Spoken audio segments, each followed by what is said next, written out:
mankind stood on the brink of extinction. The evil god Vindrake appeared in the sky, and monsters ravaged the land. 5 of the strongest mages rose to fight. Setsuna ordered everyone to ready their spells. They unleashed a combined elemental attributes fused into one massive strike. The elemental burst slammed into Vindrake, but he stood unhurt. Their magic was dispelled. Vindrake mocked them, calling humans insects, and laughing at their helplessness. Mana dwindled as monsters pressed in. The mages begged Setsuna for direction. He staggered under a blow, bleeding, the battlefield a chaos of fire and ash. He wondered if this was the end. Tired and desperate, Setsuna chanted again and landed a hit that finally wounded Vindrake. He was stunned that the god could bleed. Vindrake declared that was as far as they would go. Blue light flared from Setsuna's chest. In that moment, a memory surfaced. His headmaster had given young Setsuna a necklace said to hold the spirit of time, a single chance to correct a past regret. The headmaster had laughed at his pride but warned it would be needed. Now, regret burned in Setsuna. He should have chosen a different magic path. The light consumed him.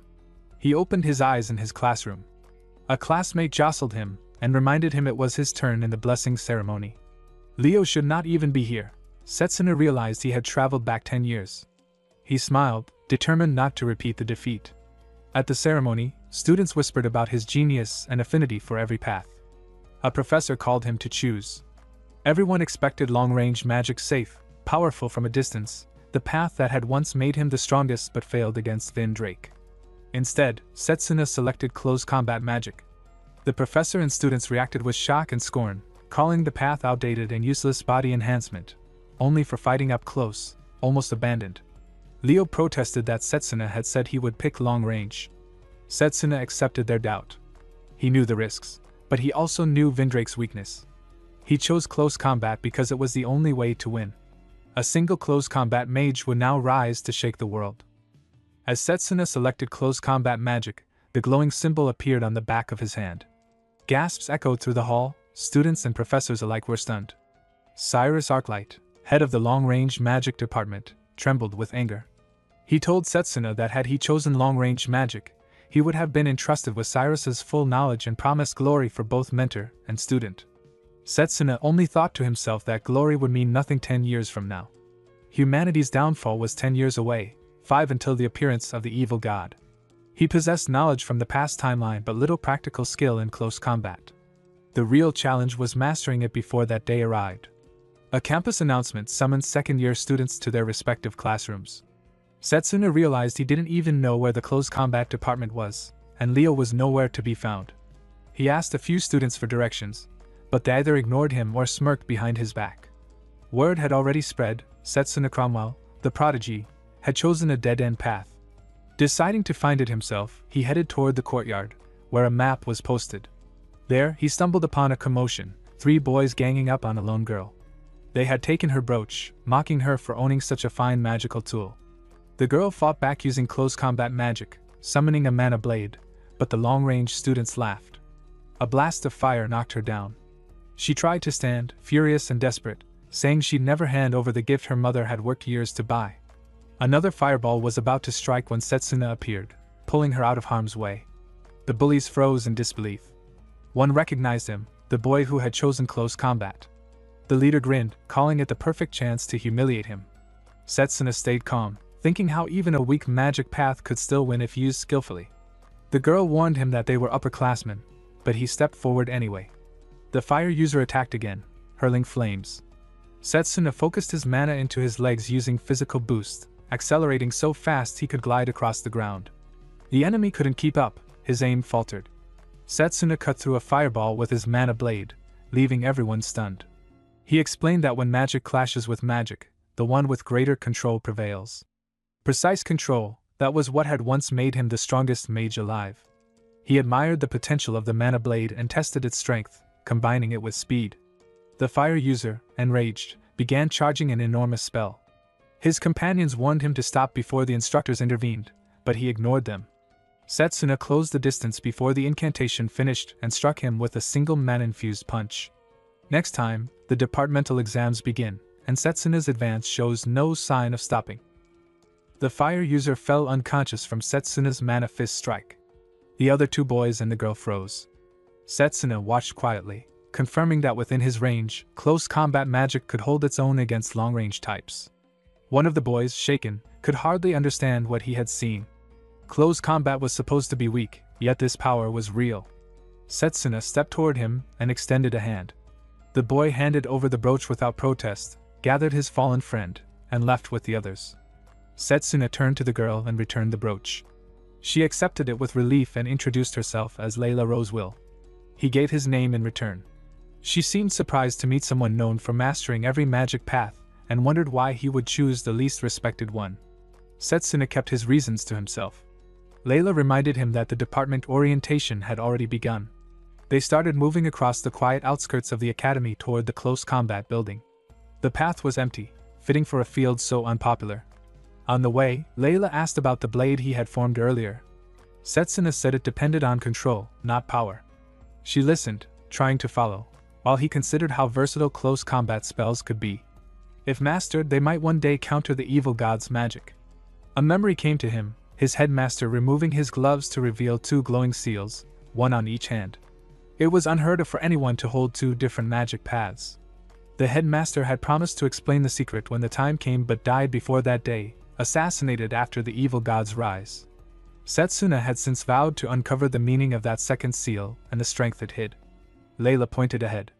The small training hall of the close combat department stood at the campus edge.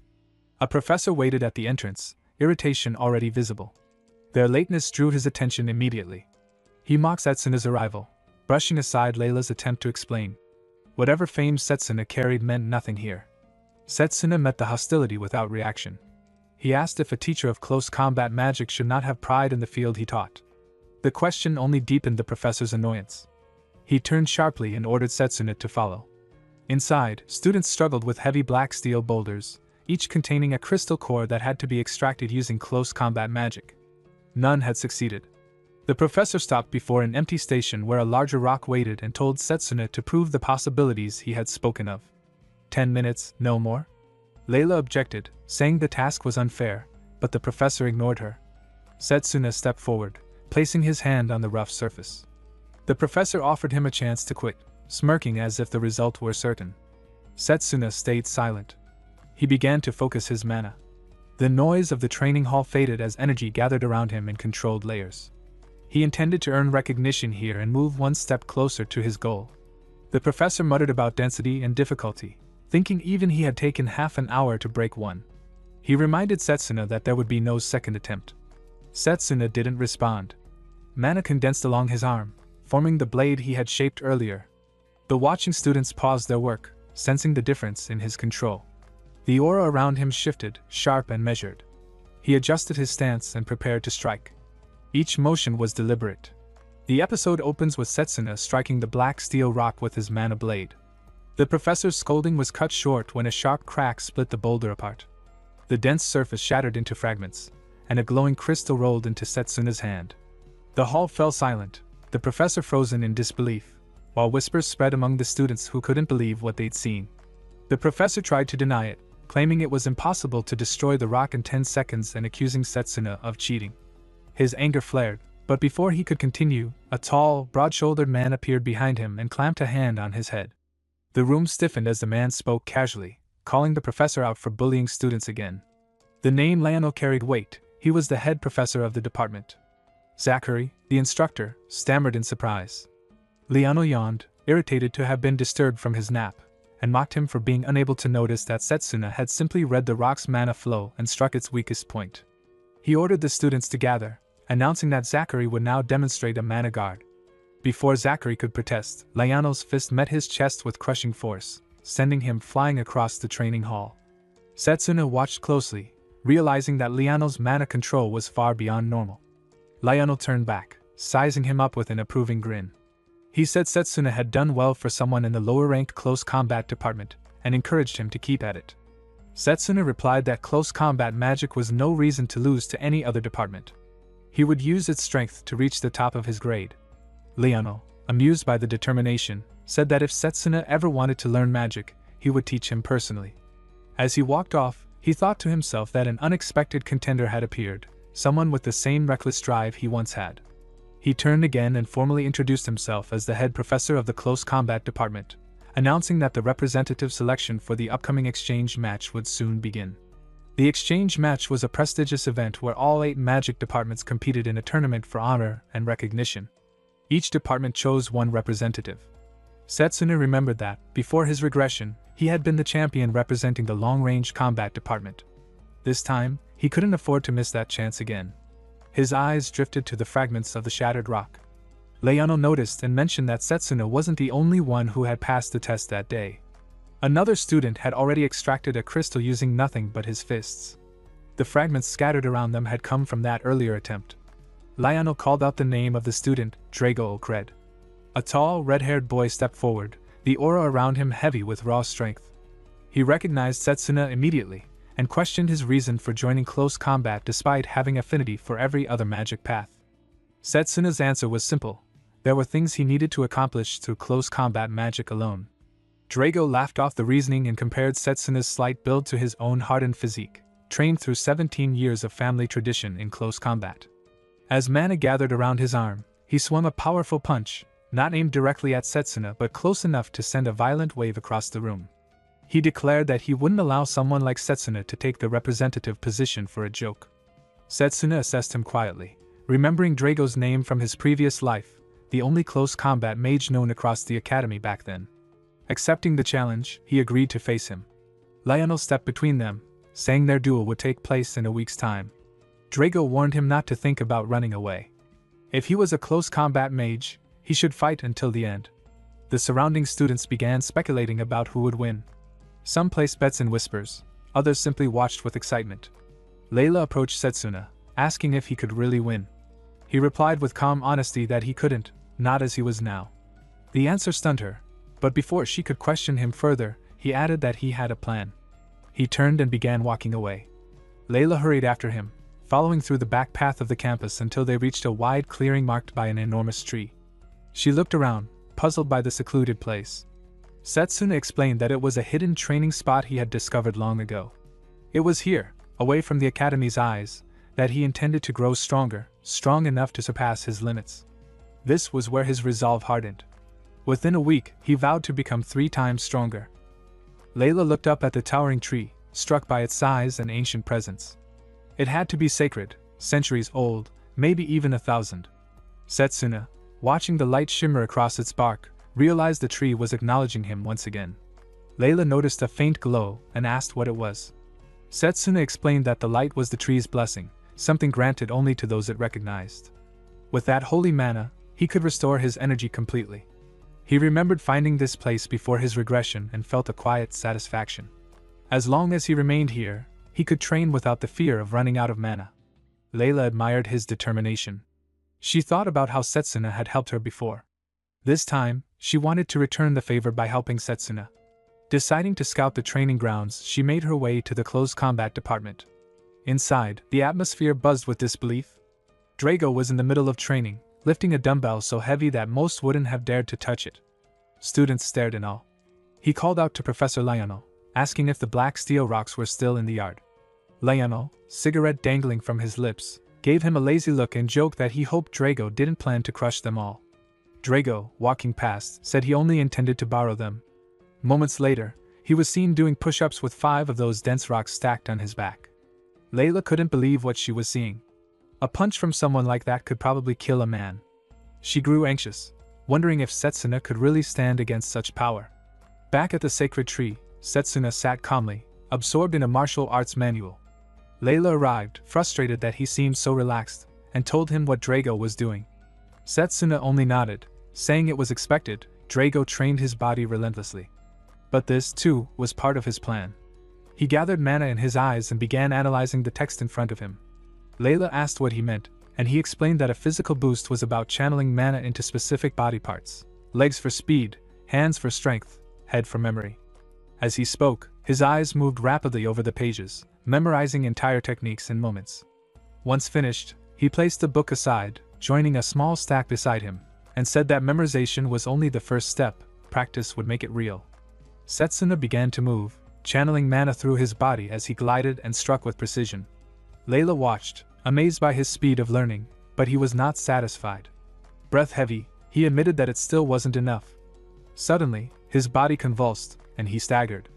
Layla rushed to his side and noticed his hand turning purple. He assured her it was fine, he was only pushing his muscles to their limit. Now, he would focus on using mana to heal, reinforcing his body through cycles of destruction and recovery. Layla protested, begging him to slow down, but he refused.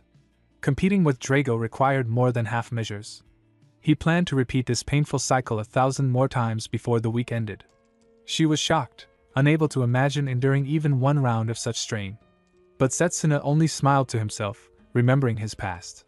As a child in the orphanage, he had struggled to use even the simplest magic. Day after day, he practiced alone, failing repeatedly. Yet with each failure, his control improved, just a little. The memory strengthened his resolve. If he could endure that time, he could endure anything now. Back in the present, he pushed through the pain with renewed focus. Layla, moved by his determination, began to train alongside him.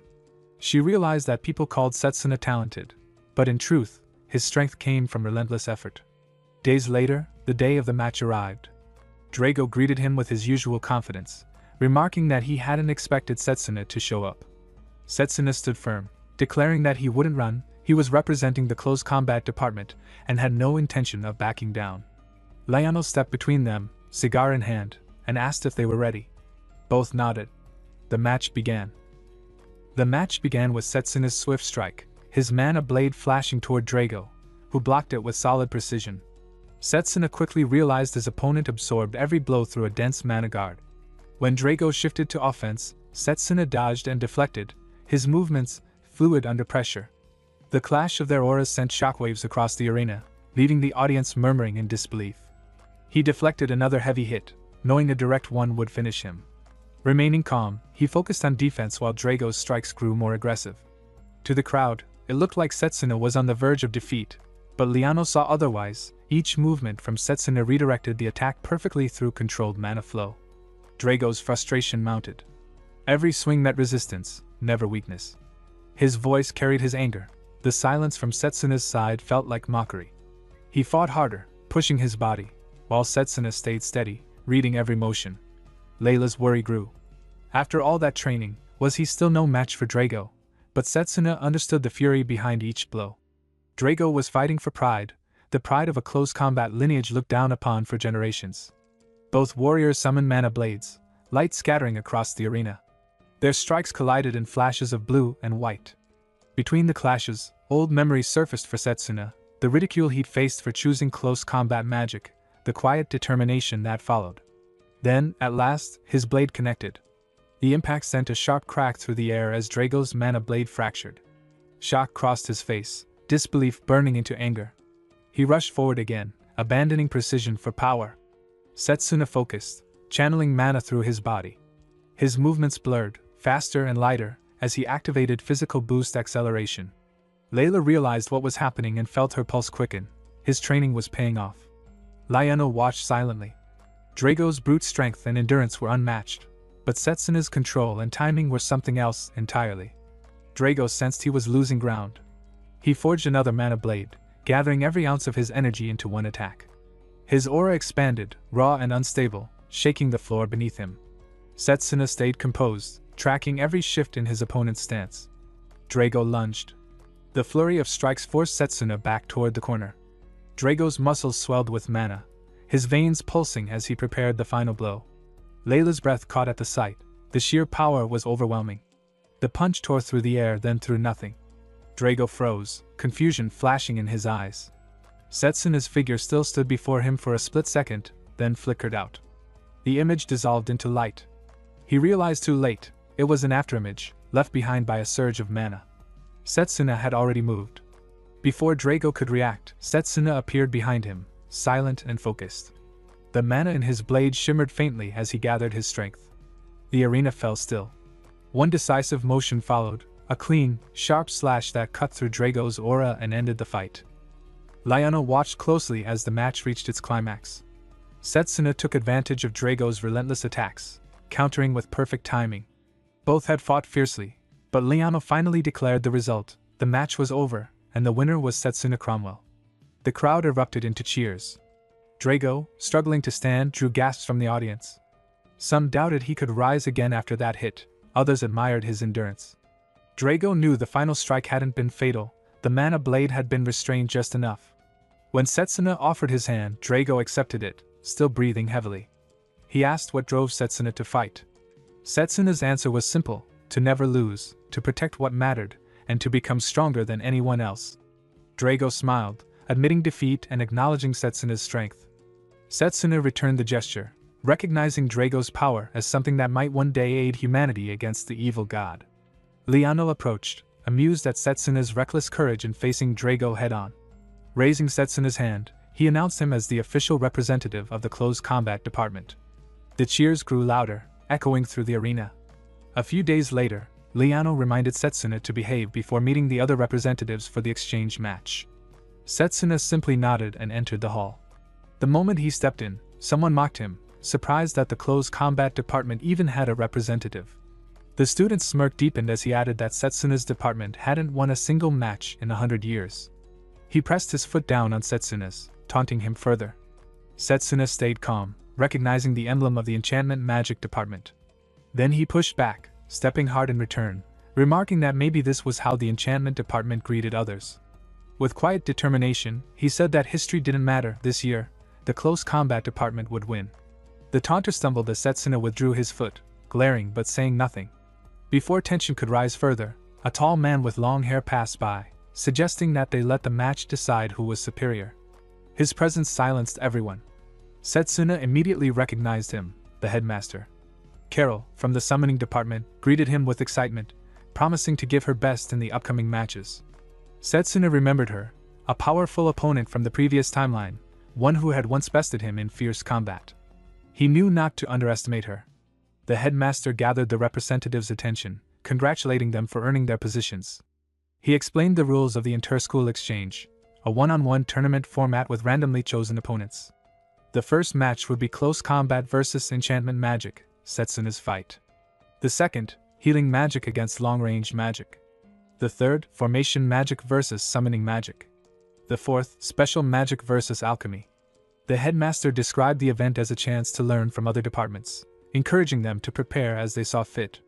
The matches would take place in 10 days. As the crowd dispersed, Setsuna lingered. This was his only chance to approach the headmaster. He called out to him, respectfully introducing himself as the close combat representative. The headmaster recognized him and waited. Setsuna gathered his courage and made a request. If he won his match, he wanted the headmaster to teach him his magic. The headmaster raised an eyebrow, curious.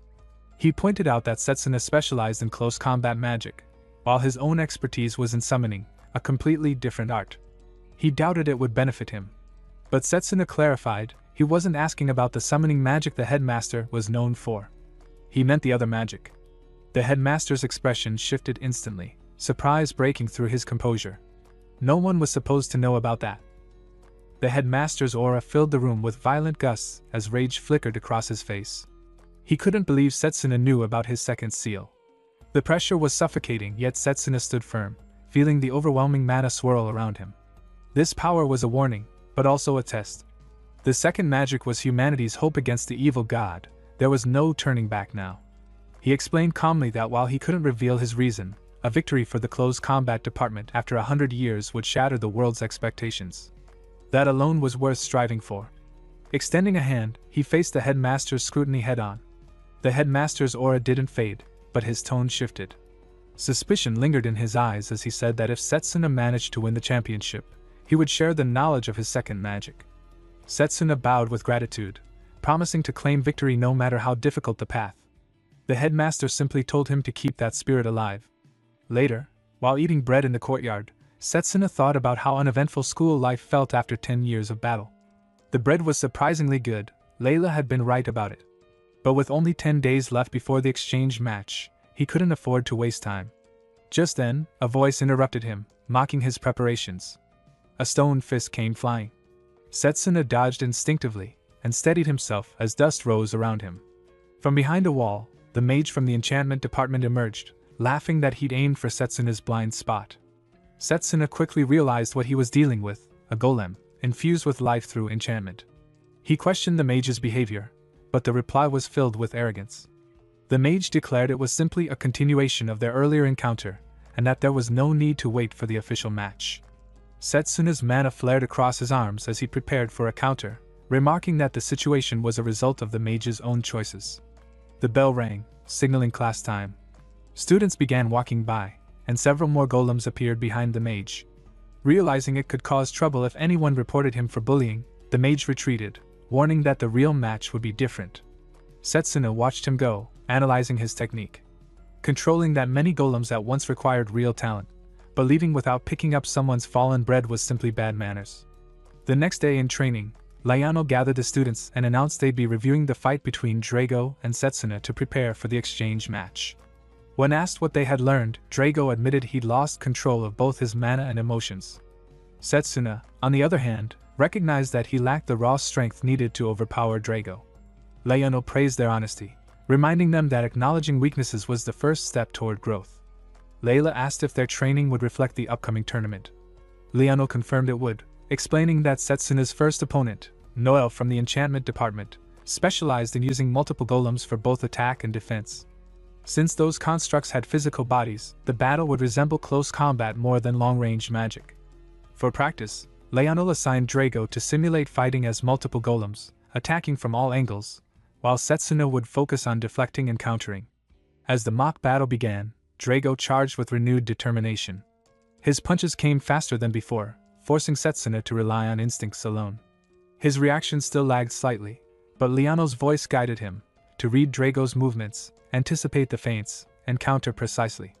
Their fists clashed repeatedly until both fell to the ground, drained but satisfied. Drago admitted it had been a good match. Liano handed them water, remarking that with a bit more training, Setsuna would be able to handle several golems at once. Setsuna agreed, reminding himself never to lower his guard no matter how confident he felt. Watching him, Liano couldn't help but notice how fast Setsuna adapted. Drago had solid fundamentals, but Setsuna's combat sense was on another level entirely. As days passed, the long-awaited event arrived, the 78th Elmridge Magic Academy exchange match. The crowd buzzed with excitement as names and departments flashed across the arena. Some spectators scoffed at the close combat department, calling it a lost cause. Among the crowd, the blonde-haired bully from earlier smirked and said he was betting on Setsuna this time, the dark horse of the tournament. From another section, students pointed out actor from the long-range magic department, relaxed and confident before his match. He was set to face the winner of the opening round. The announcer's voice boomed as the arena's terrain shifted into a vast desert, a randomized stage. Noel's eyes gleamed. The sandy ground favored his style. The audience cheered his name, confident he'd crush the close combat representative. Layla, unimpressed, shouted back for them to watch carefully. Underdog or not, they'd see who would really fall. The arena went silent as the announcer declared the start of the first match.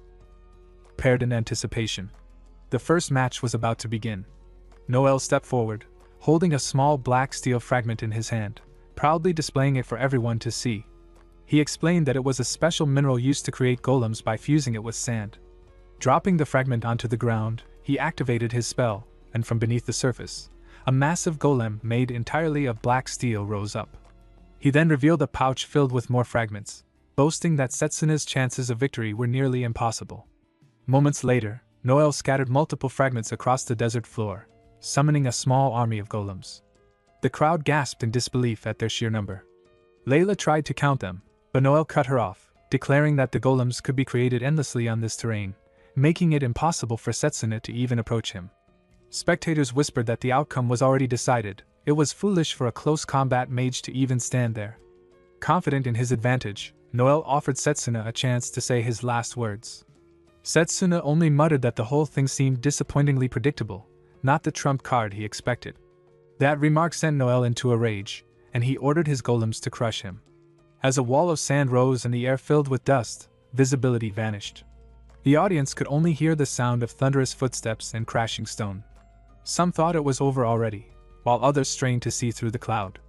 Noel laughed, convinced of his victory, until dark silhouettes began collapsing one by one.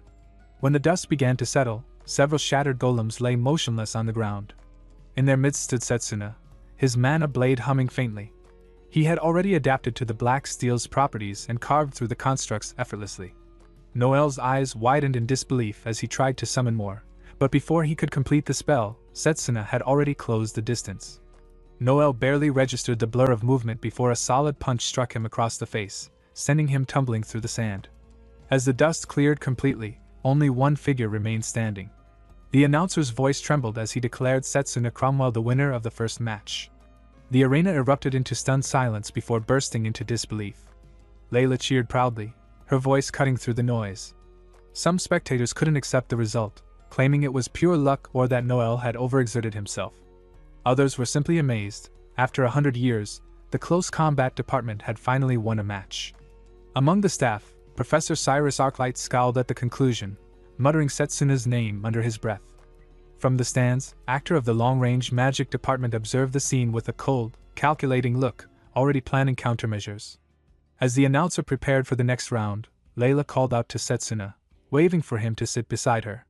He joined her, deciding to observe the upcoming battles to pick up strategies for later matches.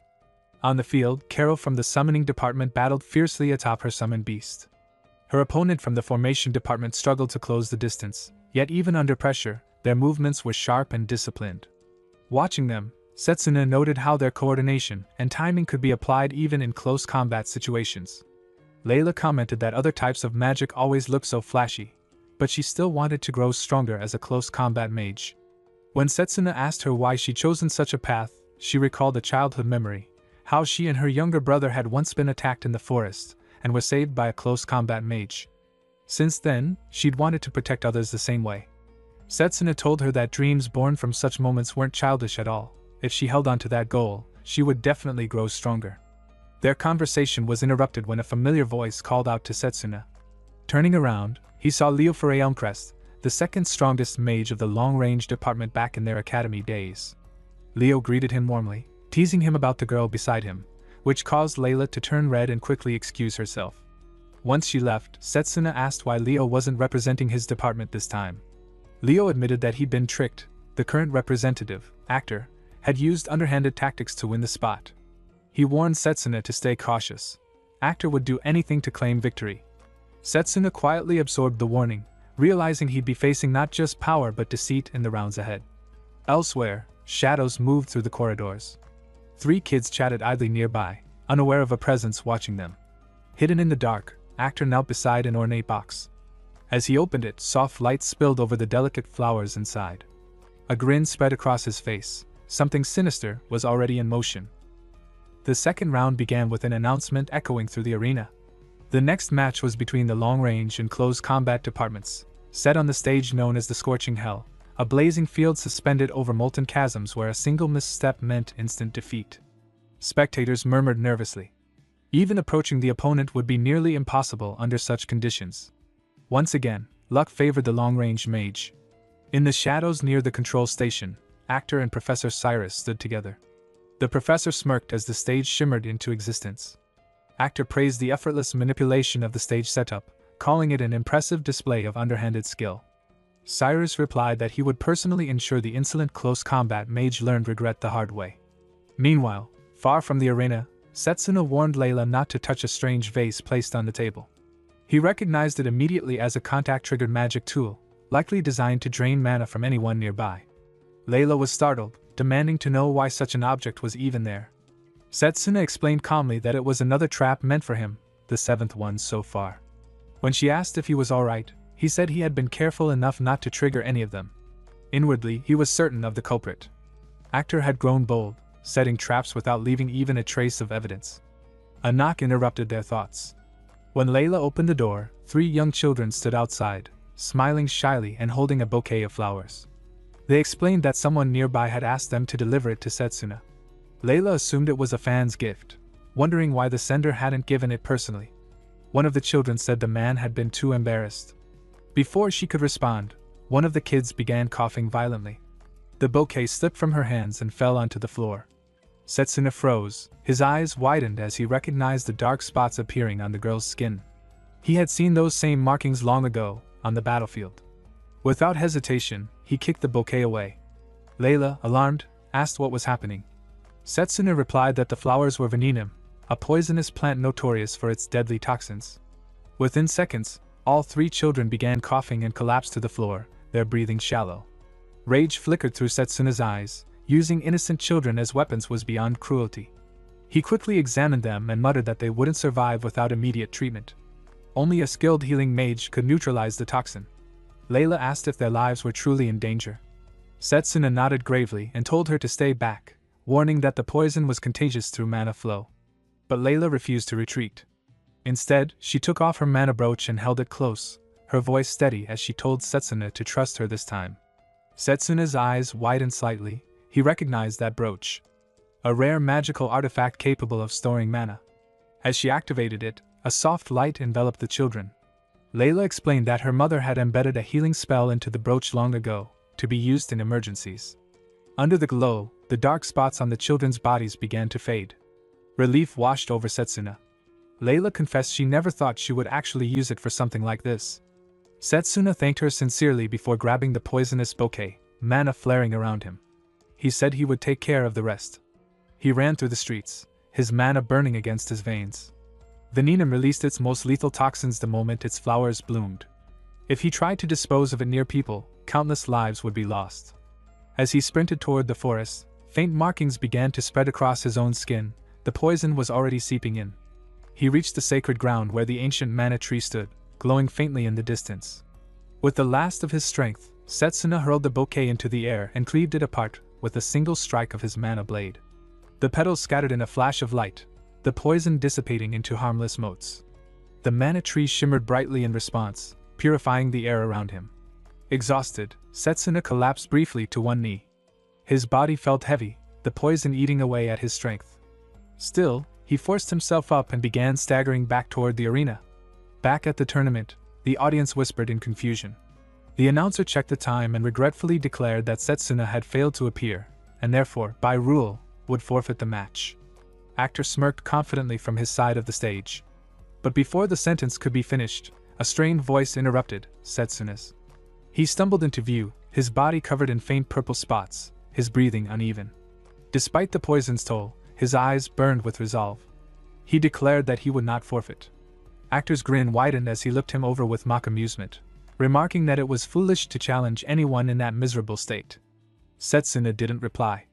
His gaze stayed fixed on the opponent before him, the true cause of all this. The second round began under the blazing arena lights. Actor stood confidently, amused that his earlier gift of poison had reached its mark. Setsuna recognized the taunt and the cruelty behind it. He knew innocent children had suffered because of Actor's scheme, and the anger in his eyes made that clear. Actor only feigned confusion, pretending to know nothing, his smugness feeding Setsuna's resolve. The signal to start the battle echoed through the arena. Actor unleashed a volley of storm magic, sending violent gusts slicing across the field. Setsuna evaded each strike, moving through the turbulence with effort. His breathing was uneven, his mana flickering irregularly. Drago, watching from the stands, noticed how Setsuna's energy seemed distorted. The remnants of poison were still circulating in his body, slowing his reaction and numbing his focus. Though the sacred tree had purified most of it, the recovery was incomplete. From the audience box, Cyrus watched with a satisfied grin, confident that the plan to humiliate Setsuna was unfolding perfectly. Setsuna's mind, however, was elsewhere for a moment. He looked toward the stands, hoping Layla had managed to get the poisoned children treated. The concern distracted him just long enough for another burst of wind magic to graze his shoulder, drawing blood. Actor saw the stumble and pressed his advantage, circling him with relentless attacks. The crowd's impatience grew. They began to murmur that Setsuna was merely running away, unable to stand against a long-range opponent. Their mockery reached Actor, who taunted him further, trying to push him into despair. But Setsuna could sense the arrogance in his attacks. There was precision, but no intent to finish the battle. It puzzled him until he realized the reason. Actor was creating distance, widening the gap between them with each step. When Setsuna finally halted and looked around, he saw the battlefield had transformed. Streams of molten lava now divided the ground, leaving him isolated on a crumbling platform. Actor stood safely across the chasm, a faint smirk on his face, pleased by the perfect trap he had constructed. The spell had been cast quietly during their exchange, a slow manipulation of terrain disguised within his wind magic. With the advantage now absolute, Actor summoned another powerful storm spell, his magic flaring across the arena. Cyrus watched in satisfaction, convinced that Setsuna would not withstand the next barrage. But just as the attack built up, a familiar voice from the stands broke through the noise. Layla had returned and shouted that the children were safe. The moment her words reached him, Setsuna's expression shifted from exhaustion to focus. His movement steadied, and the light of determination flared again. The change startled Actor, who realized that Setsuna's aura was no longer fading but strengthening. Setsuna had been activating his own cells throughout the fight, using his physical boost to burn away the poison within him.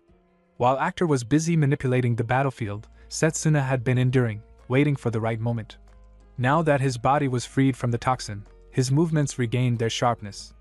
He saw through Actor's remaining spell preparations and understood the rhythm of his casting. The lava between them was still dangerous, but not impossible to cross. Actor unleashed another strike, confident that Setsuna had no footing left to counter. But Setsuna used the surge of his mana blade to repel the storm itself, forcing the energy back in a violent flash. The crowd gasped, stunned by the reversal. Even Drago could not hide his shock at the precision behind that counter. Actor attempted to nullify his own magic to prevent backlash, thinking that would end the exchange. Yet, in that same instant, Setsuna moved, closing the impossible distance in one motion. His leap was fast enough to blur the air. Before Actor could react, Setsuna's blade stopped inches from his neck. The wind died, the arena fell silent. Actor collapsed, defeated. Setsuna stood tall, his breathing heavy but steady, and looked down at his fallen opponent. There was no triumph in his gaze, only quiet anger for the harm done to the innocent.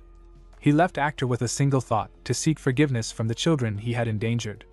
The crowd erupted as the announcement declared Setsuna Cromwell the winner. The stage trembled, the rocks beneath their feet beginning to crumble, marking the end of another fierce battle. The rocks beneath their feet began to crumble as Setsuna and Actor teetered on the edge of the arena, moments from plunging into the lava. Setsuna realized Actor was unconscious and leapt from boulder to boulder, managing to catch him before he fell. Carol's summoning magic intervened just in time, lifting them both to safety. The audience erupted in relief as Carol praised her summoned beast for a job well done, while Setsuna received first aid. Carol remarked that he would have been fine even without her help, and Setsuna acknowledged her timely rescue. He recalled Carol from the summoning department, one of the strongest contenders for companionship, talented and composed. If she continued to win, he knew he'd face a fierce opponent ahead. In the stands, murmurs spread about the close combat representative's victory. Many doubted him before, but if this continued, it would be an unprecedented streak. Watching from afar, Cyrus seethed with rage, vowing never to forget the humiliation dealt by Setsuna Cromwell. Rejoining his companions, Setsuna was welcomed by Layla, who congratulated him on his performance.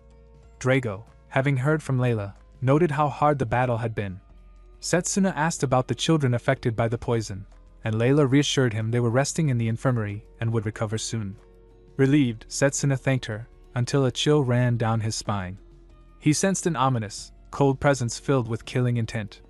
When Layla asked what was wrong, he simply remained alert, wondering what sinister force lurked within the tournament grounds. Days later, Setsuna trained alone, reflecting that the final match was only a week away. That mysterious aura still haunted him. He needed a new power to counter it, and he knew exactly who possessed it. He called out to Lionel, who approached with mild confusion. Setsuna asked for his guidance once more, addressing him by a name that startled the professor, Fist of Comet. Lionel hadn't heard that title in years. Setsuna had only known it from stories within the magic core before his regression, tales of a close combat mage so powerful he could defeat dragons with a single blow. Bowing, Setsuna requested to learn Lionel's magic. Though surprised, Lionel asked why he sought even more strength when he was already formidable. Setsuna's answer was simple: his current power wasn't enough. He refused to lose to anyone, not even a god. Amused by his determination, Lionel agreed to teach him, despite the risks of such training for a still-growing body. Setsuna watched as immense mana gathered in Lionel's fist, the air trembling from the sheer energy. Lionel explained that this was the very technique that earned him the title of Fist of Comet, a spell consuming vast mana, usable only once per battle. When he struck, the force carved a clearing into the ground, the earth itself shuddering from the blow. Setsuna could barely believe the sight. Lionel warned that the technique required continuous mana accumulation, making it unsuitable for tournament duels. Setsuna, unfazed, accepted without hesitation, determined to master it. Lionel nodded, impressed, and led him away to begin their training. Elsewhere, Carol enjoyed a calm tea break, chatting cheerfully with a companion about reaching the finals. When asked about her confidence against a close combat opponent, she answered modestly that victory or defeat often came down to luck, and she only hoped for a fair, good match. Offering another cup of tea, she rose, unaware of the faint glow forming at the back of her neck. In the next moment, a seal appeared, and Carol collapsed unconscious. Her companion watched quietly, his expression unreadable. Whether she won or not no longer mattered. What mattered was that if circumstances shifted, the plan would still proceed. The chapter opens with Setsuna training under Professor Liano. After finishing another intense session, Setsuna asked for his evaluation. Liano was genuinely impressed. He hadn't expected Setsuna to memorize the entire sequence of the technique in less than a week. Privately, Liano admitted that it had taken him over 2 years to master it himself. He commended Setsuna for his remarkable progress, stating that he had now learned the legendary close combat spell once known as the Fist of Comet, but more accurately named Charged Bullet.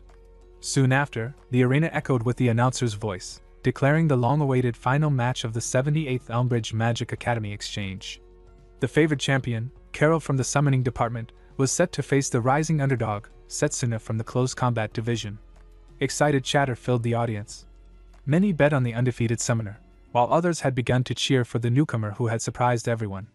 In the crowd, 3 children from before waved, calling out their encouragement to Setsuna. The stage for the final match was set in the ruins of the goddess, surrounded by a reinforced magical barrier to contain the immense energy that was sure to be unleashed. Layla felt relieved that, for once, the battleground wouldn't disadvantage Setsuna. Lionel, watching quietly, hoped she was right. Setsuna glanced toward the headmaster, thinking that if he won today, the promised lesson on a second magic must be fulfilled. Carol, facing him with composed determination, shared a polite wish for a fair match. The battle began. Carol immediately summoned Fenrir, a beast embodying the essence of a raging blizzard. Setsuna sensed a biting chill in the air and braced himself. Fenrir lunged forward, its icy breath freezing the ground beneath them. Carol's precise command kept the pressure constant, giving Setsuna little time to react. With a burst of power, Setsuna activated his physical boost tenfold and dashed through the frost. In a blur, he struck Fenrir cleanly, drawing gasps from the audience. Layla cheered, believing he had gained the upper hand, but Liano explained calmly that summoned beasts, being condensed mana, could heal rapidly. Carol smiled as Fenrir recovered, praising its resilience before amplifying the creature's strength. Setsuna quickly analyzed the battlefield, realizing that the frozen air was trapped by the barrier, reinforcing Fenrir's ice attacks. Meanwhile, the mysterious man who had earlier marked Carol with a seal observed the match from afar. He murmured that in this frozen domain, Fenrir's strength would only grow, curious to see how Setsuna would respond. Setsuna knew that a prolonged fight would only worsen his chances. Against 2 long-range summons, endurance meant defeat. He decided that the battle had to end swiftly, with Charged Bullet. The audience murmured that the close combat representative was on the defensive and had little hope of defeating the summoner. Liano, however, remained silent. He knew that the Charged Bullet required time to charge and wasn't meant for one-on-one battles. Yet, with Setsuna's precise mana control, there was a chance he could gather energy mid-fight without pause. Even so, it was a nearly impossible feat. Carol sensed something unusual in Setsuna's stance, and decided not to give him time to prepare. She summoned another creature, Garuda, a majestic aerial beast, to fight alongside Fenrir. The audience erupted in awe at the simultaneous summoning, and Liano acknowledged Carol's immense skill. Both beasts launched their attacks in unison, wind and frost tearing across the arena. Setsuna held his ground, gathering mana into both fists. When the collision came, he released the energy outward, repelling both summons and stunning everyone watching. He acknowledged Carol's strength and the skill that had brought her this far, but warned that it was now his turn to strike. Mana swirled violently around his hand as he prepared to unleash Charged Bullet. At that moment, far away, the suspicious man snapped his fingers. The hidden seal on Carol's neck ignited, and she screamed as the spell forcibly activated. Setsuna froze, alarmed by the surge of unfamiliar energy radiating from her. The magic felt overwhelming, dark and unnatural. Watching her lose control, he could sense that this wasn't ordinary summoning magic. Setsuna's expression hardened as realization struck him. The mana signature, ominous, chaotic, and divine, could only belong to one source. He wondered in dread whether this was the same dark power of the evil god's magic making its return. The arena trembled as Carol, under the mysterious man's control, began summoning one creature after another. The air warped under the pressure of immense mana. Shocked gasps rippled through the stands, No ordinary summoner could sustain this many callings at once. Lionel immediately sensed the anomaly. The mana flooding the field wasn't coming from Carol at all. Realizing the danger, he called for the match to be stopped and the barrier removed, anger flaring as he demanded to know what the formation mages were doing. Hidden in the shadows, the suspicious man watched with amusement. He whispered that the barrier could only be broken by the one who cast it. Somewhere nearby, the formation mage trembled, his neck marked with the same dark seal of control. Within the sealed arena, Setsuna fought desperately against the countless summoned beasts. Between attacks, he tried to trace the flow of mana back to its source, convinced the true manipulator was close. But the enemy seemed to read his thoughts. The man mocking his attempt to search amidst chaos. An eagle-like beast swooped down, striking Setsuna with its talons. The impact sent him crashing into a stone pillar, shattering it in two. Blood poured from his arms as he struggled back to his feet. Layla cried out in panic from the stands. The mysterious man smirked from the shadows, confident of his victory.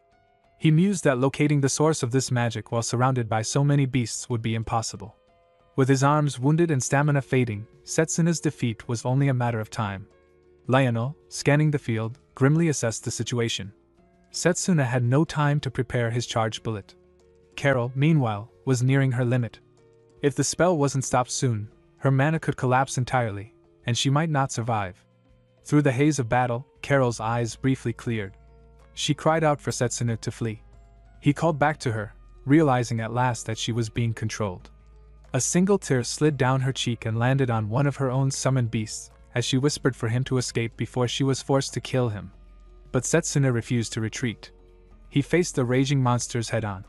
The headmaster observed silently from afar while Lionel searched frantically for the cursed formation mage, knowing that Setsuna's mana reserves were already more than half drained. Time was running out. A smaller beast lunged forward, its horn piercing Setsuna's thigh. Pain shot through his leg, and he staggered. The audience murmured uneasily, some whispering that Carol's assault had gone too far. The hidden man watched with a satisfied grin.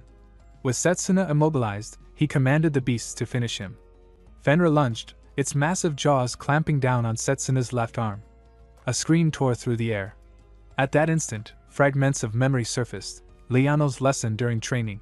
He had once asked his students what mattered most in battle. Drago had answered strength, while Setsuna had said minimizing damage while closing distance. Lionel had corrected them both, saying the true core of close combat was unwavering fighting spirit, the will to strike back, no matter the pain. Now, with his arm trapped in Fenrir's fangs, Setsuna finally understood. Through gritted teeth and fading strength, he focused his mana into his remaining arm. The hidden man's expression turned to horror as he realized what was happening.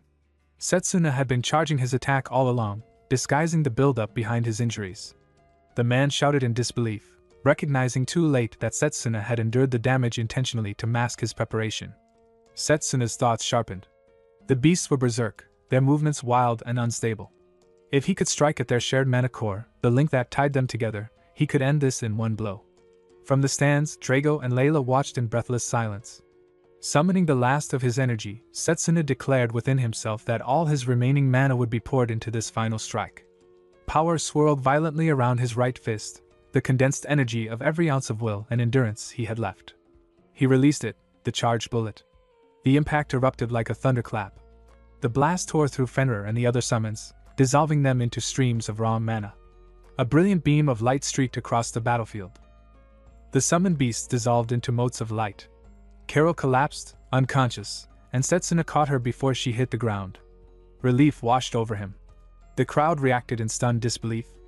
Rumors spread immediately that the summoning department's star had been defeated. The announcer declared the winner, Setsuna Cromwell. It was the close combat department's first victory in a century. Cheers erupted, voices full of awe at the blow that had ended the chaos. Near the barrier, the suspicious man watched his plan unravel. He admitted to himself that he had underestimated Setsuna's growth. Turning to the formation mage he had used as a pawn, the man withdrew the control seal from the mage's neck and stepped away. His usefulness ended. Lionel moved first across the arena. He checked the formation mage and confirmed the man was alive but unconscious. With the seal removed, the barrier collapsed. The headmaster descended into the ring and moved to Carol's side. He recognized the signs of external control and called it the work of a device. He healed Carol with a touch of mana until her breathing eased. To Setsuna, The headmaster kept his promise. He acknowledged Setsuna's true power and told him to come to the chamber the next day to begin the lesson on the second magic. Later in the infirmary, a doctor scanned Setsuna with MANWHA. Externally his wounds were stabilizing. Internally he still carried damage from the fight and the poison. Bandages wrapped his chest and arms. Visitors came in a steady stream: Layla, Drago, the 3 children who had been poisoned, and Professor Liano. The kids praised him with shy excitement. Layla and Drago offered respectful congratulations. Setsuna greeted them with a tired smile and said he'd recover. When the others left, Liano sat by the bedside and spoke plainly. The formation mage had been found with the seal removed. Someone had attacked and knocked him out. Carol would be questioned once she woke. Liano asked if Setsuna had any idea why he'd been targeted. Setsuna had no certain answer, only a sharper suspicion that the tournament had been manipulated from the shadows. That night, a figure approached Carol's door in the dark. A ward shimmered on the frame, meant to block intruders. The man behind the seal had the means to bypass protections. His intent was clear: eliminate Carol first, then erase every trace linking him to the deed. As the intruder raised his hand to strike the sleeping summoner, Setsuna intervened. He manifested a mana blade in a single motion and deflected the hostile spell. Setsuna's expression hardened, his mana blade glowing faintly in the dim light. His words carried both disappointment and resolve. He did not like meeting Leo like this. Leo laughed, admitting that he was surprised to be exposed so soon. He had been sure no traces were left behind. Setsuna, though, was already convinced after witnessing his actions moments earlier. Suggesting they talk elsewhere, Leo led him out of the infirmary, away from the scent of medicine. Outside, Setsuna felt the strain in his body. His internal wounds had yet to heal. Leo turned to him, remarking on the cold intensity in his expression before asking how long he had known the truth. Setsuna recalled the day of the blessing ceremony, how Leo had vanished suddenly, and how the loss of his position as the long-range department representative never made sense. Actors' tricks alone couldn't have caused it. From that moment, unease had taken root. What he saw today only confirmed it. The same mana from the final match now flowed through Leo's attacks. Leo's composure faltered as faint red lines spread across his face. He demanded to know who Setsuna was referring to, the so-called Great Being. The sinister mana twisting around him left no doubt in Setsuna's mind. Leo was a subordinate of the evil god. Setsuna readied his mana blade, determined to stop him.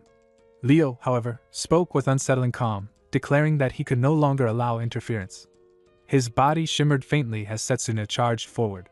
The mana blade cut through him without resistance, leaving Leo untouched. The sensation was eerily familiar. Setsuna realized Leo's body was protected by a form of mana nullification granted by the evil god. Leo boasted that no attack could reach him. Setsuna thought quickly: if the nullification only activated upon contact, then striking from a blind spot might work. He moved behind Leo, but before he could strike, Leo's detection magic flared faster than his movement. A burst of yellow-orange mana struck Setsuna squarely, throwing him back. Leo admitted he had wanted to face Setsuna at full strength, praising his growth before remarking that close combat magic rarely reached such heights. It didn't matter anymore, he said, Setsuna would die here. Setsuna staggered to his feet, pain shooting through his injured thigh as blood seeped from the reopened wound. He demanded to know why Leo was doing this. Leo answered flatly, claiming he was simply tired of the world, likening his actions to destroying a sandcastle built by another. Setsuna's anger flared. Memories of burning fields and fallen comrades flooded his mind. He shouted for Leo to stop, questioning if the man before him was truly the same friend he once knew. Leo's expression twisted as he struck again and again, forcing Setsuna to defend desperately. He reminded himself that his mana blade wasn't ready for long combat, it had to be used at point-blank range. He steadied his breathing, recalling the feeling of his strike from before. There was still a chance. As he prepared to move, Leo's next spell came too fast, his casting almost instantaneous. Setsuna's thoughts raced: this speed, this power, it could only be from the evil god. A sudden command cut through the chaos. Everything halted as white flames ignited across the night sky. The overwhelming light tore through the distorted mana, and a massive white dragon descended above them. On a nearby rooftop stood the headmaster, his presence radiant and unyielding. The headmaster descended alongside his white dragon, apologizing for his delay. Setsuna, exhausted but standing, acknowledged that his arrival had already saved him. Facing Leo, the headmaster identified him as the one behind the chaos of the exchange match. Leo admitted it without hesitation. The headmaster explained that he had traced the residual mana to him, earning a faint smirk from Leo, who called it expected of the academy's finest. With visible regret, the headmaster said he never wished to suspect his own students. Light surged around him as he resolved to restrain Leo Foray Elmcrest. The white dragon unleashed a brilliant torrent of energy that shook the ground. Setsuna could only marvel at its overwhelming force, yet Leo remained unharmed. Leo acknowledged the dragon's strength but claimed that, without the divine authority he carried, he might have been in danger. The headmaster recognized it as true mana nullification, a power long believed only theoretical. He mentioned an ancient warning from the archives of the House of Silverrock. When unknown darkness awakens, the world will face ruin, and nullification will rise among those powers. Leo's tone grew sharper as he pointed out that the same law applied to the headmaster himself. Gathering elemental energy in his hand, he shaped it into a compound of 3 elements, and hurled it forward. The headmaster's eyes gleamed faintly as he ordered Setsuna to step 2 paces right. They moved just as the blast tore through the space where they had stood, leaving Leo briefly stunned that it missed. The headmaster countered that Leo's magic was not the only one capable of defying limits. Leo's grin tightened, and he gathered more energy, vowing to erase them both. The headmaster accepted that the battle would not be an easy one. Setsuna, watching the mana distort the air, realized that if they fought seriously here, the entire academy could be destroyed. The headmaster called to him, and Setsuna understood immediately. The old mage invoked a flight spell, his chant summoning ethereal butterflies that lifted both him and the dragon into the sky. Leo quickly realized the intent, to move the fight away from the academy, and followed, amused that the headmaster still clung to duty. High above, the white dragon unleashed another brilliant blast. Leo answered with his own, the impact pushing the dragon's energy back. He taunted the headmaster, suggesting he yield and let his student have the victory. The headmaster replied that his retirement would come only when the academy was safe. Setsuna, concealed behind the dragon's wings, took advantage of the clash. As Leo focused forward, Setsuna descended at high speed. Leo noticed at the last instant and conjured a barrier, confident in its protection. Setsuna's mind was calm, choosing close combat magic had been the right path after all. As he fell toward Leo, his mana condensed around his fist, forming a spiraling aura of light. The impact came with a thunderous crack. Leo's barrier shattered into fragments, the divine energy dispersing in sparks as Setsuna's strike landed clean. The blow sent Leo crashing down, his earlier smile fading into disbelief. The headmaster acknowledged Setsuna's performance, remarking that even magic nullification had its limits, and that his timing had been exceptional. Setsuna, steadying his breath, reflected that his decision to pursue the path of direct attack magic had paid off, bypassing the reaction delay of nullification spells. Confident in the result, he informed the headmaster that the issue had been resolved. The headmaster praised his technique and urged him to rest and treat his wounds. Leo, who had been watching, slowly rose to his feet. His tone carried admiration and challenge as he admitted that Setsuna had once again exceeded expectations. Setsuna, surprised that Leo could still stand after taking that hit, realized the duel wasn't over. Leo gathered a tremendous surge of mana, channeling it into a devastating spell. Setsuna drew his mana blade in response, but the weapon proved ineffective. The next moment, the spell struck him directly, hurling him against the wall. The impact left him dazed, his consciousness slipping away. In his fading awareness, he recognized the nature of Leo's attack, an advanced fusion of long-range magic and nullification. Before darkness took him, Leo's laughter echoed faintly, proud of his accomplishment. Setsuna's mind spiraled into a dream from the past, a time when he and Leo had trained together as students. Back then, Setsuna had effortlessly demonstrated his long-range precision, drawing playful remarks from Leo, who jokingly aimed at him in return. But the memory darkened. The scene shifted, and Setsuna saw his fallen comrades. Their faces twisted with blame and sorrow as they accused him of failing them, of being a leader who couldn't protect anyone. The guilt and pain of their voices echoed until everything dissolved into silence. He awoke suddenly, gasping for air. Layla was beside him, her expression a mix of relief and concern. She explained that he was in the academy infirmary and had been unconscious for 3 days. Setsuna processed the information with quiet disbelief, defeated twice now, once by Leo and again by the power of the unknown entity behind him. When he asked about the headmaster, Layla mentioned that he was likely in his chamber after a meeting with Leonel. Despite his injuries, Setsuna insisted on going to see him. Layla tried to stop him, worried about his condition, but he apologized softly and left. At the headmaster's chamber, the meeting was just concluding. The professors departed with brief words, some feeling uneasy about the burden they were now expected to bear. Lionel, on his way out, patted Setsuna on the shoulder, half amused and half sympathetic about his recent defeat, before leaving him with a reminder that Layla and Drago had been worried. The headmaster welcomed Setsuna with calm reassurance, glad to see him awake.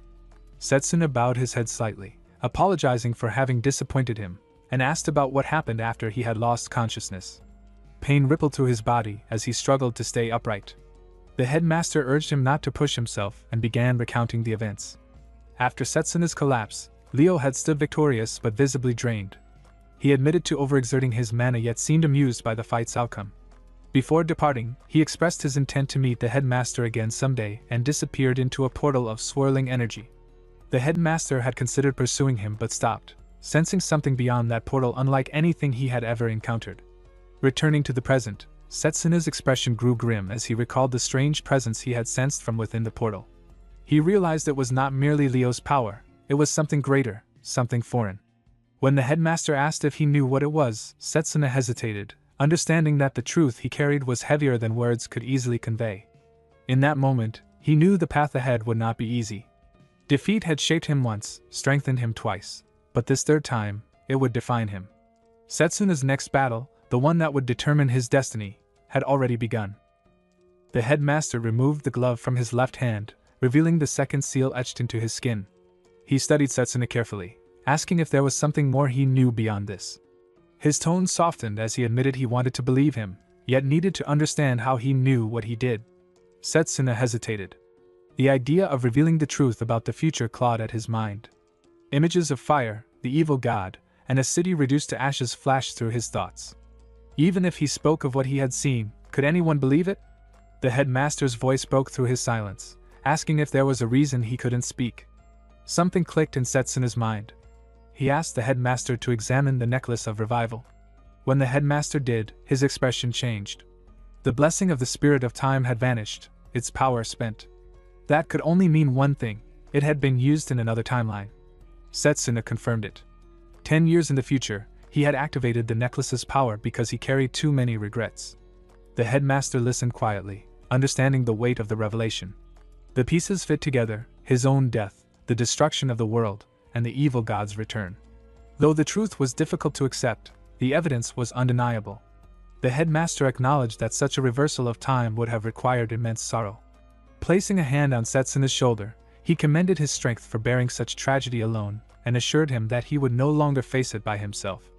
For the first time in a long while, Setsuna allowed himself to smile. Gratitude replaced the heaviness in his chest. Perhaps, with the headmaster's help, there was still hope to rewrite the world's fate. The headmaster decided to teach him something new, a form of magic unknown to standard systems, a technique meant to counter the evil god itself. They left the chamber and arrived beneath the sacred tree, an ancient place filled with memories of their training. Setsuna felt a wave of nostalgia, recalling how he had once practiced there as a student. The headmaster explained that spirit magic was unlike ordinary techniques. It fused one's essence with that of the spirit world, using mana as a bridge, and granted abilities that defied normal boundaries.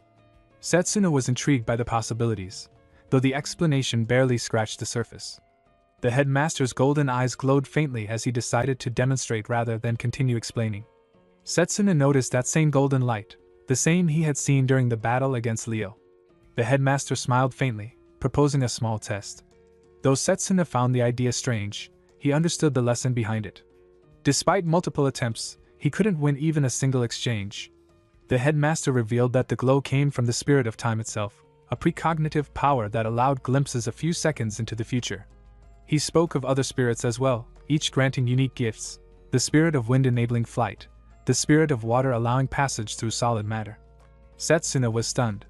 If he could master such a system, he could blend it with his combat magic to create something far beyond his current skill. Yet there was a condition.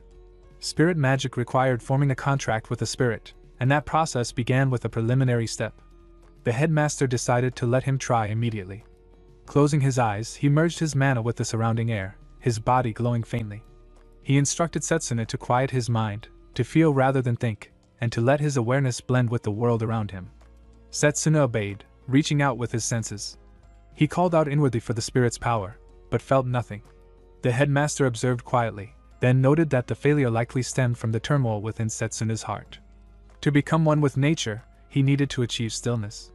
Setsuna realized his thoughts were clouded by constant urgency, always striving to grow faster, stronger, more capable. He tried again, attempting to empty his mind.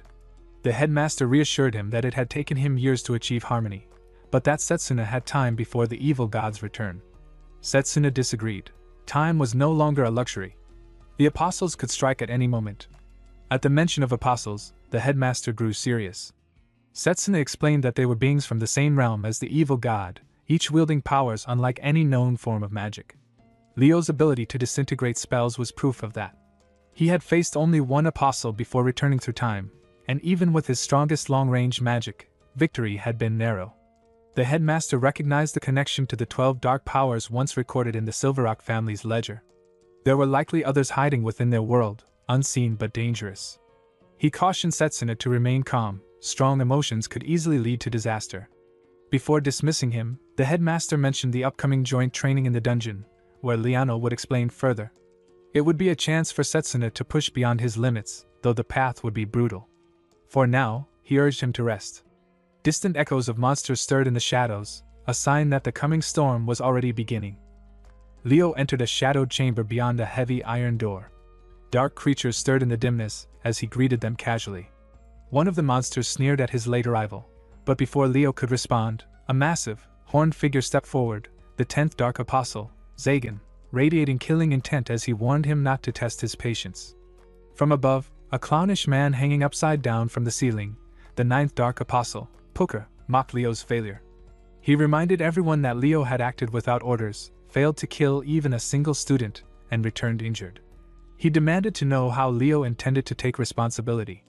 Leo brushed it off, claiming he had simply lost his composure when facing his best friend. His tone was light, but the room tensed as the others recognized him, the 12th Dark Apostle, Leo Ferre Elmcrest. Zagan ordered him to wipe the smirk off his face, his hand lifting for a strike, when a sudden voice halted the tension. A calm yet commanding tone filled the air, reminding them that as apostles of the Great Being, they should not waste time with petty squabbles. The presence belonged to the 2nd Dark Apostle, Satanakia.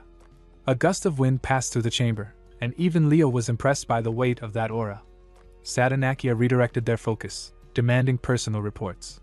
Zagan still bristled with hostility, offering to handle Leo personally if he interfered again. Puka volunteered to assassinate him instead, claiming it would be more entertaining. Satanakia dismissed them both, saying the task had already been assigned, and that the one chosen would not fail. Days later, after the exchange matches, life at the academy resumed quietly. Layla approached Setsuna during class, surprised to see him attending so soon after his injuries.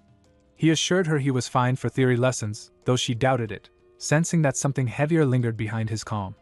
In his mind, the words of the headmaster echoed, a private conversation after the battle. The existence of the evil god and his apostles was to remain secret from the public. Only a few trusted professors would be informed, and the search for Leo was now in their hands. Training in spirit magic would have to wait. Returning to the present, Setsuna apologized for worrying Layla, though his thoughts were already elsewhere. He had to recover quickly and grow stronger. Professor Lionel entered, calling the class to order. He announced the upcoming joint training between faculties, an opportunity to not only study one another's combat styles but also to surpass individual limits. Setsuna understood immediately that teamwork was the true goal.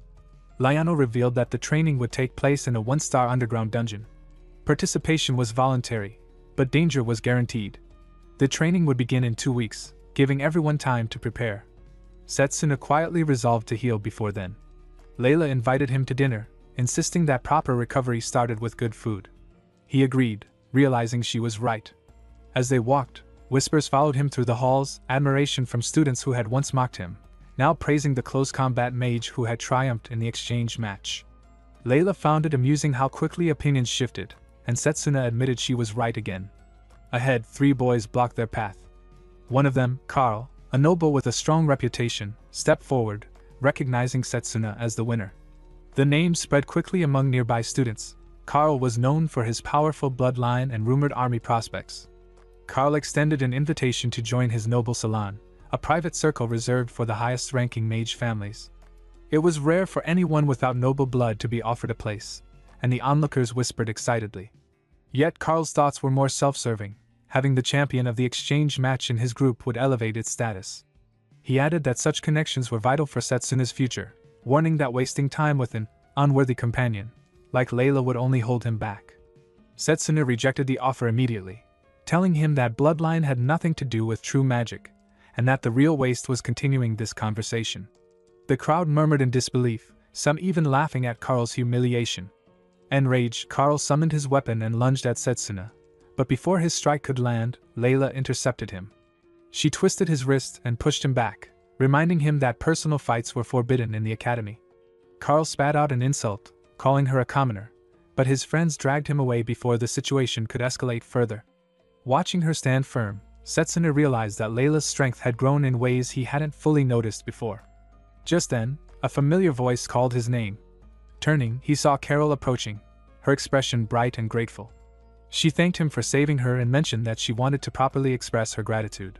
With a shy smile, she invited him to visit her room, a request that left Setsuna momentarily speechless as the next chapter of his path quietly began to unfold. Carol thanked Setsuna for saving her and decided to prepare a homemade meal for him. He accepted politely while she started cooking. Layla offered to help, thinking it was just cooking after all, though her flustered expression suggested otherwise. Drago entered, puzzled by his invitation. Carol laughed lightly, saying more people made things livelier. Layla noticed the use of healing ingredients, and Carol proudly called them healing foods. Setsuna quietly reflected on the headmaster's words. Carol's missing memories of Leo's incident might be due to shock or perhaps tampering. Though relieved she was safe, he feared others could be targeted next. Drago noticed his expression and told him to stop overthinking, to rest once in a while. From the kitchen came the sounds of chaos, and Setsuna thought it resembled combat training more than cooking. Drago smirked, calling it nonsense, but soon Carol asked him to help. Moments later, he appeared reluctantly in a maid's apron, grumbling while Carol giggled. When the meal was ready, Carol presented the dishes proudly, and Layla apologized for making too much. Setsuna decided to finish everything, using a physical boost to speed digestion. Layla asked if he was fine, and Setsuna replied that the egg soup tasted rich and deep. Drago, still in the apron, announced that it was his doing. As they ate together, Setsuna thought how peaceful this felt compared to his past life, when the evil god destroyed everything.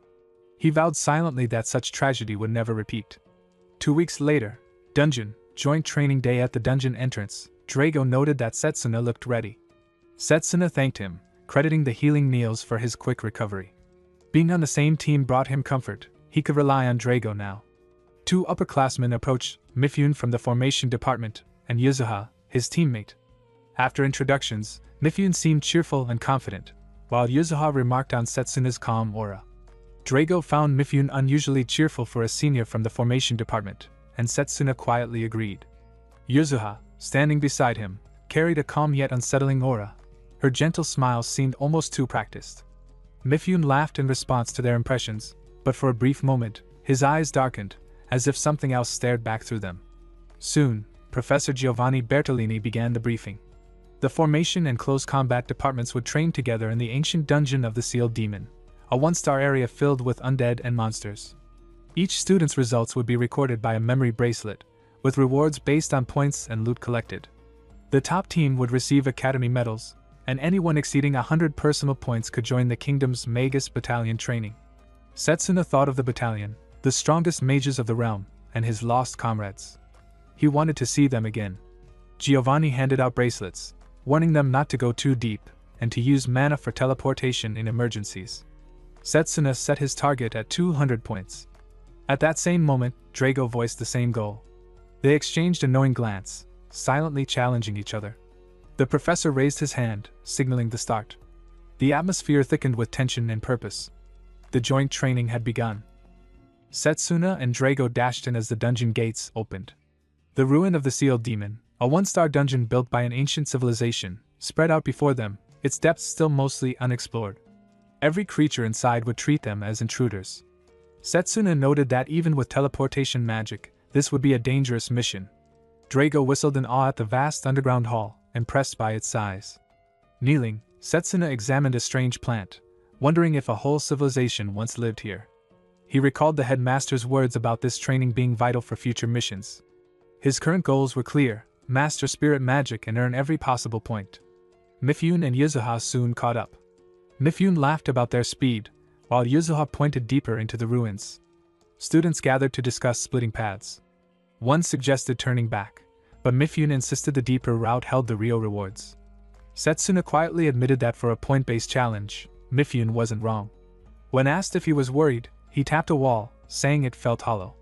Drago confirmed curiously, and Setsuna pointed out that the vegetation looked out of place. He suspected a hidden chamber. Mifune dismissed it as coincidence, but before Setsuna could finish explaining, Drago smashed the wall with a single punch, revealing a new passage. The group stared in surprise. Mifune grinned, calling it a splendid sight and praising Drago's strength. As they advanced, a huge boulder crashed towards Setsuna, but Drago cleaved it apart with his mana blade. Setsuna complimented his energy, and Drago replied that he wanted close combat mages to earn respect, and didn't plan on losing him. A glow flashed behind Setsuna, and he narrowly dodged an arrow aimed at his neck. White light erupted from a magic circle ahead, forcing them to react quickly. Drago admired Setsuna's sharp response and suggested clearing traps to ease the senior's path. They spotted a treasure chest. Just as Drago reached for it, Mifune fired a mana arrow, claiming it for himself with a smirk. His bracelet glowed, 15 points. Drago gritted his teeth. The same thing happened twice more, with Mifune outpacing him each time, earning 30 and 40 points while Drago stayed at 0. Even when Drago battled an armored demon, Mifune stepped in at the last second, landing the final blow and stealing the credit. Nearby, Yuzuha calmly fought demons beside Drago, collecting 30 points to his 10. Another chest appeared. Mifune reached it first again, raising his total to 55. Breathing hard, Drago heard Mifune remark that while he was strong, he lacked vision, and would never catch up that way. Their current points stood at Mifune 55, Yuzuha 30, Setsuna 25, Drago 10. Setsuna frowned, calling out Mifune's behavior. Dungeon exploration, he said, required fairness and sharing rewards, yet Mifune was robbing his juniors. Feigning innocence, Yuzuha turned to Mifune, who only chuckled. He said using others was part of human nature, and if Setsuna disliked it, he could try to stop him. Setsuna studied Mifune carefully. The man's dual formation circles gave him teleportation ability and a tactical edge, but even that had limits. Yuzuha, too, remained oddly detached from earning points.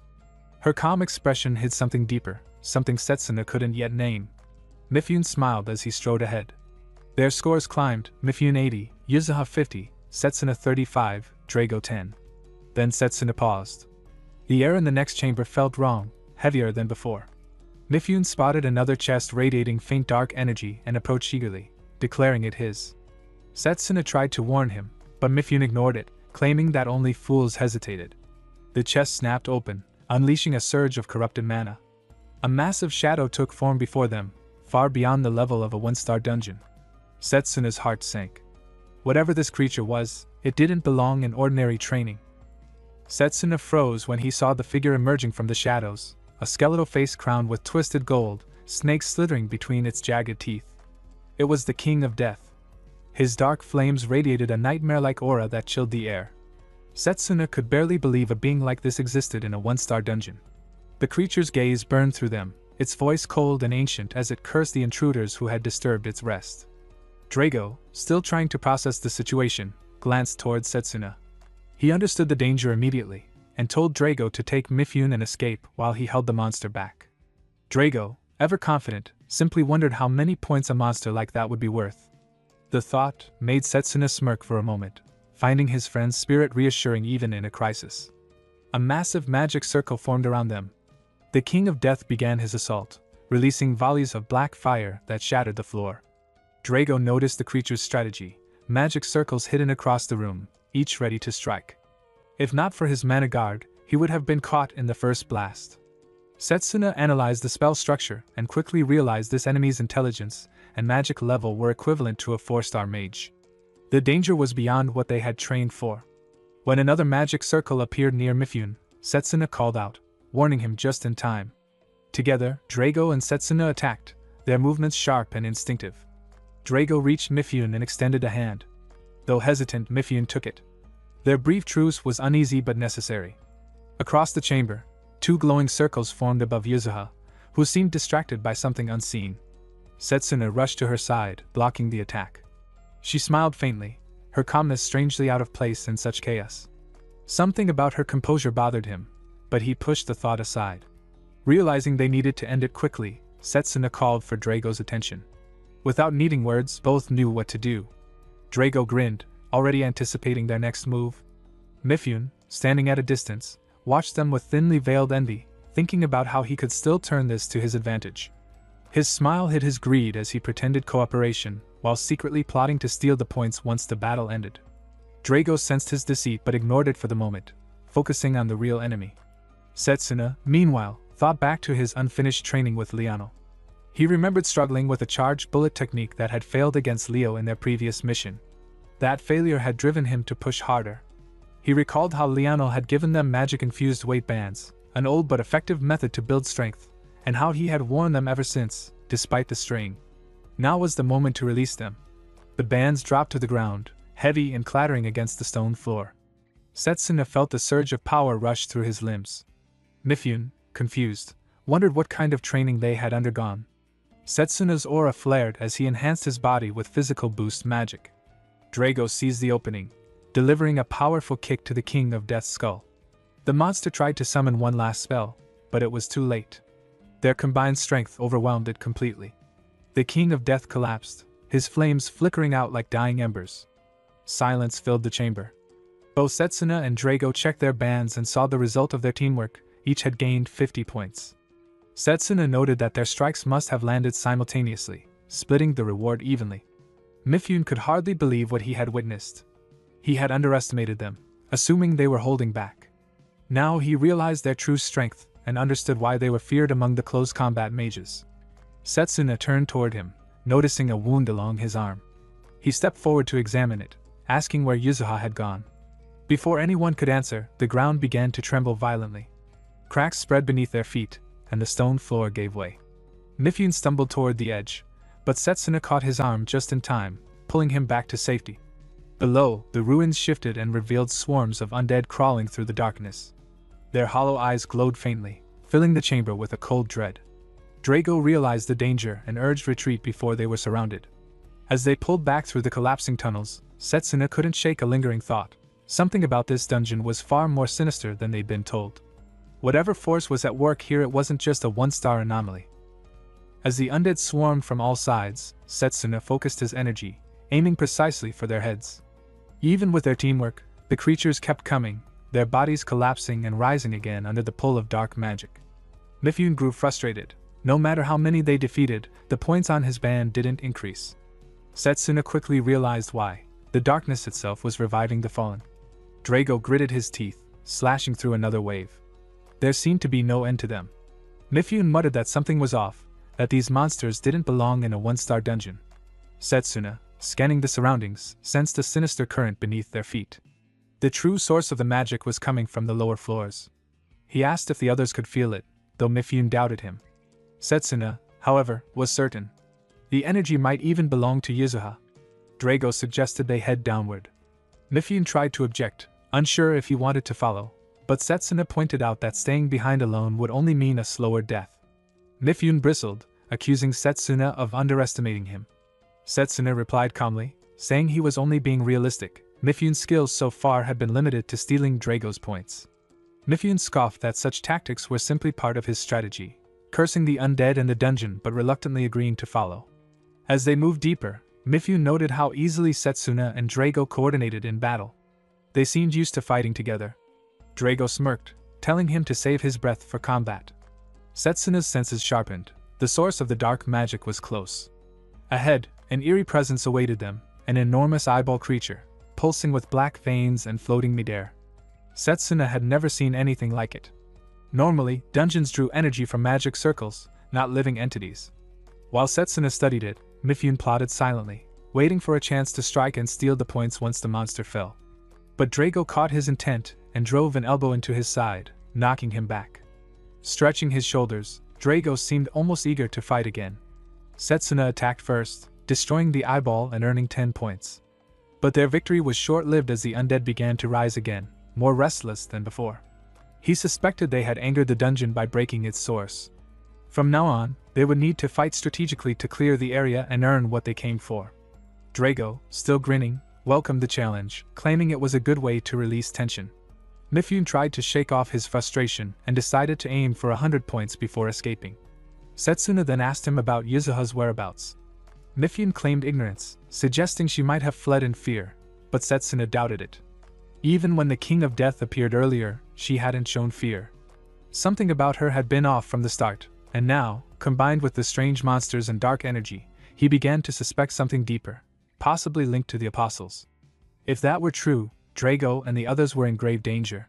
The undead surged again. Drago charged forward eagerly, cutting them down one after another, laughing at the bonus points each kill brought. Together, they pushed through the horde, their bands steadily tallying up. When the dust finally settled, Setsuna checked his band, 225 points. Drago followed with 210, while Mifune lagged behind at 125. Mifune declared he was done and started preparing to leave. Drago asked if he wasn't going to help find Yuzuha, reminding him she was part of their team. Mifune brushed it off, saying she had only joined yesterday and probably escaped already. That answer made Setsuna pause. Yesterday? Something didn't add up. As Mifune pressed his band to teleport back to the surface, nothing happened. Panic flashed across his face. The return function was disabled. Setsuna concluded they would have to find another way out. Drago tested his own band and confirmed the same. The air suddenly thickened with that same oppressive energy. Setsuna could feel it again, stronger and closer than before, the same magic that had fueled the undead. He decided to go deeper in search of Yuzuha, instructing the others to return if possible. Mifune mocked his concern, wondering if he was infatuated, but Setsuna ignored him. Drago refused to let him go alone and joined without hesitation. Mifune protested that they should inform Professor Giovanni first, but Setsuna told him to handle the report himself.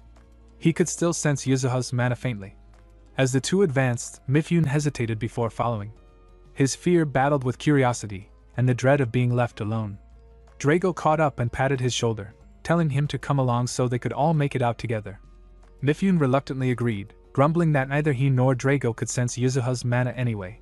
Setsuna simply replied that experience had sharpened his detection.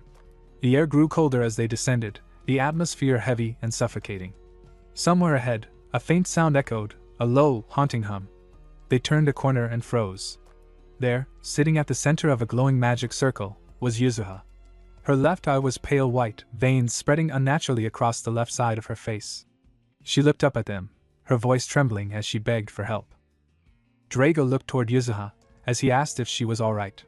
Mifune glanced around, his expression tense, wondering aloud what was happening. Setsuna raised a hand, stopping them from getting closer to Yuzuha, his voice calm but commanding as he warned that this was no ordinary situation, it was an ancient trap. While the others hesitated, Setsuna's mind raced. He sensed no signs of activation within the dungeon itself, which could only mean the trap came from an external source, perhaps an item imbued with dark magic. The pattern was disturbingly familiar. He remembered seeing something similar in his previous life, a cursed relic once sold on the black market. He was certain Yuzuha hadn't triggered it willingly. Someone else was pulling the strings. He quickly concluded that the only way to nullify the trap was through a specialized magic weapon. Taking charge, he stepped forward and prepared his mana blade, murmuring a series of incantations. Drago, without hesitation, gave him the go-ahead. Setsuna's mana surged, his blade glowing as the enchantment took effect. He brought it down against the magic circle, shattering its dark pattern in a single strike. The circle dissolved, vanishing into the ground. Yuzuha stirred, her consciousness returning, but the left side of her body convulsed as though crushed by unseen force. She collapsed into Setsuna's arms, weakly murmuring words about not letting him go any further before losing strength again. Setsuna froze for a moment, confused. He didn't understand what she meant. Dark waves began to seep from Yuzuha's earrings, the cursed energy pulsing visibly. Setsuna's eyes narrowed. So the source was the earrings after all. Mifune blamed Yuzuha's recklessness and asked what would become of her now. Carrying Yuzuha on his back, Setsuna replied that he wasn't sure yet, but regrouping with the others was their best option. They could report everything to the professors later. Even as he spoke, he couldn't shake the feeling that this incident was too unnatural. It had the Apostle's shadow written all over it. Drago cut in, saying they should focus on getting out first. Setsuna agreed and asked Mifune to use his bracelet for teleportation. He tapped it, but nothing happened. As expected, he muttered bitterly, realizing the bracelet wasn't functioning. Suspicion fell on Giovanni, wondering if he had provided defective magic tools. Setsuna checked Yuzuha's bracelet next, only to find it dead as well. The teleportation seals had all been disrupted. Before they could act further, the entire area began to shake violently. Mifune gasped. It was an earthquake. Drago shouted for everyone to run. The ground split, dust and debris filling the air as rocks tumbled from above. Mifune cursed under his breath, unable to understand what was happening, while Drago threw his fists at a massive boulder, his mana-charged blows echoing through the narrow corridor. Setsuna quickly assessed the situation. The path ahead was completely blocked by rubble. Using brute force would only waste energy. He suggested they search for another route instead. Meanwhile, somewhere deeper in the dungeon, Layla and her group were scouring the tunnels. Hearing faint cries, she called out to see if anyone was there. A weak voice responded. She rushed over, helping her team remove the rubble to free a trapped student. As they pulled the injured student out, Layla knelt and used healing magic to ease the pain. The student asked about the others, and another weakly mentioned that someone was still trapped behind the collapsed wall. Layla's heart tightened with worry. She silently prayed for Setsuna and Drago's safety. Back in the buried section, Mifune murmured in disbelief, unable to process how everything had spiraled so quickly. Drago asked if Setsuna could use his charge bullet technique to clear a path. Setsuna replied that he had thought of it, but the risk was too great, it could trigger another collapse. They were exhausted, and the air was growing thin. When Drago asked for alternatives, Setsuna admitted there was one way, but it required going deeper underground. With their condition, he couldn't bring everyone along. He decided to go alone. Mifune protested, reminding him that the lower floors were filled with powerful monsters. Setsuna acknowledged the danger but explained that the earthquake was likely caused by the dungeon boss awakening. The interference in their teleportation magic confirmed that a stronger mana presence was suppressing their own. This was no longer a one-star dungeon. Drago, despite the dire situation, couldn't help but admire Setsuna's calm deduction, calling him as knowledgeable as ever. Setsuna only nodded to himself. Years of dungeon exploration had taught him how to read mana patterns like this. Mifune told him that he and Drago would hold their ground and wait for good news. Setsuna promised he would return, determined to save them all. Drago reminded him to mark his path along the way, and Setsuna agreed before setting off into the dark passage. As he descended further, the air grew heavier and colder. He could feel the thick aura of death surrounding him. While fighting off waves of undead, his mind wandered briefly. He wondered how far the limits of close combat magic could reach. If only he had a fire or purification element, dealing with these creatures would be much easier. Close combat spells relied purely on force and lacked elemental power, but lately, he had begun to feel something stirring inside him, a faint burning sensation, as if another power was awakening. He cut through the last wave of undead and continued deeper, searching for an escape route. Back at the blocked tunnel, Drago was tirelessly breaking apart smaller rocks. Mifune, slumped against the wall, spoke bitterly about how he had always relied on shortcuts, pretending strength while others trained sincerely. He called himself the fool for not realizing sooner. Drago, focused as ever, told him there was no time for regrets, they had to survive. A faint voice echoed through the rubble, asking if someone was there. Drago shouted back, his heart leaping at the sound. From the other side, students responded that they could hear him. Layla's voice soon joined in, desperate but hopeful, calling out for Drago and asking about Setsuna. Drago yelled back that they were alive, though Setsuna had gone to find another route. Mifune tried to reply but his voice failed her, exhaustion taking over. Layla urged her group to clear the debris faster. Deeper below, Setsuna could feel the dungeon's atmosphere shifting. The mana here was dense and suffocating, the very heart of the dungeon.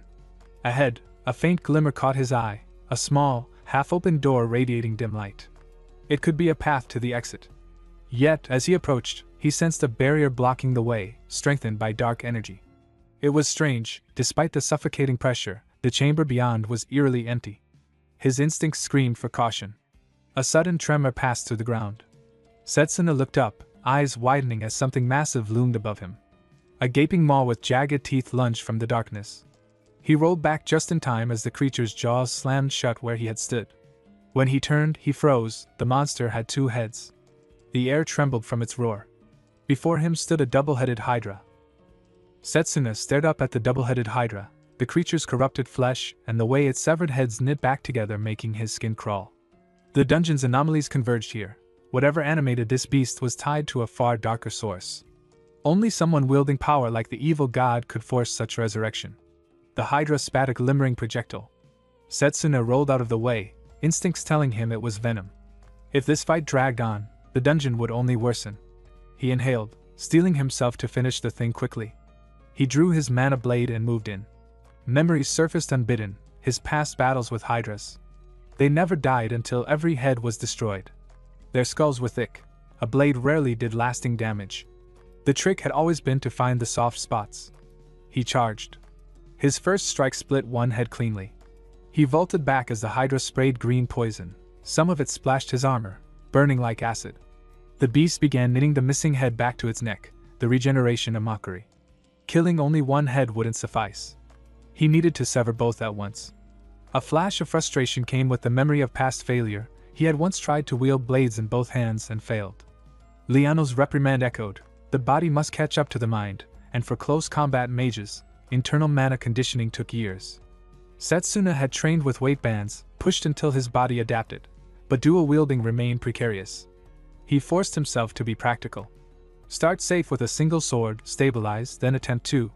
He pushed forward again, muscles burning, poison stinging his lungs. The Hydra lunged. Both heads slammed into a stone wall in a blind charge. For a heartbeat they were disoriented. Setsuna seized the moment, manifesting a blade in each hand and driving both through the beast's necks in simultaneous arcs. When both heads hit the floor at once, the monster shuddered and did not regenerate. The exceptional recovery that had sustained it faltered when all heads were taken together. Setsuna's double blade trembled in his grip. The technique was far from perfect, but it had worked. A slow clap echoed from the shadowed corridor. A man stepped forward, wiping his palms, eyes bright with cruel amusement. Giovanni, Professor Giovanni Bertolini, applauded Setsuna's victory as if inspecting a finished product. Setsuna glanced up, breath ragged, and named him aloud. Giovanni noted Setsuna's calm, suggesting the student had expected him to appear.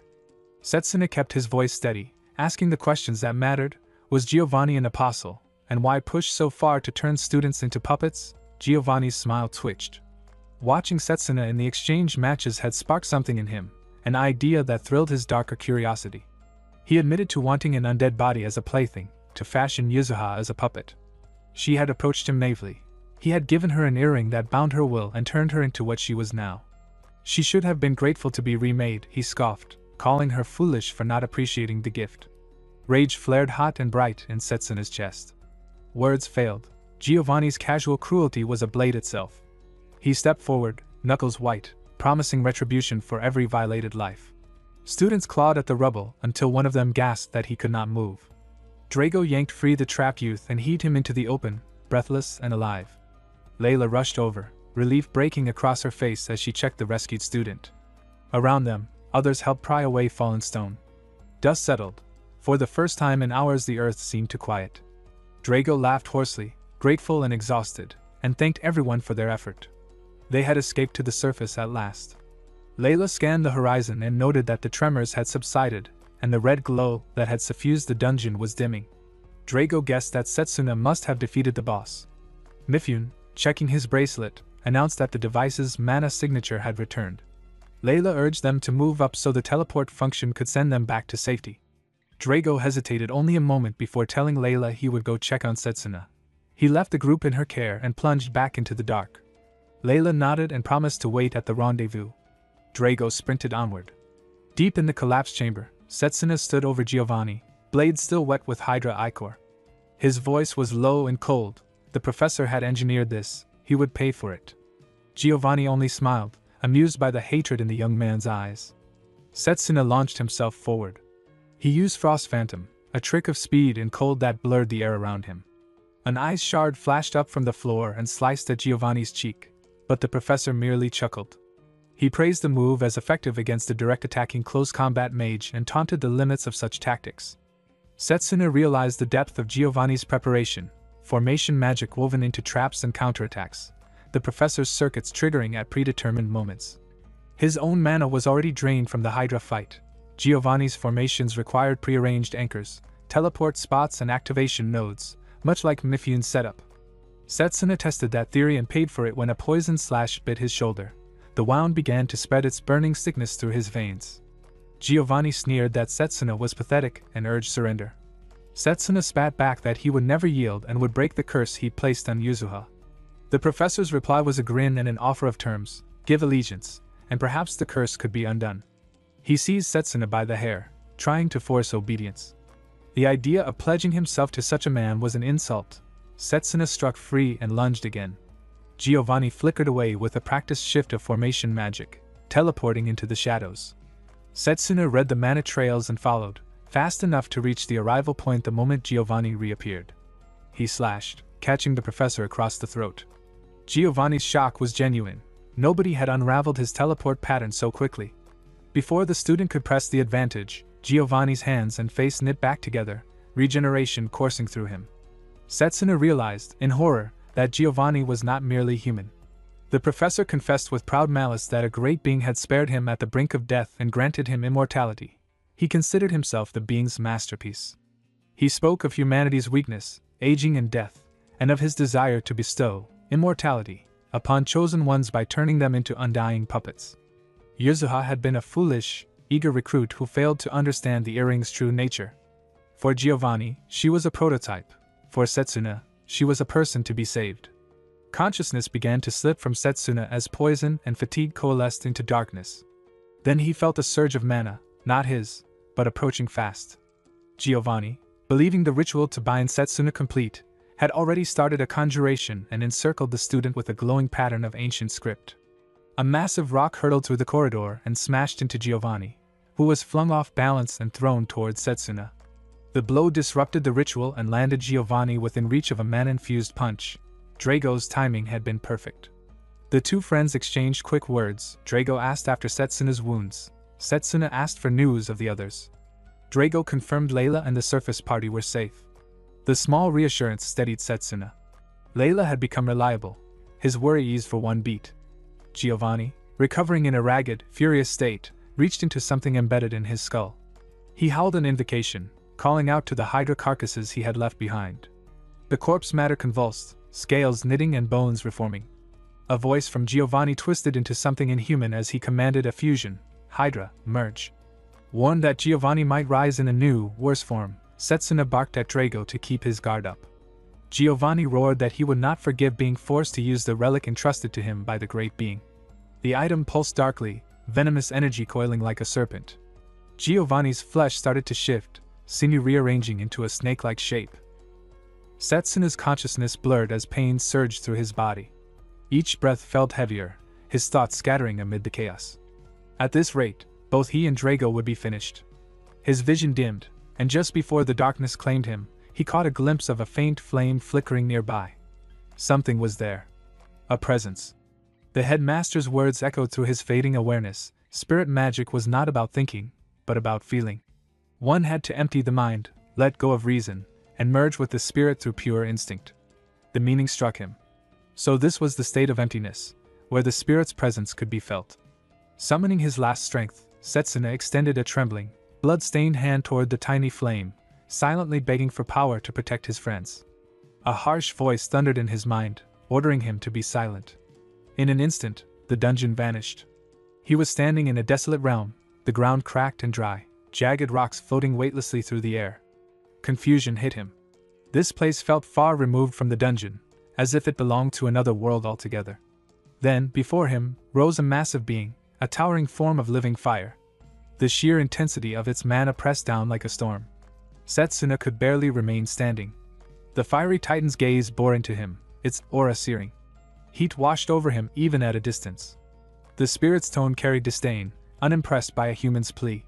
Rocks spun around him, trapping him within a circle of flame. He could feel his skin burning, the air itself turning molten. Still, he held his ground. The spirit's voice rumbled through the air, claiming it had no obligation to listen, its flames blazing hotter as the surroundings ignited. This world, once cold and still, was now turning into a furnace of pure wrath. The flames licked at his body. The agony was unbearable, yet Setsuna's resolve hardened. If he failed here, everything would end.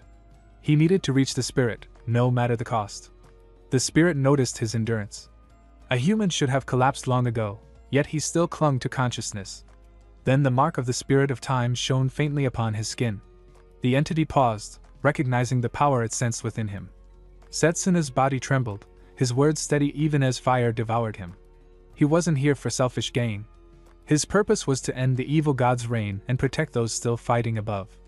The spirit's rage flared again, dismissing the idea as futile. No human could resist this realm, or its eternal flame. But even as the world burned, Setsuna refused to yield. His determination pierced through the heat. The spirit observed him in silence. The flames roared higher, testing his will.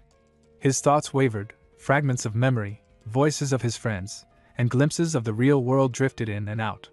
He struggled to breathe, to move, yet one thought held him together. He couldn't die, not until the evil god was defeated. With that final burst of resolve, he broke through the flaming prison, pushing aside molten rock. His body trembled, his mana nearly spent, but his heart burned stronger than ever. He called upon the spirit once more, not for himself but to ensure no one else would fall to the darkness above. The flames calmed. The spirit regarded him with faint amusement. A year had passed within this distorted time, a single moment outside, yet an eternity of endurance within. The fiery being found itself reluctantly impressed. As Setsuna collapsed, unconscious but unbroken, the spirit marked his hand with its seal and vanished, leaving behind a quiet promise. Back in the dungeon, Drago's battle raged on. Giovanni's serpentine form towered over him, his attacks unrelenting. Drago's guard faltered. His nerves had gone numb from the previous strike. Ice-infused mana tore through his defenses. Giovanni mocked him, his words dripping with arrogance. The next blow would finish everything. Drago's body refused to respond, but in the depths of his fading mind, he saw his parents, his father's proud smile, his mother's warmth. He remembered his father's words, to be the shield that protects others, to embody the strength of the close combat mage. He whispered a silent apology, knowing he could no longer move. Giovanni laughed, preparing to end it, until he paused. The air trembled. Drago was no longer where he stood. A surge of heat cut through the cold. Flames rippled through the dungeon's shadows. Giovanni turned, eyes narrowing as an unfamiliar pressure filled the air. A figure stepped between him and Drago, hair now glowing orange, eyes blazing with the same fire that once tried to consume him. Setsuna had returned. Setsuna moved in a burst of blinding speed, carrying Drago to safety before vanishing again. Giovanni blinked, confused by the sudden disappearance. A scorching heat followed. Setsuna had already reappeared behind him, his attack landing before Giovanni could react. For the first time, Giovanni felt unease. The strike was more than physical, it burned through his regeneration. The flames clung to him, defying logic. This wasn't ordinary magic. A realization struck him: the human possessed two different magical crests, two lines of power etched into his very being. A tremor ran through Giovanni's frame. The thought of fear crept in, but he rejected it with rage. He was undead, a being beyond life and death. Poison surged through his veins as he unleashed a vortex of venomous mist, convinced that nothing living could withstand it. Yet Setsuna's mana flared, and the flames formed a shield around him. The poison evaporated on contact. Giovanni's composure faltered. The human had nullified his attack merely by releasing energy. It made no sense. He studied Setsuna more closely. The boy seemed half-conscious, his movements wild and instinctive, yet impossibly precise. It wasn't strategy, it was instinct guided by the spirit within him. Giovanni realized that if he could just restrain that body, he could end this battle. Ice blades surged from his hands, locking around Setsuna. He prepared the final strike, but a figure stepped between them. Layla's mana blade intercepted the attack, sparks scattering through the air. She stood in front of Setsuna, blood tracing down her arm, her breath ragged yet steady. Giovanni sneered at her interruption. His focus had been so entirely on the flame-wreathed human that he hadn't sensed her approach. He readied his blades again, determined to cut down both at once. Layla's eyes flicked towards Setsuna. His body trembled, heat radiating off him, flames spiraling like living energy. His consciousness seemed to waver, yet something deeper kept him standing. She remembered his words, that strength came from resolve, and that even someone like her could grow if her heart didn't waver. In another realm, Setsuna found himself once again standing before the spirit of flame. The fiery landscape pulsed with energy. The spirit regarded him with disdain, unimpressed that he had been consumed by such a small degree of its fire. Setsuna felt frustration rise. He thought their bond had already been forged. His eyes caught the faint image of Layla fighting within the dungeon, and desperation surged in his chest. He demanded to know how to control this power, how to return. The spirit's response was indifferent. It claimed no responsibility for guiding him. This was the first time it had ever shared its power with a human, and the rest, it said, was for him to discover. Back in the dungeon, Layla fought fiercely, her mana blade clashing against Giovanni's ice. Each strike left her weaker, yet she held firm. The memory of Setsuna's encouragement echoed within her, to trust her resolve, to never rush but to never give up. The spirit's voice rumbled through Setsuna's mind, challenging him to prove his will, to show whether he would perish with the woman he sought to protect, or rise above fate itself. The words reignited his strength. Setsuna's eyes snapped open. His body burned with renewed vitality as he surged forward, flames trailing behind. Giovanni barely had time to turn before the attack struck. The impact was devastating, a manifestation of spirit and human will fused into one. The flames roared, swallowing Giovanni whole. Setsuna's voice carried through the flames as Giovanni staggered before him.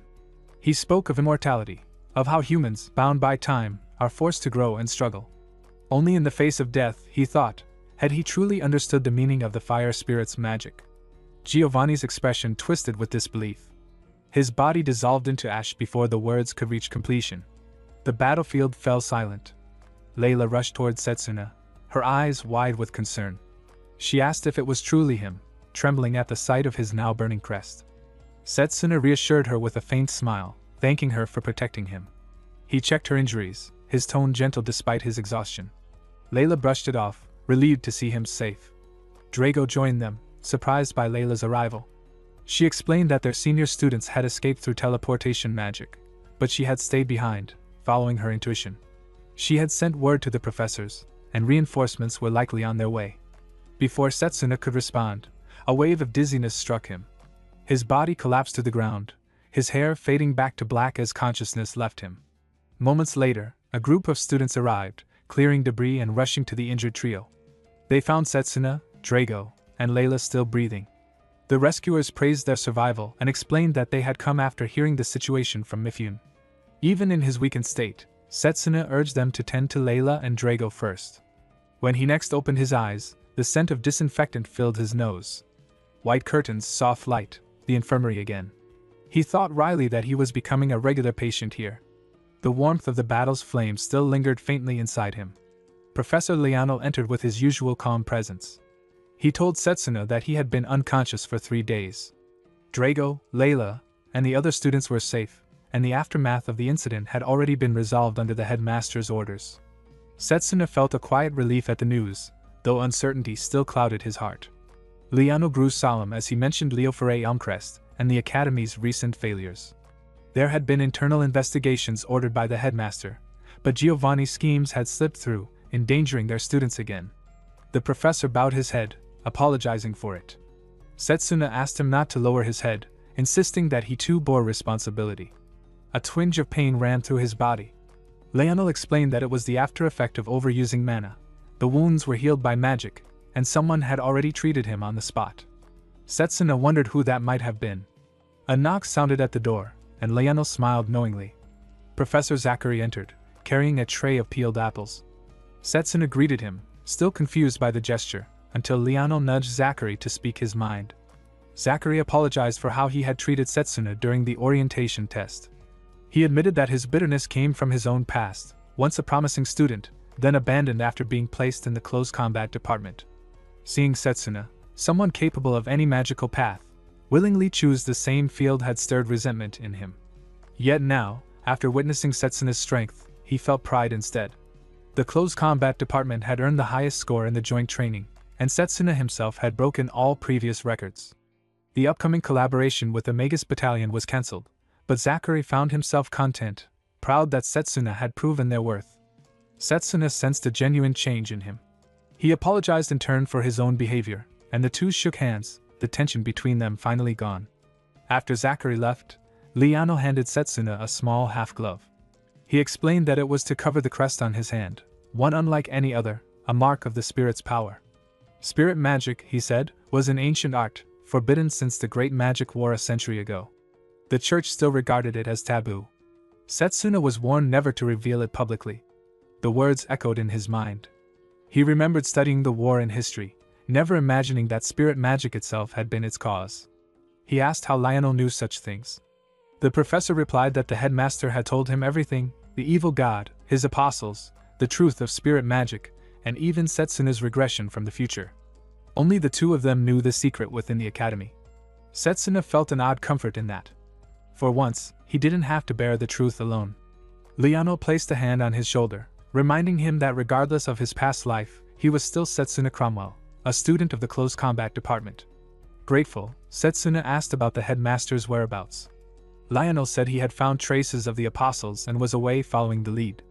When Setsuna tried to rise, Lionel pressed him gently back down, promising to explain more once he recovered.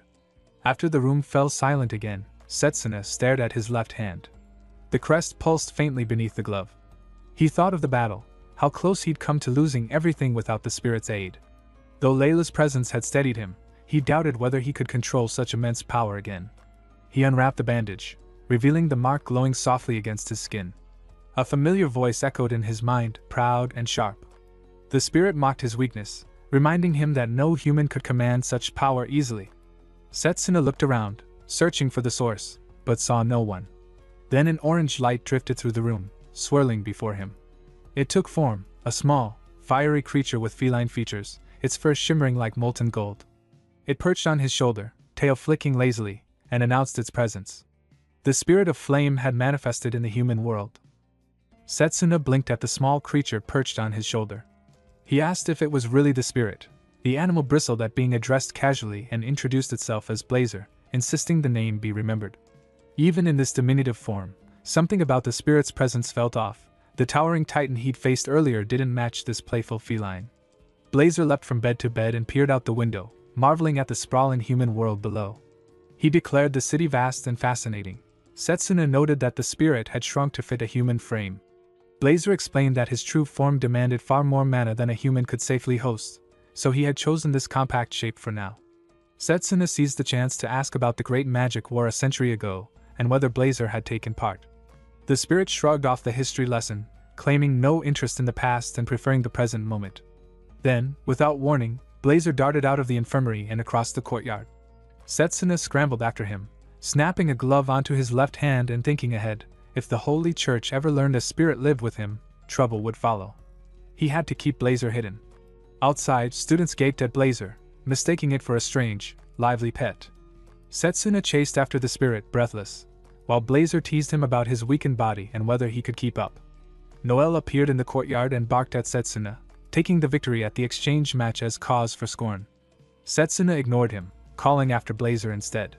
Carl intercepted, making a veiled comment about the red-haired girl. Setsuna deflected and moved on. Mifune caught up, noticing Setsuna panting. Gossip swirled among nearby girls praising Setsuna's joint training score.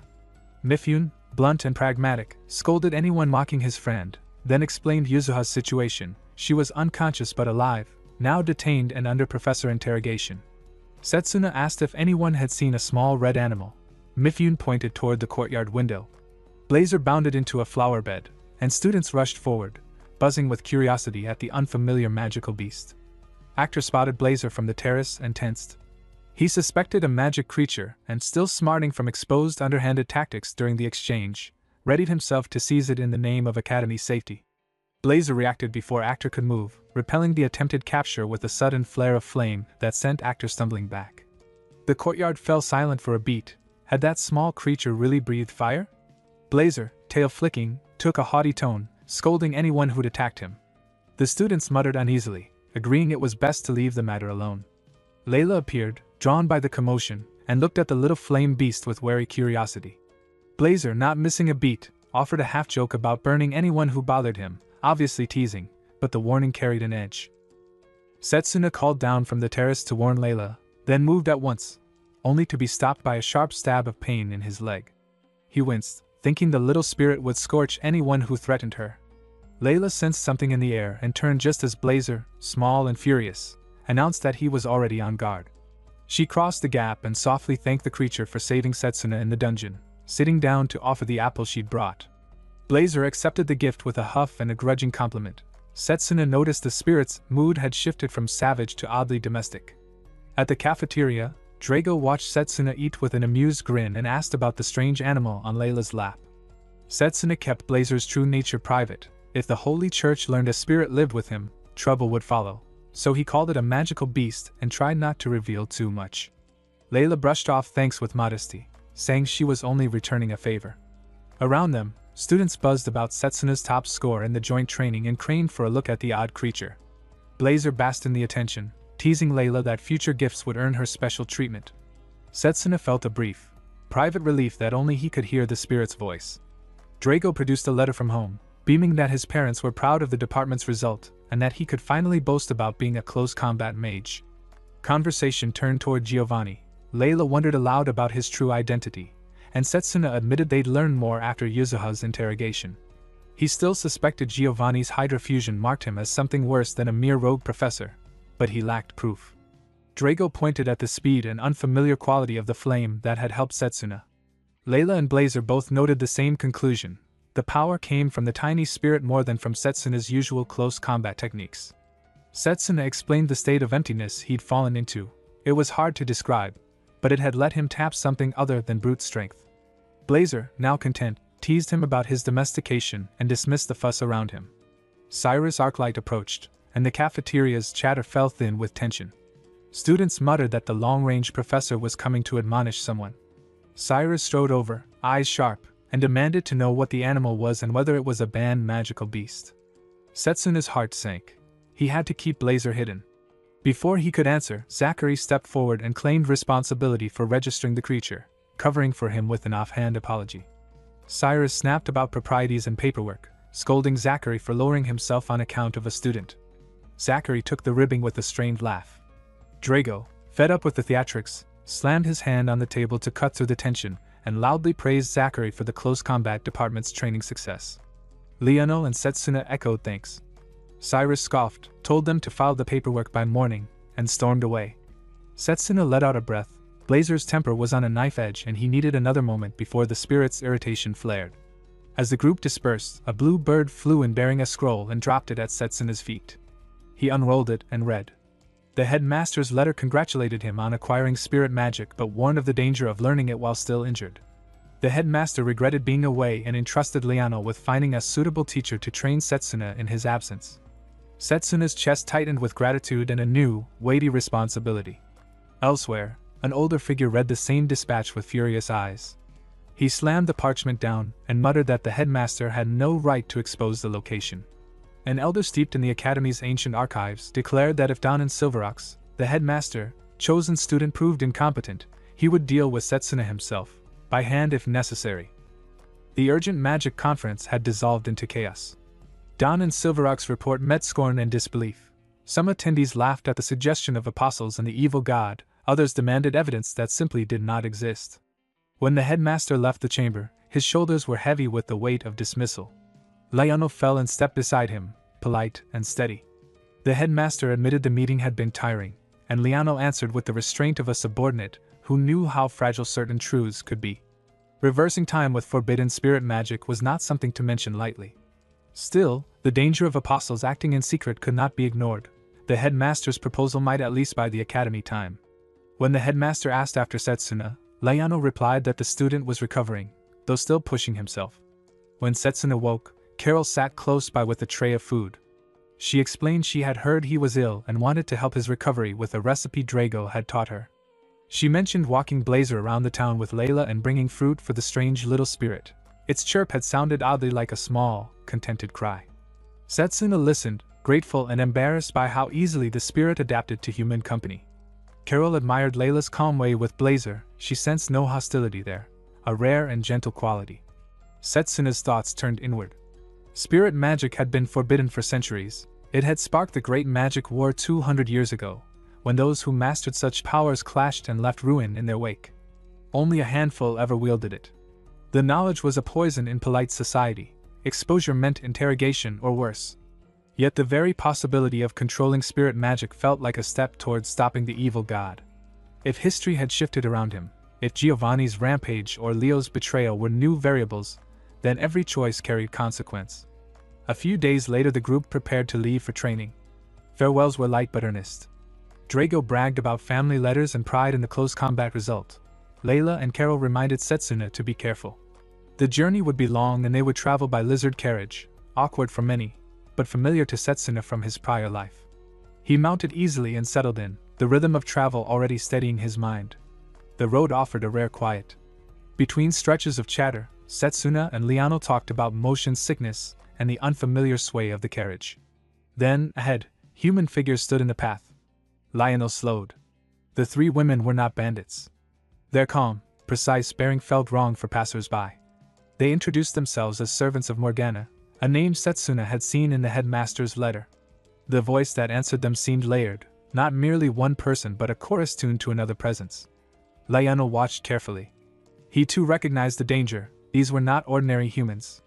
Setsuna suspected constructs, dolls animated by alchemy or spirit craft, and when they spoke it became clear their master was far from benevolent. Their challenge hung in the air, testing whether Setsuna himself had been chosen by fate or by mere happenstance. Lionel's demeanor shifted from diplomatic to ready. He drew a great mana sword with an effortless motion, the edge humming as arcane energy gathered along the blade. Setsuna readied himself beside him. The servants moved in synchronized grace, and the first clash of magic against metal shattered the road's fragile calm. Setsuna braced himself. To gain Morgana's recognition, he would have to defeat the dolls. Lionel stood ready beside him, resigned to the inevitability of combat. The enemy moved first, a sphere of compressed water forming between their hands. Lionel ordered him forward and intercepted the blast himself, cutting through the torrent with his mana blade. The impact rippled through the clearing, scattering droplets like shards of glass. Their opponent observed calmly through the dolls. Setsuna's eyes caught the glint of another weapon, water infused with lightning, its energy writhing with lethal intensity. Lionel warned him to stay alert. Even a touch would be enough to paralyze. Setsuna focused, recalling how dangerous elemental attacks were for close combat magi. Unlike those who fought at range, their mana was intertwined with their bodies. One wrong movement and the backlash could tear them apart. The voice of Morgana's projection drifted through the battlefield, condescending and clear. She mocked the old art of close combat, declaring it obsolete in an age ruled by golems and summoned constructs. Her dolls pressed harder, their strikes fast and synchronized. Setsuna admitted to himself that the woman had a point, but he refused to yield. Close combat magic was not yet at its peak. He dashed forward, breaking past the rhythm of their assault, and struck two dolls hard enough to send them crashing into the ground. They were not destroyed, merely forced into temporary stasis. Drawing on instinct, he recalled the weapon most suited for this terrain. The mana blade in his hand shifted form, adapting to the uneven ground, his body moving with the precision of countless hours of training. Leono's presence grounded him. When another doll darted toward the professor, Setsuna called out, adjusting their positions through practiced coordination. Every movement built on their shared understanding, technique layered upon technique, mana weaving through muscle and will. Together, they began to turn the tide. Then the dolls clasped hands, forming a circle. Energy gathered in the air, coalescing into a massive sphere of mana-infused water. The barrier pulsed like a living thing, impenetrable by ordinary means. Setsuna calculated quickly, even charged bullets would dissolve on contact. A familiar voice echoed in his mind. Blazer scoffed at the spectacle, dismissing it as a mere trick. Setsuna barely had time to react before the crest on his hand flared, his hair and eyes igniting in hues of amber flame. The spirit's power surged within him, wild and hungry. Blazer's excitement crackled in his thoughts, urging him to unleash destruction and end it in one blow. But Setsuna pushed back. This was a test, not a battle to the death. He needed Morgana's recognition through his own strength, not borrowed power. The light dimmed, his breathing steadied, and the fire receded. Moments later, the dolls lowered their hands. The hostile energy faded. Morgana's distant voice returned, this time calm, commanding her servants to guide the intruders. Confused but cautious, Liano and Setsuna followed as one of the dolls led them deeper into the forest. Inside an ancient grove, a figure awaited them. The true Morgana regarded Setsuna with quiet curiosity. She spoke of his restraint, how he had chosen not to wield spirit magic, even when pressed to the edge. Setsuna explained his reasoning. The danger was too great, the risk to nature, and the lives within this forest too heavy a price. Morgana's eyes softened, a flicker of respect hidden beneath her sharp tone. She called him soft-hearted, but praised his discipline and judgment. Recklessness, she said, would have ended him before he reached her domain. With that, she acknowledged him, a rare honor, and agreed to guide him in taming the spirit within. Blazer bristled immediately, indignant at the idea of being tamed. Morgana smirked, calling him a boastful pet bound to a fragile form. The spirit's pride flared. His power surged through Setsuna's body without restraint. Setsuna gritted his teeth, forcing control over the torrent of energy as flames licked the ground around him. The pressure grew suffocating, threatening to ignite the entire grove. He steadied his breath, feeling Morgana's gaze linger on him, not with disdain, but with interest. If he lost focus, the forest would be consumed in seconds. Yet amidst the chaos, a strange calm filled him. He had no need to prove strength through destruction. This moment would instead become the lesson that marked the beginning of his true mastery over the spirit's power. Blazer unleashed a surge of fire toward Morgana, the air twisting under the heat. Setsuna instinctively reached for balance, and before the flames could strike, Morgana raised her hand. The lake stirred, its still surface rippling to her call. Lionel, watching, realized she was drawing power from the water itself. The lake rose in a spiral, taking the form of a vast serpentine dragon that coiled above them, radiating raw, elemental energy. With one motion, she sent it crashing down. The fiery spirit was engulfed in a wave of blue, its flames smothered beneath her command. Setsuna, caught within the surge, felt the pressure of both fire and water clashing around him. Morgana's tone was steady as she explained that the spirit within him had yet to form a true bond. Its strength was wild, its nature untamed. Only through genuine recognition could he ever control its power. Setsuna, steadying his breath, understood the gulf between mastery and force. Morgana spoke of the path ahead, unity with nature, entry into the spirit realm, and earning a spirit's trust. He had skipped the first step, she noted with faint disapproval, blaming the headmaster's lax teaching. Setsuna thought her remark almost irreverent, yet she was right. The forest around them pulsed faintly with life, and she declared it his training ground. Beginning the next dawn, he would live among the spirits until they deemed him worthy. Setsuna trained without pause, his body tested under waterfalls, his will shaped through combat and meditation. In time, he sensed the quiet rhythm of nature flowing through all things. Morgana acknowledged his progress, impressed that he had reached that state within 2 weeks. It was enough to begin the next trial. In the spirit world, she said, strength meant nothing, only will endured. The spirit he sought to tame was ancient, fierce, and far beyond his command. She would accompany him to ensure his consciousness survived the process. Blazer's distant presence pulsed with scorn but also anticipation. Setsuna met that challenge with calm resolve, intent on earning the spirit's acceptance. Morgana warned Lionel that while their minds wandered beyond the veil, their bodies would remain vulnerable. Lionel promised to guard them. Setsuna steadied himself, entered the same stillness Morgana had taught, and the world around him faded. The spirit realm unfolded, a horizon of fire and molten sky.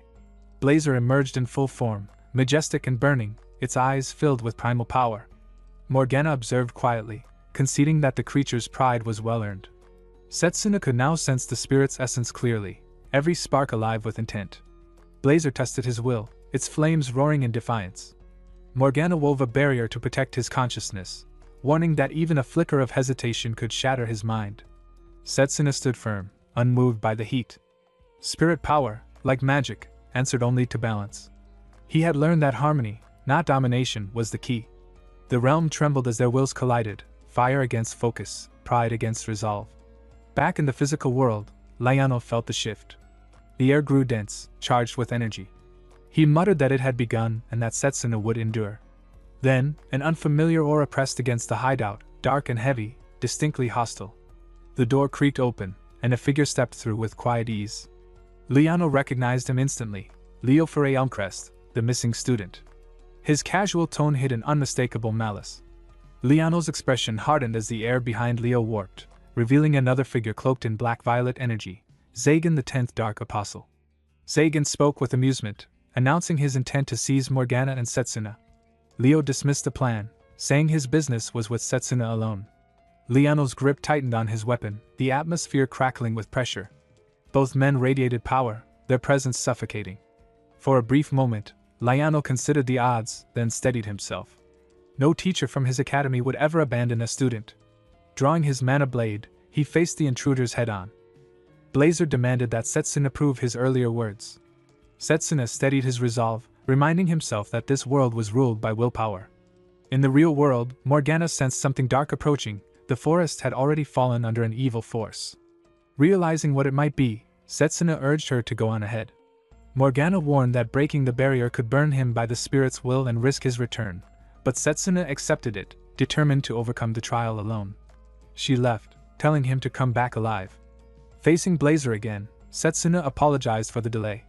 The spirit questioned his obsession with power that was far beyond his reach, asking if he wished to destroy himself. Setsuna revealed that in the world before his regression, everything had been lost: the army manipulated by the apostles, the collapse of humanity, the death of his comrades and mentors. That grief had awakened the time spirit's power and sent him back to this era. This time, he vowed to protect what remained. Blazer found his motivation petty yet fascinating. The courage to face despair without fear intrigued him. Accepting the challenge, Blazer declared that Setsuna sought not just a fragment but the whole of his power. Shrinking to human size, he prepared for a clash of wills. Both lunged forward, fists colliding with blazing energy. Meanwhile, in the real world, Liano battled Zagan. Despite repeated heavy techniques, Zagan's strength only grew. As he struck, Morgana's alchemy doll intervened, releasing a wave of magical energy that forced Zagan back. The air trembled with mana. Liano realized Zagan's power wasn't fading but rising unnaturally. Leo joined in, launching his attacks while keeping his distance. A sudden light burst across the battlefield. Morgana had returned, fully awakened. She scolded them for their noise before preparing to engage Zagan herself. Together, she and Liano struck, yet their combined assault seemed ineffective.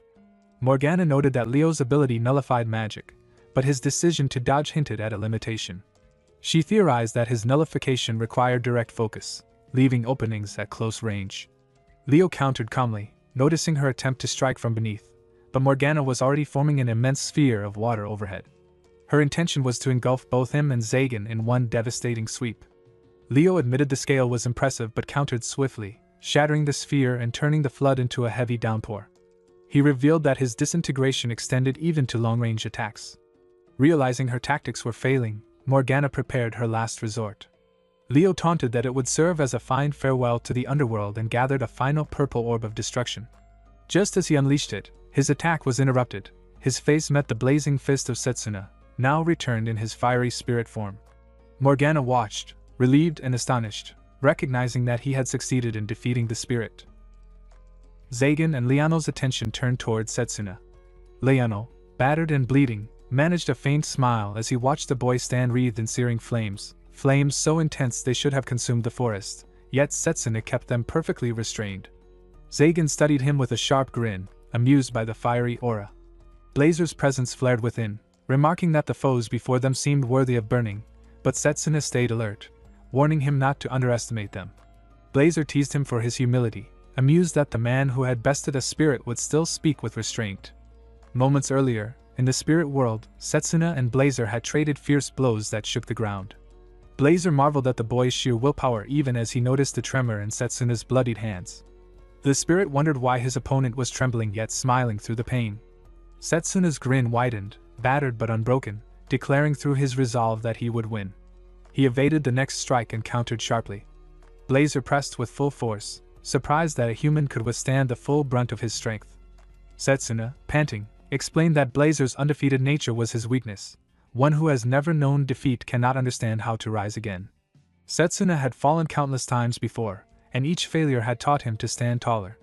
That unyielding will, he said, was what led him to victory. Their final clash erupted like a storm, fists colliding in a blaze of crimson fire and spirit energy.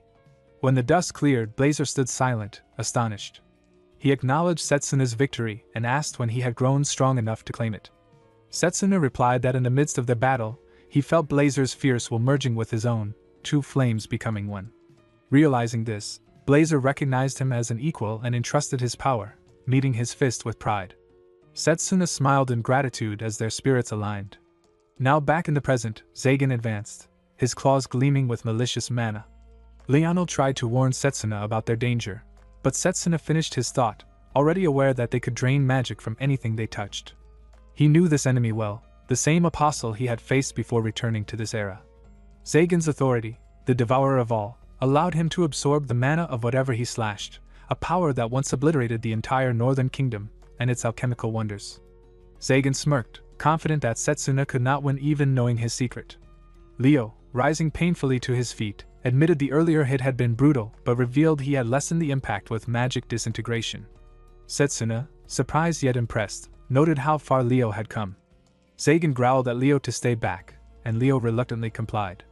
Setsuna recalled the last time he fought this monster, how he had barely managed victory through long-range tactics. But Zagan had since honed his close combat ability. One wrong step could mean death. Still, Setsuna was different now. He struck first, each blow driving Zagan back. The apostle roared in disbelief as Setsuna's movements blurred faster than his eyes could follow. The fusion of Blazer's spirit power and his own combat skill elevated his strength beyond human limits. Liano recognized the blend of techniques instantly, smiling with pride, while Morgana observed the precision of his controlled flames, astonished that he could manage such restraint in the midst of battle. Zagan suddenly released a deafening shriek that split the air. Setsuna leapt back, flames rippling around him. The apostle's grin widened as he claimed to have absorbed the spirit's fire itself. His body radiated stolen energy, swelling with power as he declared himself the devourer of all creation. Setsuna's eyes narrowed, a faint smile forming on his face as he steadied his stance, the ground trembling beneath him. His answer came not in words but in quiet defiance, a glimmer of determination burning brighter than any flame Zagan could ever consume. Zagan lunged at Setsuna, who swiftly leapt back. A moment later, Zagan froze mid-motion, his expression twisting in confusion as his body began to smolder. He turned toward Morgana, shouting for her to lend him water magic, but his limbs refused to obey. Setsuna calmly revealed that spirit magic could not be fully devoured, even if absorbed, it would consume the devourer from within. Zagan realized in horror that Setsuna had deliberately allowed himself to be struck earlier, turning the apostle's ability against him. Panicking, he called for Leo to use disintegration magic to remove the energy. Leo mocked his desperation, reminding him that he had told him not to interfere before. With irritation, Zagan ordered him to act anyway, and Leo agreed, revealing a burn around his left eye, only to unleash a devastating attack that struck both Zagan and Morgana, shocking Liano and Setsuna. Zagan roared in fury, accusing Leo of betrayal. Leo smirked coldly, saying he had only followed his mission, eliminating his useless superior, along with Morgana. He mocked Zagan for his beast-like behavior but acknowledged his usefulness until now. Enraged, Zagan vowed to take everyone down with him for his master's cause, summoning his last strength for a suicidal attack. Before he could release it, Setsuna charged forward, his spirit-forged sword blazing with divine fire, and sliced the apostle in half. Zagan's body dissolved into nothing, leaving behind a single black gemstone that clattered to the ground. When Setsuna looked up, Leo had already vanished. Setsuna clenched his fist, vowing to find him again and defeat him without mercy. He and Liano rushed to Morgana's side. Half her body was missing from the blast, but instead of blood, shimmering water flowed from the wound. Setsuna desperately offered to heal her, but Morgana told him the attack had used disintegration magic. Her body could not be saved. Tears welled in his eyes as Liano placed a comforting hand on his shoulder. Morgana smiled faintly, telling Setsuna that he had been recognized by the spirit of flame, and that she wished to entrust him with something. From her hand, she produced a silver locket containing her spirit, Water Aina, explaining that it would aid him in forming a bond with water spirits. Setsuna refused to accept her death, insisting there must be a way to save her, but her light faded and she fell silent. He cried out, grief-stricken. Liano reminded him that even the strongest could not change fate, that what mattered was to never stop facing hardship, to continue living and fighting no matter how many times one failed. As Setsuna knelt, a young girl approached and gently patted his head, teasing that he had been tricked. Shocked, he turned to her. The girl grinned, saying he shouldn't talk about keepsakes because they brought bad luck, and assured him she was perfectly fine. Setsuna stared in disbelief as realization dawned. It was Morgana, but in a youthful form. She explained that the old woman had been an alchemical doll infused with her soul and memories, her greatest creation, crafted to deceive even apostles. Lionel was speechless as she revealed that the doll was only one of many, but unlike the others, it carried her consciousness. Setsuna, still confused, pointed out that she had appeared old even in the spirit world. Morgana laughed, saying that one's form there was only a reflection of will. Removing her cap, she revealed her pointed elven ears, confirming her true nature. Lionel hesitated, awkwardly glancing at Setsuna and muttering that he should guess her age. Setsuna, realizing the danger, refused, whispering that there was no right answer to such a question. Morgana chuckled and said the correct answer was over 300 years. Both men froze, stunned. Setsuna stammered, asking if that meant she had lived through the Great Magic War. Morgana smiled slyly, offering to share what she knew for a price. Setsuna, taking her words literally, reached for his pouch of coins, only for her to laugh and wave it off, saying she had been joking. Then her expression turned serious. She said it was not safe there any longer and suggested they move toward the lake, where she would tell them about the erased history of the world. Morgana, Liano, and Setsuna stood by the quiet shore, watching ripples spread as Morgana tossed a stone into the water. She sighed, lamenting how close she had been to breaking a 90-year-old record. Setsuna could barely keep up with her shifting mood, and Liano shared his confusion, assuming she must have been under heavy stress. Morgana soon turned serious, returning to the story of the Great Magic War. She spoke of the many races that inhabit the world, humans, dwarves, and beast men, and explained how elves, blessed with long lives and an affinity for nature, often forge deep bonds with spirits. This connection allowed them to master spirit magic, which led some to be worshipped by humans. But among them was one elf who strayed from the path, manipulating the king of a human nation and teaching spirit magic to his followers to wage war for domination. That war became known as the Great Magic War. Liano remarked how dangerous blind faith and power could be when combined. Morgana continued, explaining that after countless sacrifices, the believers of elves and spirits were defeated, and since then, elves had been persecuted as beings who disturbed the hearts of men. Setsuna realized that the term, ancient magic, had been created to conceal the truth of spirit-handling arts, and Morgana confirmed it with quiet resignation. When Liano asked if she resented humans, she admitted she once had, but that anger had long since faded. Even so, she still kept her distance, for centuries of hatred had not yet vanished. Her double had been a way to hide from those who hunted elves. When Setsuna asked why she revealed her true form to them, she said that Dahanan had trusted them deeply, and after seeing Setsuna's tears, she felt it was right to show her true self. Setsuna protested in embarrassment, making Morgana and Liano laugh. As the conversation faded, Setsuna's gaze drifted to the crest on his hand, remembering the price of forbidden power used in the Great Magic War. Morgana thanked them for their help, saying they would part ways there. Setsuna expressed his gratitude, while Liano asked about her plans. She said she would go into hiding again since her location was exposed, and that they might never meet. Setsuna bowed, asking her to lend humanity her strength again when the time came. Morgana smiled faintly, telling him to ask Dahanan if such a day arrived, and mentioned that she still exchanged letters with him. Blazer appeared in his cat form, boasting that he would burn Setsuna to ashes next time, which only made Morgana tease him about getting drenched again. After their goodbyes, they all went their separate ways. On his lizard-drawn carriage, Setsuna thought back to a memory of his sister. Her words echoed in his mind.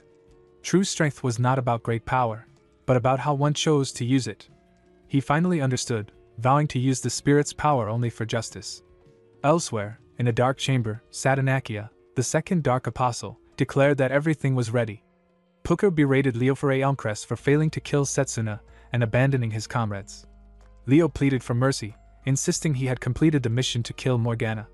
When Satanakia asked if he had confirmed her death, Leo hesitated, assuming she could not have survived the attack.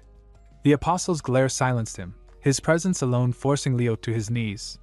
A woman entered, mocking Leo for returning empty-handed and wishing he had at least retrieved Zagan's body so she could create an undead using his powers. Leo mentioned that Setsuna's knowledge of Zagan's authority hadn't been part of their information. Satanakia, unfazed, said that Setsuna must be hiding something, and they needed to reassess him. Pucker taunted that another undead had been lost too, the one called Giovanni. Satanakia turned toward the woman and asked if she could handle the matter. With a sly grin, she agreed, exhaling a trail of smoke as her figure emerged from the shadows. It was Tsukuyumi, the eighth apostle, bearer of the power to revive the dead. Liano mentioned they were about half a day away from the academy. Setsuna wondered aloud how everyone was doing. Liano laughed, saying Drago was probably pushing himself too hard with training, and Setsuna agreed. Looking up at the sky, Setsuna reflected on how he had begun to care for those around him, something he never used to do. Before, he had focused only on self-improvement, chasing the peak of long-range magic and winning battles without relying on anyone. But now, things were different. He thought of Drago, Layla, Carol, Mifune, and Morgana, realizing he had comrades he could depend on. He had learned that strength came in many forms beyond his preferred magic. The control he had trained before his return had proven just as valuable in close combat. Liano pointed out that magic control wasn't something achieved through talent alone, but through years of rigorous effort. Watching Setsuna, he could tell the young man had endured an unimaginable path, one that shaped him into the strongest mage in the world. They decided to take a break, letting the lizard carriage rest. Setsuna sat down, taking out the pendant and a small orb Morgana had entrusted to him. Blazer curiously asked about it, and Setsuna smiled after reading the short note inside, saying it would be helpful when the time came. Blazer waved his paws over the pendant, sensing the presence of a water spirit. Setsuna closed his eyes, calling out softly. A calm voice echoed from the pendant, identifying him as Setsuna Cromwell. Both Setsuna and Leano were startled, but the voice reassured them. The spirit, Water Aina, said she had seen him alongside Morgana and would lend him her power if he could overcome her trial. Setsuna, remembering the ordeal with Blazer, braced himself for a tough challenge. But the spirit's next words caught him off guard. Her trial was not a battle, but simply to move her, to stir her heart. Blazer scoffed at the idea, muttering that he could never get along with her kind. Yet Water Aina playfully said she didn't dislike him. Setsuna was unsure what to make of it, until Leano placed a hand on his shoulder, claiming to have a story so moving it would surely work. He began narrating the tale of two heroes, Ordino, the indestructible blade, and Wallace, the iron wall, whose courage saved the kingdom. The story stretched deep into the night, and by sunrise, Blazer was asleep while Leano was still passionately talking. Setsuna decided they would continue the trial later, once they were back at the academy.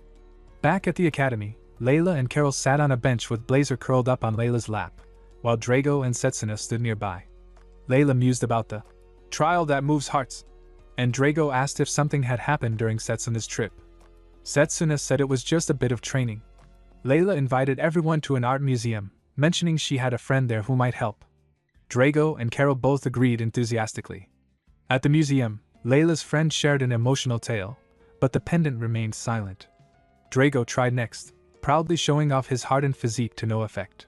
Carol's summoning beast created a snow replica of itself that delighted everyone, until Blazer pounced on it in a fit of excitement, ending the attempt. Later, Setsuna returned to train at the sacred mana tree. Blazer praised his progress, acknowledging how far Setsuna had come in mastering his power. Setsuna smiled, saying his new technique was nearly complete. As the first snowflakes began to fall, he realized winter had arrived, and with it, the time of a coming crisis. He admitted he hadn't yet formed a contract with Water Aina and decided to put the trials on hold. When Blazer asked if his training was over, Setsuna replied that it was just the right time. The sacred tree's mana was depleted after their intense sessions and needed years to recover. Bowing respectfully, he thanked the tree for its guidance, feeling confident in his mastery of Blazer's power. As they prepared to leave, Setsuna said the long academic break was near, but there was no time for rest. Blazer asked if a major battle was coming. Setsuna's expression turned grim. He said that before his return, humanity had been defeated by the evil god, and that one of the 4 great causes of that defeat would occur in just 7 days. Blazer asked what the 4 great causes of defeat were. Setsuna explained that among the invasions by the evil god, there had been 4 particularly fatal events: the Great Plague of Dragon Silence, the destruction of the Magus army, the overnight disappearance of the royal capital, and in 7 days, the army of the underworld would begin to move. It would be a sudden appearance of massive undead forces, causing tremendous losses to both the Magus army and civilians. Blazer frowned. Undead weren't usually that much of a threat, were they? Setsuna shook his head. That would be true if they were ordinary undead, but these were once heroes, highly respected and admired across the world. He suspected the existence of a power that could turn the dead into special undead. At first, he had assumed Giovanni was behind it, but it seemed unlikely that Giovanni could command the army of the underworld. Setsuna's mind turned to the upcoming grave robbery in Eldena, his hometown.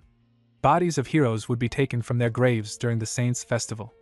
Initially, it had been thought that the thieves were after treasures, but Setsuna knew the real goal was the corpses themselves. He resolved to reach the royal cemetery before nightfall to stop the incident. At the cafeteria, Layla asked Drago if he was going home for the winter break. He nodded, explaining that his father would teach him the family's secret close combat techniques. Carol chimed in, saying she would spend time with Fenrir in her family's icy plains, and asked Blazer if he would come along. Blazer refused. Layla remarked on the impressiveness of Carol's family territory, thinking to herself that as an innkeeper's daughter, she could hardly imagine such wealth. Then she turned to Setsuna. "How will you spend your time?" she asked. Setsuna, caught in thought, asked her to repeat herself. Layla wondered if he was hiding something dangerous, recalling that he had returned from the last break injured. Carol whispered to Layla that Setsuna had a quiet popularity among the girls and warned her not to miss her chance. Layla blushed but denied it. Carol waved it off. Then Layla asked where Setsuna was from. He replied that he had grown up in an orphanage in Eldina. Layla noted that it was close to her family's inn. Carl, a nobleman, walked by and commented on the inn. Setsuna asked who he was, and Carl angrily introduced himself, warning Layla of the luxurious vacation she could enjoy if she joined his salon. Suddenly, with a snap of a finger, a tree sprouted from the ground near Carl, lifting him into its branches. Everyone around gasped. Setsuna recognized the magic immediately. A girl appeared, sternly warning Carl not to touch Layla. Carl protested that he hadn't yet. Layla looked at the girl and recognized her. The girl rushed forward, hugging Layla tightly and teasing her about how much cuter she had become. Setsuna, surprised, asked who she was. Layla introduced her as Roberta, a relative who had come to bring her home for winter break. Roberta explained that she wanted to help with the Saints' Festival in Eldina. Setsuna confirmed his knowledge of the festival, explaining that it involved praying to the heroes resting in the royal cemetery. He recalled that the festival had been the trigger for the grave robbery incident, as security was weak and the heroes' corpses had been stolen. Roberta, satisfied, determined that they were not a threat. Drago asked what she meant by ulterior motives, and Setsuna introduced himself, Drago, and Carol as Layla's friends. Roberta smiled, placing a hand on Setsuna's shoulder, remarking on his skills and noting she had heard about him from Layla. Layla mentioned that Setsuna was also from Eldina, and Roberta offered to give him a ride. Setsuna agreed gratefully. As the carriage moved, Layla couldn't help but notice that Setsuna and Roberta were alone together, remembering Carol's warning about his popularity. Layla expressed her wish to join the Saints' Festival, but the carriage jolted to a stop. Roberta looked out and saw a pack of demonic dogs approaching. Monsters had been growing stronger recently. She quickly threw seeds infused with mana, which sprouted into trees, stopping most of the dogs. Setsuna was impressed, realizing she had repurposed healing magic for offense. Roberta explained that by sending mana into the plants, their growth could be accelerated. Setsuna decided to help. She warned him about the danger of close combat against demonic dogs, but he assured her it would be fine. Gathering mana in his fist, he struck, defeating the remaining dogs. Roberta was astonished by his control and power. She bombarded him with questions about his training, master, and magical tools, noticing the special glove he wore. Setsuna suggested they check on the others before answering. Layla observed him, suspecting he was hiding something, and they stopped at an inn for the night. During dinner, Roberta pressed for more information. Later, Layla, unable to sleep, decided to ask Roberta to change the route so she could attend the Saints' Festival. Outside Roberta's room, she overheard her mentioning Setsuna. Roberta spoke about his possible status as a practitioner of ancient magic and mentioned arranging 10 or even 20 purification nights, asserting she would execute judgment on the spot if necessary. The cup slipped from Layla's hands when she overheard Roberta speaking about executing judgment against Setsuna. Panic surged through her, and she bolted to her room. The crash drew Roberta out, but she only saw the spilled contents on the floor. Later, Layla sat down to breakfast, while Roberta greeted her cheerfully. Layla returned the greeting, though her mind was elsewhere. She couldn't shake the memory of Roberta's words from the night before. She wondered whether Setsuna was really using ancient magic, something she had only heard of in old tales, often misused by evil magi. The thought made her uneasy, and she worried about what she should do if it were true. Setsuna returned from his morning training and greeted them politely.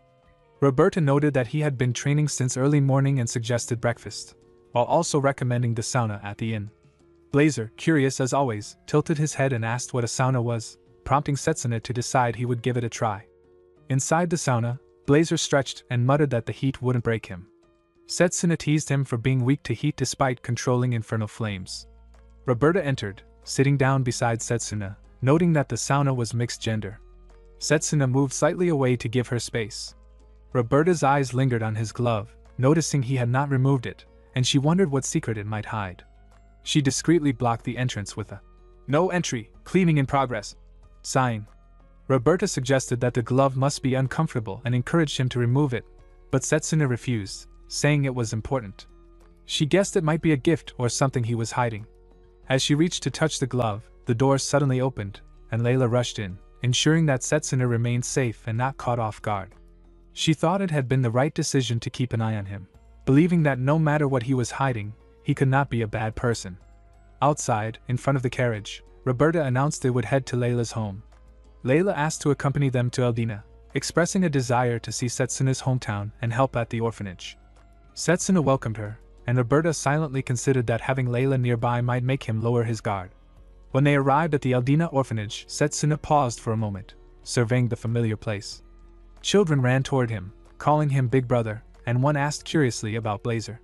Setsuna smiled warmly, feeling a wave of nostalgia, remembering how long it had been since he was last home. Thomas, the orphanage representative, appeared to greet Setsuna, expressing gratitude for his continued care of the children. Setsuna placed a hand on Thomas's shoulder, acknowledging that the orphanage was still running thanks to him, and noting how Thomas had become like a brother to him. Thomas, modest as always, explained that he was merely giving back what he had received as an orphan himself. Friendly banter followed, and Layla noticed the softer, more personal side of Setsuna. Thomas remarked on Setsuna's choice of close combat magic, noting that it seemed a difficult path for someone aiming to rise to the top in the Magus army. Setsuna reassured him confidently that he was indeed aiming high with close combat magic. Layla admired his determination, and Thomas reflected that with someone like Setsuna on their side, everything would be fine. Later, Setsuna knelt at a grave, paying respects to Sister Deborah, the founder of the orphanage and his benefactor. Without her, he knew he would not have survived or held hope in the world. Layla acknowledged the importance of Sister Deborah to him, while Roberta encouraged Setsuna to share some memories, though he declined, stating that he had business to attend to. At the royal cemetery, Setsuna observed from a vantage point, noting the lack of concern with the approaching Saints' festival and the potential dangers. The barrier protecting the cemetery had been lifted, leaving it vulnerable to attack. The heroes resting there were high-ranking mages who had once defended the nation. If the grave robbery succeeded, they could rise as undead enemies. Blazer reassured him that their strength would not falter, no matter who they faced. Setsuna reminded Blazer not to use magic in front of Roberta, sensing that something about her seemed suspicious. He silently resolved that the decisive battle would happen the night after next and that he would fulfill the vow made long ago. Roberta asked Thomas about Setsuna's time in the orphanage, but Thomas hesitated, explaining that Setsuna preferred not to talk about it. She revealed her Inquisitor badge, making it clear that her request was no longer optional. Thomas stiffened, realizing the severity of her authority. Roberta explained that Setsuna might be dangerous, and they were investigating him. Layla, overhearing, apologized for eavesdropping, and Roberta assured her that she would not tell anyone. Thomas began recounting the night Setsuna arrived at the orphanage on a rainy evening, remembering it vividly.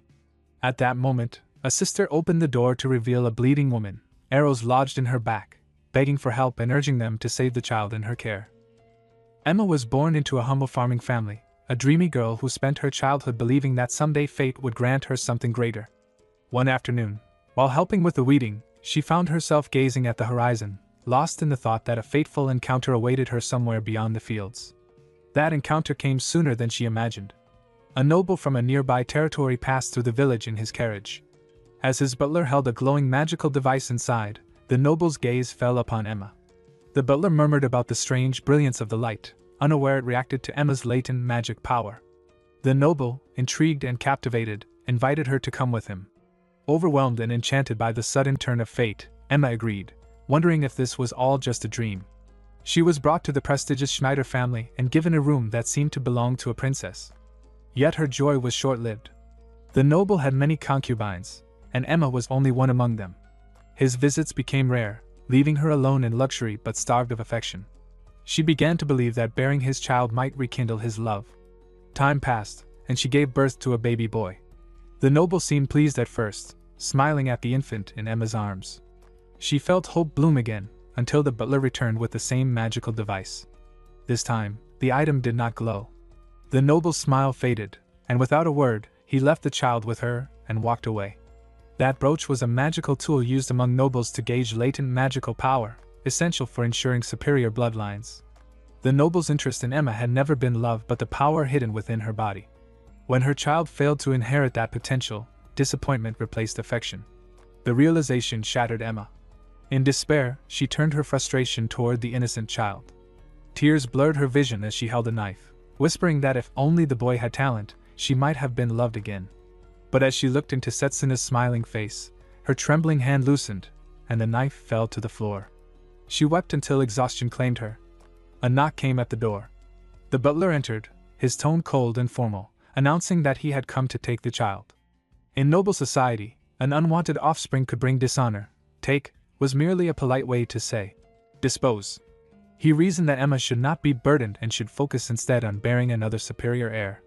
Emma agreed quietly, asking for time to prepare. But when the butler returned, the room was empty. The windows stood open, curtains fluttering in the night breeze. Furious, he ordered the guards to capture both mother and child, alive or dead. Emma fled through the darkness, wounded and exhausted, carrying Setsuna in her arms. When she finally collapsed, she had reached an orphanage. The sisters there found her covered in blood and bandages, barely conscious. Lying beside the sleeping baby, Emma spoke in a trembling voice, blaming herself for bringing her child into a family that never wanted him. She imagined a simple life, working the fields, raising Setsuna with love, even in poverty. That would have been enough. Her regret turned into anguish. She cursed her foolish heart for believing the noble's affection and, with her final strength, begged the head nun, Sister Deborah, to take care of her son. Sister Deborah promised she would. No matter who the boy's parents were, she swore to God that Setsuna would grow up loved and free, that he would find happiness through his own strength. Emma smiled faintly, whispered her thanks, and passed away. 7 years later, Sister Deborah called out to Setsuna. He turned, revealing bruises and a swollen cheek. Thomas, one of the boys, rushed over in shock. Setsuna explained that during play, he had tried to stop a fight. Raka, the eldest son of the Hakanins, had struck another child. When Setsuna intervened, Raka shoved him away using magic. Setsuna confessed that Raka mocked him, saying commoners could never match nobles because their magic power was inferior. He looked at Sister Deborah with earnest eyes, asking if that was true, if praying to God could change it. She smiled softly and told him to pray, not for help, but to swear that he would prove them wrong. His mother had been strong. He only needed to find that same strength within himself. Then she handed him a worn book, something she had kept safe all these years. It was one Emma had taken from the noble's library during her escape, believing it might help her son one day. Sister Deborah told Setsuna that if he lacked magic power, he should find another strength within himself. Curious, Setsuna opened the book she had given him and found a section titled Magic Control. The idea fascinated him, though he could barely understand the complex diagrams and formulas inside. When he asked Sister Deborah about it, she smiled and decided to show him a demonstration. A small flame appeared in her palm, and as she guided it gently, it pierced a thin sheet of paper without burning it entirely, leaving behind a clean hole. Setsuna stared in awe, realizing that even basic magic could become something extraordinary through precision. Sister Deborah explained that by controlling the flow and direction of mana, one could evolve magic beyond its normal limits. Though he was still too young to use formal spells, he could begin learning control from now. Setsuna nodded eagerly, promising to try, even if the book was far beyond his level. Sister Deborah chuckled softly, saying she would study it with him until he understood. From that day forward, Setsuna devoted himself entirely to training. Day and night, he practiced magic control, never missing a single day, even when he was exhausted. 5 years later, at the age of 12, he stood behind the orphanage with sweat on his brow, practicing once again. Thomas watched him from a distance, impressed by how far the boy had come. When asked what kind of mage he wanted to become, Setsuna said that long-range magic seemed the best match for his control techniques. If he could master both mana and elemental flow, he could reach a new height of precision. Yet, he also wanted flexibility. Once a mage underwent the rite of mastery, their mana core became fixed to a single system, so he planned to study them all before choosing. Thomas laughed, saying his explanation sounded far too serious for a child his age. Their conversation was interrupted when a boy came running toward them, shouting that Raka had been taken into the forest by Slain. Setsuna immediately ran off, ignoring Thomas's call to stop. Deep within the forest, Raka was surrounded by several students. Slain mocked her, boasting about his noble status, until a sudden scream drew everyone's attention. A boy lay on the ground, attacked by goblins, creatures thought not to inhabit the area. Panic spread among the group. Slain stepped forward arrogantly, blasting the goblins with raw bursts of mana. His followers cheered, praising his strength, but the goblins rose again unharmed. Enraged, Slain dragged Raka toward them, shouting that she should make herself useful. Before the monsters could strike, Setsuna appeared, shielding her with his body. He told Slain that simply releasing magic power without focus would never defeat an enemy. Slain sneered, recognizing him as a commoner, and ordered his friends to retreat while Setsuna fought alone. As Slain fled, his followers ran in different directions, leaving Slyan alone for the goblins. He stumbled to the edge of a cliff, terrified, when Setsuna caught up. The boy confronted him calmly, saying he hadn't come to help but to make him atone for what he had done. Slain tried to appeal to pride, offering to make Setsuna his vassal, but the words meant nothing. Setsuna's mana flared, steady, refined, and precise. Slain, trembling, accused him of using tricks to compensate for weak talent. He claimed that in the end, talent was what defined a mage. Setsuna admitted that his mana was limited, but recalled the years he had spent honing his control. The memories of endless practice flashed in his mind, late nights, failed attempts, and gradual progress. He took out a small piece of paper, infused it with mana, and let it burn in his palm, the flame dancing in perfect control. In that quiet moment, he declared through action what words could not express, that skill born from perseverance could surpass talent granted by birth. Slain's eyes widened as he sensed the strange mana radiating around Setsuna. It was bestowal magic. But how could someone who hadn't even undergone the rite of mastery control something of that level? Setsuna corrected him calmly, stating that it wasn't true bestowal magic. He was simply manipulating the mana core directly to simulate spellcasting. A mana core was the vessel of magic within the human body, a structure partially formed at birth and completed after the rite of mastery. That process allowed the core to function like an official magical circuit. Yet, in Setsuna's case, even as a child, his control over mana had been so refined that he could alter the very shape of his own core. Setsuna tossed a burning sheet of paper toward the advancing goblins. Flames erupted, spreading fast enough to form a temporary barrier. Both covered their faces from the heat. It wouldn't drive the creatures away completely, but it was enough to hold them back for a while. Slain's mind spun as he watched. He had barely managed to keep the goblins at bay earlier, and yet this boy repelled them effortlessly. Setsuna mentioned that what he used was a practical form of living magic, a light protection meant to soften their landing impact. Slain wondered if it was some kind of healing spell, but Setsuna clarified that it was still only simulated. Even so, Slain was shaken. Recovery magic within bestowal-type control? Just how many systems was this boy attuned to? Without hesitation, Setsuna grabbed his arm and sprinted toward the cliff's edge. He said they'd be jumping to escape, teasing that surely a noble wouldn't be afraid. Slain's inner protest never made it out. The two of them leapt, plunging into the cold river below. Night had fallen by the time Slain regained consciousness. A faint fire flickered nearby, and Setsuna sat by it, remarking that Slain had been out for quite a while. He called it an overreaction to something as simple as a jump. When Slain rose, his eyes caught a faint circle glowing near them. It wasn't ordinary firelight, it was a formation. Perhaps monster avoidance magic, or even something more complex. Was this, too, Setsuna's doing? The thought that a mere commoner could possess such skill was something Slain couldn't easily accept. Yet Setsuna only dismissed the idea of being called a genius. What he achieved, he said, was simply the result of daily effort. Then he added coldly that once they returned to the village, Slain would answer for what he'd done to Raka. Back at the orphanage, Thomas scolded Setsuna for his recklessness, but Setsuna brushed it off with a grin, thanking him for protecting Raka. He then turned Slain toward her, saying the Hakkinen family search party was nowhere nearby, and Raka could decide what to do with him. If she wished, they could even return him to goblin territory. Slain tried to apologize, but Raka's response came in the form of a swift kick that sent him doubling over. She shouted for him never to come near them again. Thomas remarked that she was surprisingly capable, and Setsuna replied that it was good medicine for Slain. Life at the orphanage continued poor but content. Yet those peaceful days soon reached their end. Sister Deborah lay weakly in her bed, coughing as Thomas, Setsuna, and the children gathered around her. Setsuna, now 15, asked if there was no recovery mage they could call, but Thomas shook his head solemnly. He declared that he would aim to become a priest, to protect the orphanage in her stead. Sister Deborah smiled faintly, assuring him he could. Setsuna then announced his decision to enroll in the Magic Academy, and she congratulated him softly, tears in her eyes. He said it was all thanks to her guidance and training, and she told them both they had grown into fine individuals. Her expression turned sorrowful as she confessed her past.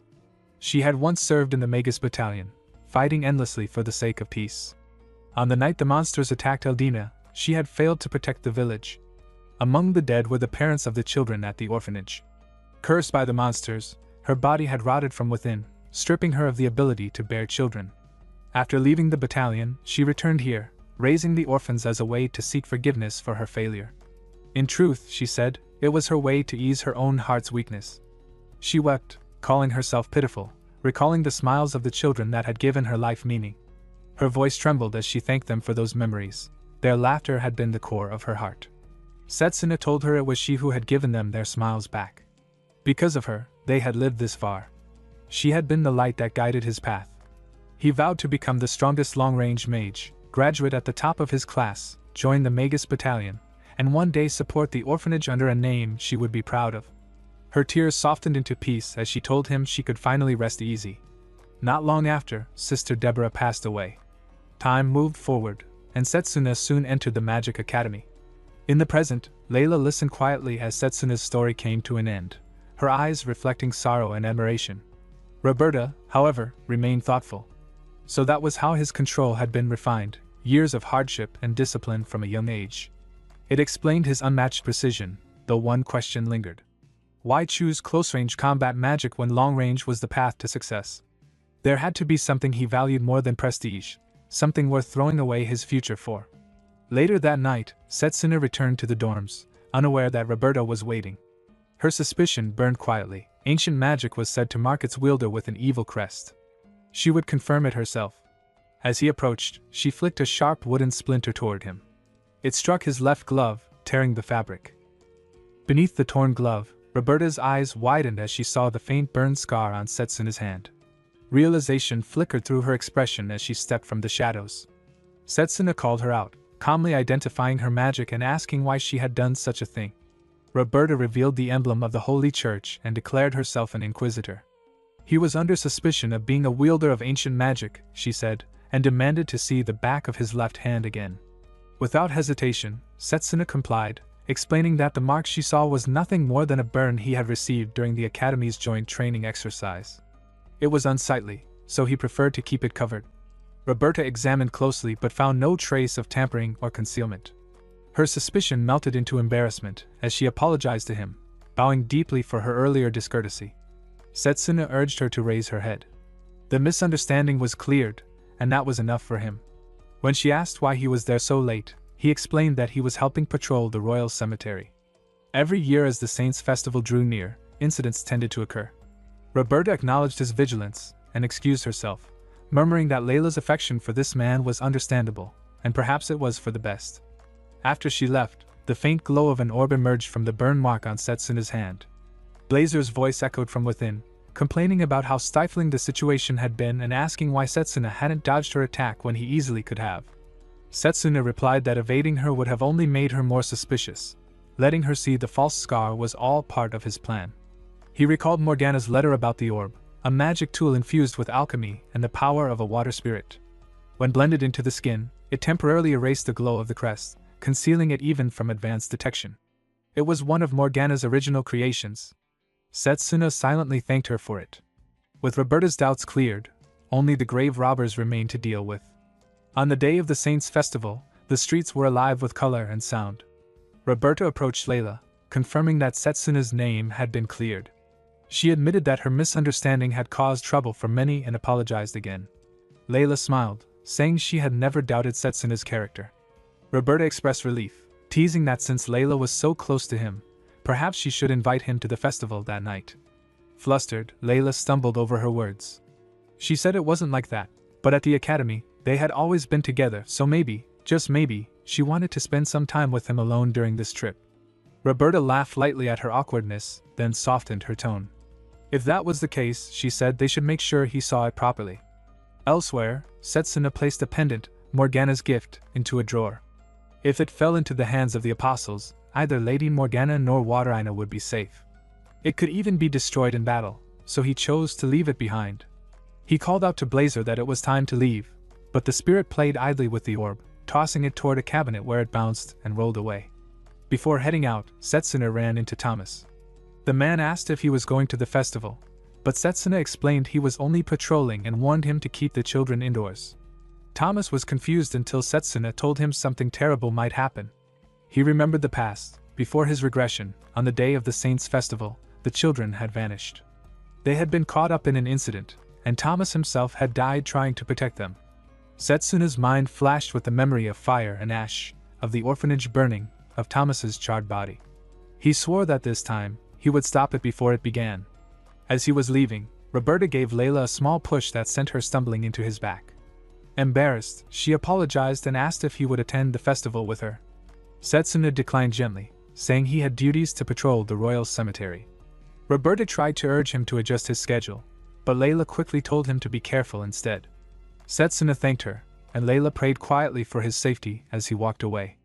At the cemetery, 2 guards were patrolling the grounds, chatting idly about the festival. One joked about hearing the lively sounds of celebration even from such a distance, though his partner laughed at the impossibility of it, until the ground itself began to shake. The laughter died instantly. Purple magic circles spread beneath their feet, and from them, corpses began clawing their way to the surface. The guards tried to fight back, shouting in panic as the undead advanced, but Setsuna arrived in a blur. His mana-charged fist struck through the corpses like lightning, forcing them back. He ordered the guards to evacuate, introducing himself as a support officer for the patrol. They hadn't heard of any reinforcements, but there was no time for questions. Setsuna drew his twin mana blades, urging them to flee. Against so many enemies, they would only be in his way. He dashed into the swarm with blinding speed, each strike cutting through corrupted flesh. The guards could barely follow his movements. The battlefield was a storm of blue light and flying embers, the sound of blades slicing through the dead. Setsuna's expression was calm, focused. Waiting in ambush had been the right decision after all. Before the night of the festival, as Setsuna sat on his bed, Blazer spoke to him about the nature of the undead. Setsuna replied that the ones they had fought within the Legion of the Underworld had been equally strong in life and death. Ordinary undead were merely bodies possessed by wandering spirits, but this was different. These creatures retained their minds, controlled completely by the apostle's authority. Even for an apostle, to seize someone's consciousness so completely was unnatural. Setsuna now, while fighting the undeads, realizing why this incident had occurred 5 years before the Legion's appearance. The apostles must have been preparing all along, stealing the wills of fallen heroes over time. These revived souls were not yet at their full strength. That was his only advantage. He had to locate and defeat the apostle before they regained their power. Far away, the 8th apostle, Tsukuyomi, smiled faintly while observing the disturbance. Some of the undead had already been defeated. It could only be Setsuna Cromwell's doing. She had been monitoring him for some time. He had repelled 2 apostles already, and his movements suggested he knew more than he should about their abilities, their plans, even their locations. His power was dangerous, but his insight was far more unsettling. Even so, she told herself he couldn't reach her. He had bested Zagan in close combat once, but that power had been temporary. The dead would always outnumber the living, and in this vast graveyard, exhaustion would eventually claim him. Yet something was wrong. The tremors of battle had gone still. Her expression tightened. There was no way he could have fallen so easily. Before she could move, a presence appeared behind her. Setsuna's voice cut through the silence as he emerged from the shadows, eyes burning with quiet determination. He had found her at last. The time to end her schemes had come. Setsuna advanced, his mana blade glowing faintly as he swung toward Tsukuyomi. She stood calm in the moonlight, her eyes narrowing with quiet amusement. His mind flickered to a memory, the image of Yuzuha. Setsuna asked her about Yuzuha. A faint smile curved her lips as if the thought itself entertained her. She acknowledged it easily, admitting that Giovanni, in his devotion, had always sought to create shadows of her image. Yuzuha, she said, was chosen because she resembled her. Her voice carried a trace of curiosity, as she acknowledged how quickly he had arrived, questioning the method behind it. Setsuna's focus stayed unbroken. He recalled how he had strengthened his hearing through a physical boost, tracing every echo of movement until he had followed the trail of the undead back to its center. Among the lingering traces of dark energy, he had felt something unique, the faint signature of genuine apostle magic flowing through an earring he now carried. That path had guided him straight here. Tsukuyomi seemed intrigued by his explanation, recognizing that his sharp instincts went beyond normal combat skill. She noted that Giovanni's obsession with him now made sense. Yet she still wondered what had led him to appear at this exact time. As she spoke, the atmosphere thickened. Setsuna noticed faint ripples of mana forming around them, the undead, gathering in silence, closing in from every direction.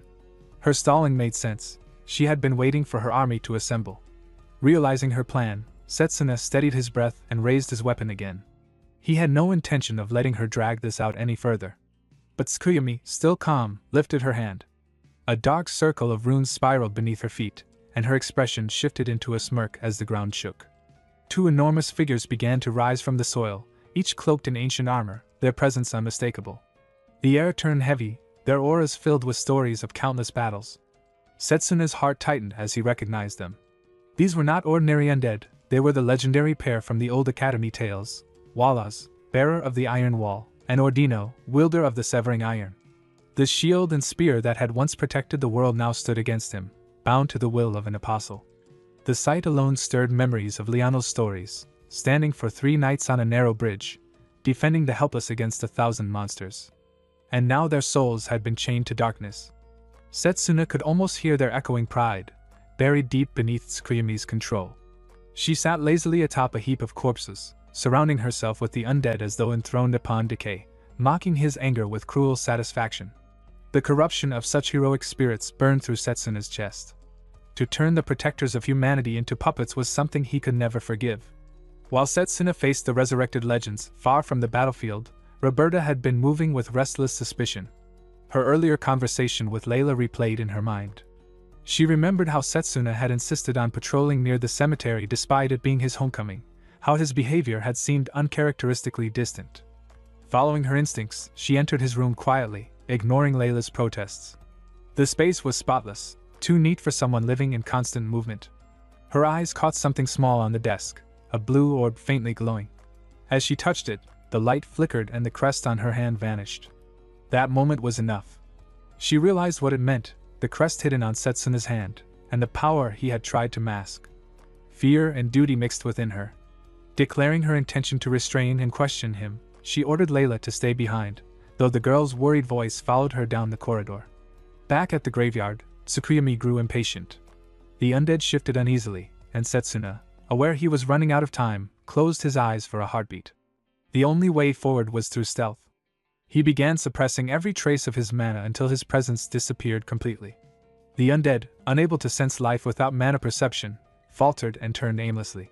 Tsukuyomi barked orders, unaware that her prey had already vanished from their senses. Setsuna's figure flickered between the gaps of shadow and light, cutting down each creature with swift, silent precision. His mind stayed steady, recalling the technique he had perfected before regression, the domain of tranquility. It was risky, but it granted him an invisible advantage. Each time he suppressed and released his mana, another undead fell, dissolving into ash before it could react. Tsukuyomi's surprise broke through her composure as she watched the tide of corpses crumble one after another. Setsuna continued step by step until the clearing grew quiet.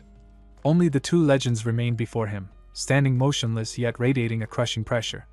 The strength emanating from them dwarfed anything he had faced before. Even without words, their presence carried the weight of history. Blazer's voice stirred faintly beside him, his spirit energy intertwined with Setsuna's own. Setsuna asked how long his body could endure if he unleashed his full strength and spirit magic together. The answer came without hesitation, 3 times longer than before, but that still meant only 3 minutes. Setsuna exhaled softly, his resolve hardening. 3 minutes would have to be enough. Walla's and Ordino's long-buried regrets deserved release, not chains. He tightened his grip on the mana blade and stepped forward as the final battle began, counting down the seconds in his mind. Roberta hid behind a tree, watching Setsuna battle the undead alone. The graveyard was crawling with the restless dead, and an eerie woman lingered at the edge of the chaos. That's a massive outbreak, and that woman, who is she? Setsuna's magic flared, ancient, forbidden, unmistakable. She approached 2 guards, asking what had happened. They admitted they didn't know why the undead appeared, but the young mage had saved them and urged her to leave before it got worse. Roberta's gaze returned to Setsuna. He had let the guards escape and faced the swarm alone. Was he really trying to do the right thing?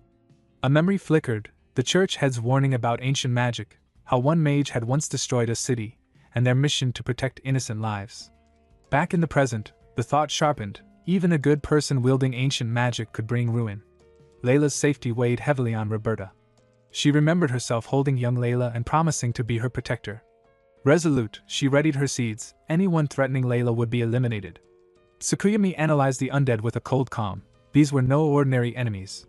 Setsuna prepared to combine his double fake clone with Domain of Tranquility. He rushed Tsukuyomi, but her defenses were formidable. forcing him to switch to spirit magic. More undead surged around him, overwhelming and relentless. Suddenly, branches snared him, yanking him back. Roberta had intervened, standing between him and the threat. She reminded him that while he wasn't out of danger, she wouldn't allow Layla to lose him. Setsuna understood, but with Roberta there he couldn't fully use spirit magic, and Mana Guard was useless against Ordino's strikes. Walla's shield couldn't be broken with a mana blade. How could he push through? Tsukuyomi mocked their presence, but Roberta stepped forward regardless, sensing the stench of death too strong to ignore. The fight escalated as Roberta and Setsuna clashed with the undead, Roberta noting the enemy's strength and Setsuna feeling his stamina drain. Blazer threatened to burn everything to ash, but Setsuna refused, searching for another solution. From behind, Layla suddenly struck Tsukuyomi, revealing she had heard Waternia's warning voice. She opened the drawer with Setsuna's pendant, and through it, Waternia seemed to remind him of the promise to protect and impress her. Setsuna realized Layla's connection to spirits was strong, maybe through Waternia. She joined the fight willingly, unafraid. The three of them battled side by side, but danger remained. Ordino targeted Layla, and Setsuna realized he couldn't reach her in time. Roberta moved to protect her, taking the fatal strike instead. Layla's scream tore through the battlefield as Roberta fell, urging her to escape. At last, Setsuna unleashed his spirit magic in fury. His hair and eyes ignited with power as he scooped both Layla and Roberta from danger. Rage and determination surged through him. He would protect them at any cost, and the undead would pay for daring to threaten them. Layla's voice cut through the chaos. Roberta's thoughts sharpened. So he really was a wielder of ancient magic. Blazer stepped forward, eager to unleash his power. The undead army put up a solid fight, but the sword and shield of the legends demanded attention. Setsuna assessed them quickly, tracing the flaw, and manifested his spirit magic to strike one of the legendary pair. Soon both legends focused on him. Tsukuyomi observed coldly, noting the overwhelming strength of spirit magic. Even someone like Zagan wouldn't survive it. But undead did not tire. Until Setsuna broke her defenses, his mana would run dry first. Blazer growled, demanding a breakthrough. Setsuna shook his head, refusing brute force. There was a better way. A memory surfaced, Layano teaching him about legendary pairs. The iron wall shielded every attack, and the severing iron exploited the opening with an unavoidable strike. Something didn't add up. The legends had fought together for years, yet their coordination was sloppy, far from the fabled precision of true heroes. Setsuna acted. He broke the shield, catching both Tsukuyomi and Layla by surprise. The strongest spear and shield couldn't coexist. He would exploit that. Flames passed from the fallen legends, fueling his strike. With the weapons gone, he faced the two legends directly and gradually overcame them. He turned to them after the battle, regret and respect in his tone, apologizing for waking them from their slumber. Tsukuyomi scowled, frustrated at losing a 2-on-1 fight, but Setsuna dismissed her complaints. Her knights were gone. She tried to bluff, buying time as the undead army pressed forward, but Ordino intervened, granting him a chance. Setsuna surged, spirit magic igniting his sword, slicing Tsukuyomi to pieces. Flames consumed her torn body.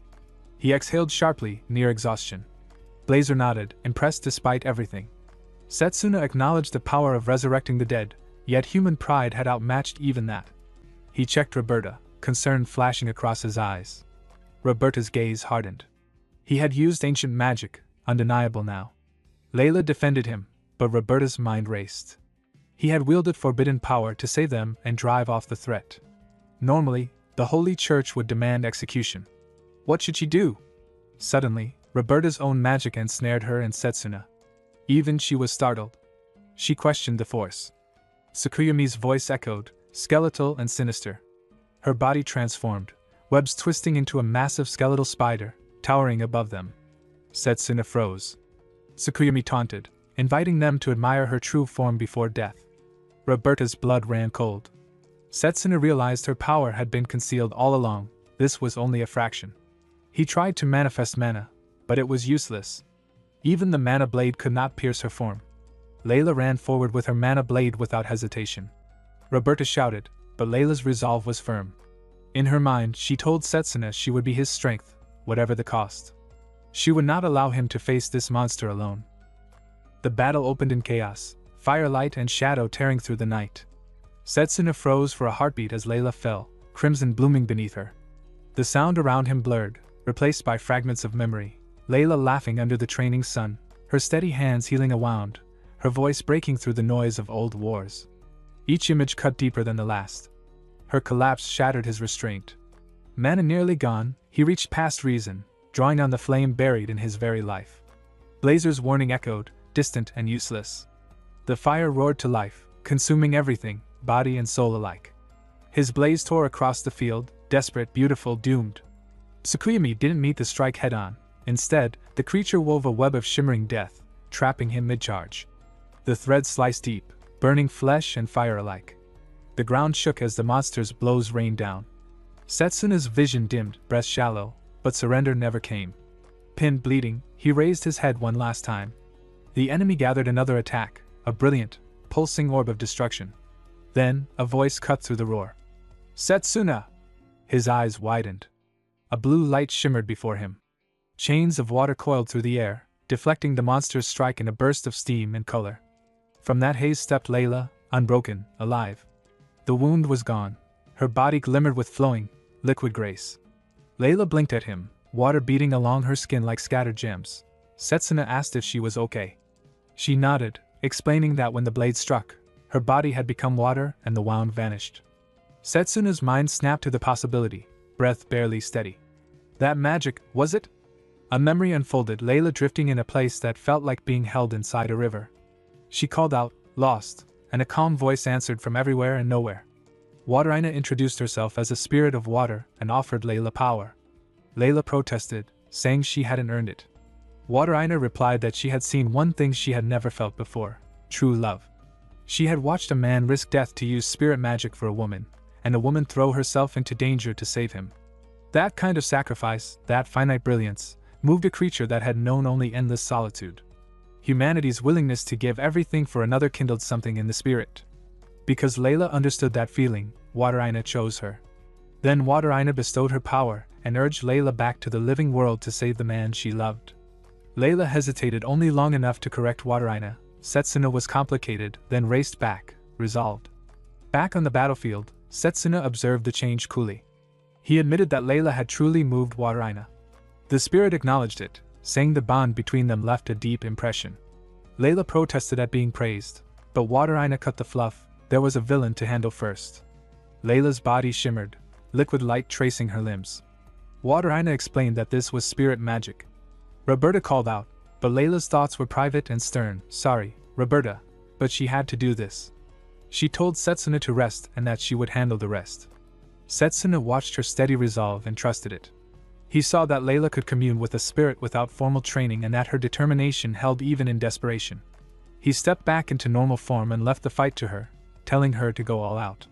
Wateraina encouraged Layla to try any technique she could imagine and promised to lend strength. Layla, who had been copying Setsuna's control exercises, formed a whip of mana and wreathed it in spirit energy.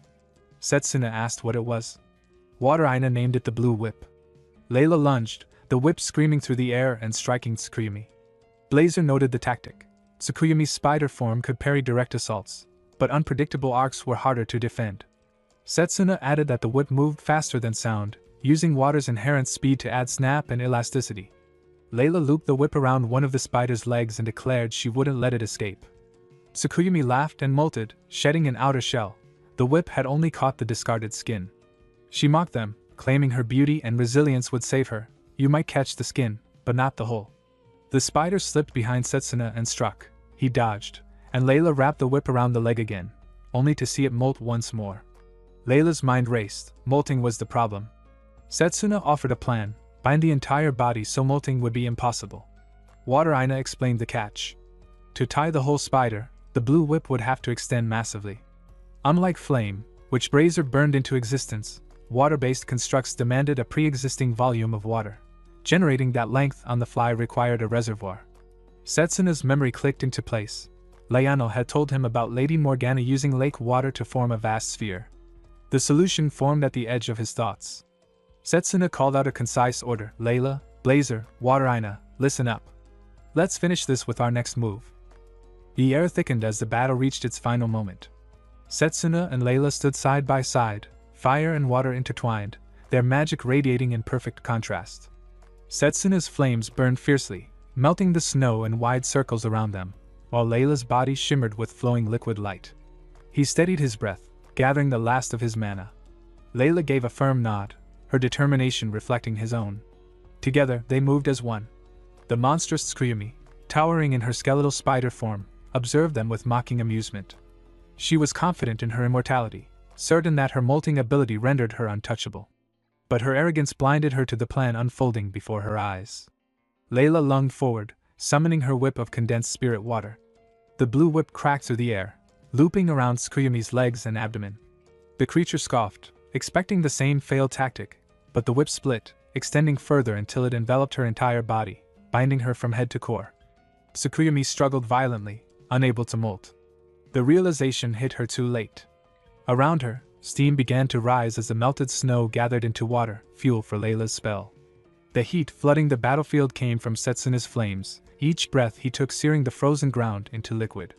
The trap complete, Setsuna gathered all his remaining energy into his fist, the fire swirling brighter and denser until it roared like a miniature sun. The monster tried to negotiate, offering immortality and power, but her pleas fell upon silence. The decisive strike landed, a blazing punch that ignited the water-soaked web and Tsukuyumi herself. Her body erupted in flame, the molten shell collapsing as her voice faded into the hiss of burning mana. Silence followed, broken only by the sound of melting snow. Layla's strength gave out, and she collapsed forward, caught gently in Setsuna's arms. Waternia's voice called out in concern, but Layla managed a faint smile before slipping into exhaustion. Setsuna reassured her softly and thanked both her and the spirit before his body, too, gave in to the strain. He lost consciousness, falling beside her as the battlefield grew still. Far away, within the dark halls of the Apostles, Satanakia received word of Tsukuyumi's defeat. Puka reacted with laughter, while Satanakia analyzed the report in cold silence. It was too clean a victory to be mere chance. Suspicion stirred. He ordered Puka to observe Leo closely, suspecting the existence of a spy among them. Back in the aftermath, Setsuna awoke to find his head resting on Roberta's lap. She was healing him with gentle magic, the faint glow of her spell flickering against the fading daylight. She scolded him for his recklessness, yet chose not to arrest him despite his forbidden use of ancient magic. Her voice carried both anger and uncertainty. Layla stirred soon after, startled to find herself sharing Roberta's lap with Setsuna. He assured her they were safe, then suggested they go somewhere once their healing was complete. When their wounds had finally closed, Setsuna led both women to a high vantage point overlooking the city. The view stretched endlessly beneath the twilight sky, the lights of the city flickering like countless stars. Layla marveled at the beauty, and Roberta asked why he had brought them there. Waternia teased that perhaps it was for a confession of love, but Setsuna's expression turned solemn. With quiet resolve, he told them the truth he had carried all along: he was a traveler from a doomed future. Setsuna revealed the truth he had carried alone. He spoke of burning castles, fallen towns, and an academy overrun by monsters.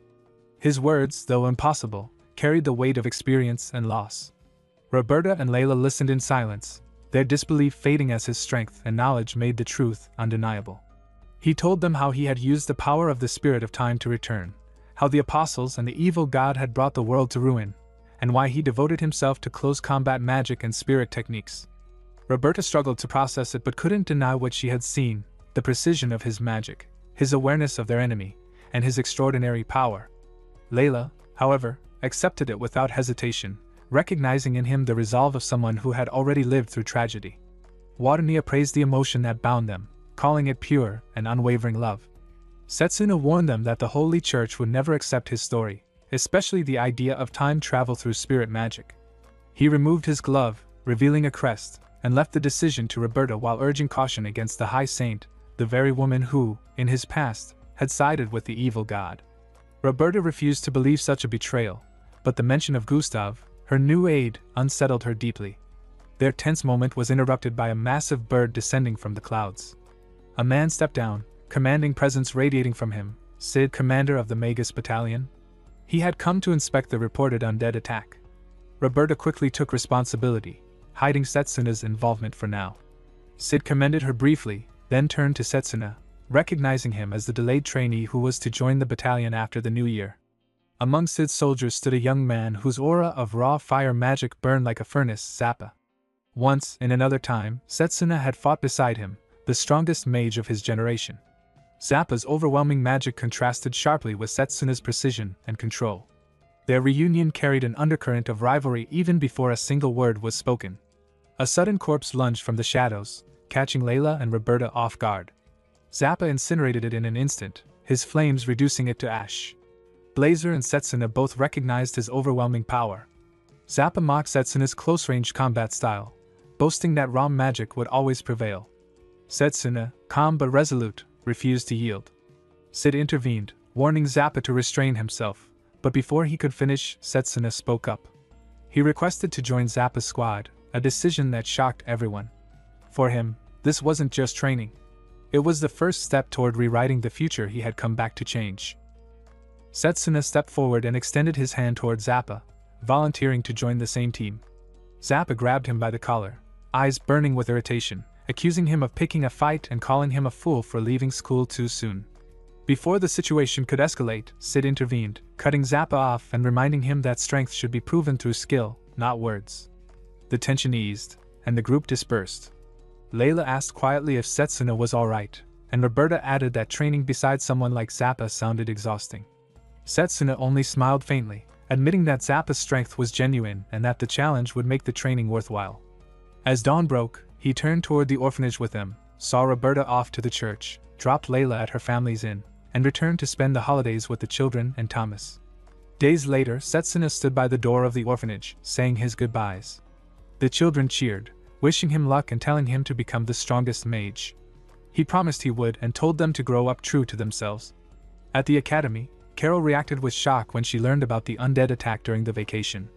Layla reassured her, though the memory of how close they came to death lingered. Drago bragged about mastering a new close combat spell and looked forward to testing it during the upcoming 3-week training with the Magus Battalion. Carol encouraged them to do their best, and Layla resolved to strengthen her bond with Waternia and refine her spirit magic. When Setsuna and Layla exchanged glances, there was quiet understanding between them. Carol teased her about it, and Layla flustered in denial, only to learn that Carol herself had a secret crush. The brief laughter lightened the tension before Setsuna's thoughts turned grim again. He knew the incidents of the 4 great failures would begin with what was about to unfold during the battalion training. To stop it, he would need Zappa's cooperation, and earning his recognition wouldn't be easy. From the shadows, someone watched him. Later, while preparing for departure, Setsuna gathered his equipment, satisfied he was ready. A sudden gust of wind circled around him, but he quickly dispersed it, leaving the unseen attacker stunned. Akhtar emerged, shocked that his sneak attack had failed. Setsuna sensed the hostility immediately, asking for his reason. The answer came as rage and resentment. Akhtar had always been treated as insignificant until his gift for long-range magic changed everything. He had clawed his way up from nothing, yet Setsuna, a close combat user, continued to overshadow him. Enraged, Akhtar unleashed another volley of wind bullets, but Setsuna calmly intercepted them, his man-imbued hands slicing through the storm. Akhtar shouted in disbelief as Setsuna explained the technique mana interacting with mana, redirected through a simple strike. Furious and desperate, Akhtar attacked again, spewing wind in all directions. He declared that if Setsuna were to fall in an accident, he would take his place in the battalion and finally gain recognition. He even shouted Carol's name, revealing his obsession with her and his jealousy towards Setsuna. Setsuna countered coldly, reminding him that Carol had been devoting herself to summoning, mastering new phantom beasts every month. If he truly wanted her attention, he should become someone worthy of it rather than stooping to cowardice. From the trees, Professor Cyrus watched in silence. He had tolerated Akhtar's misdeeds for the sake of his talent, but this was too much. He noted Setsuna's rapid growth and realized that if Setsuna had chosen long-range magic, he might have surpassed everyone. A sudden noise startled him. He turned just in time to see a shadow vanish between the trees.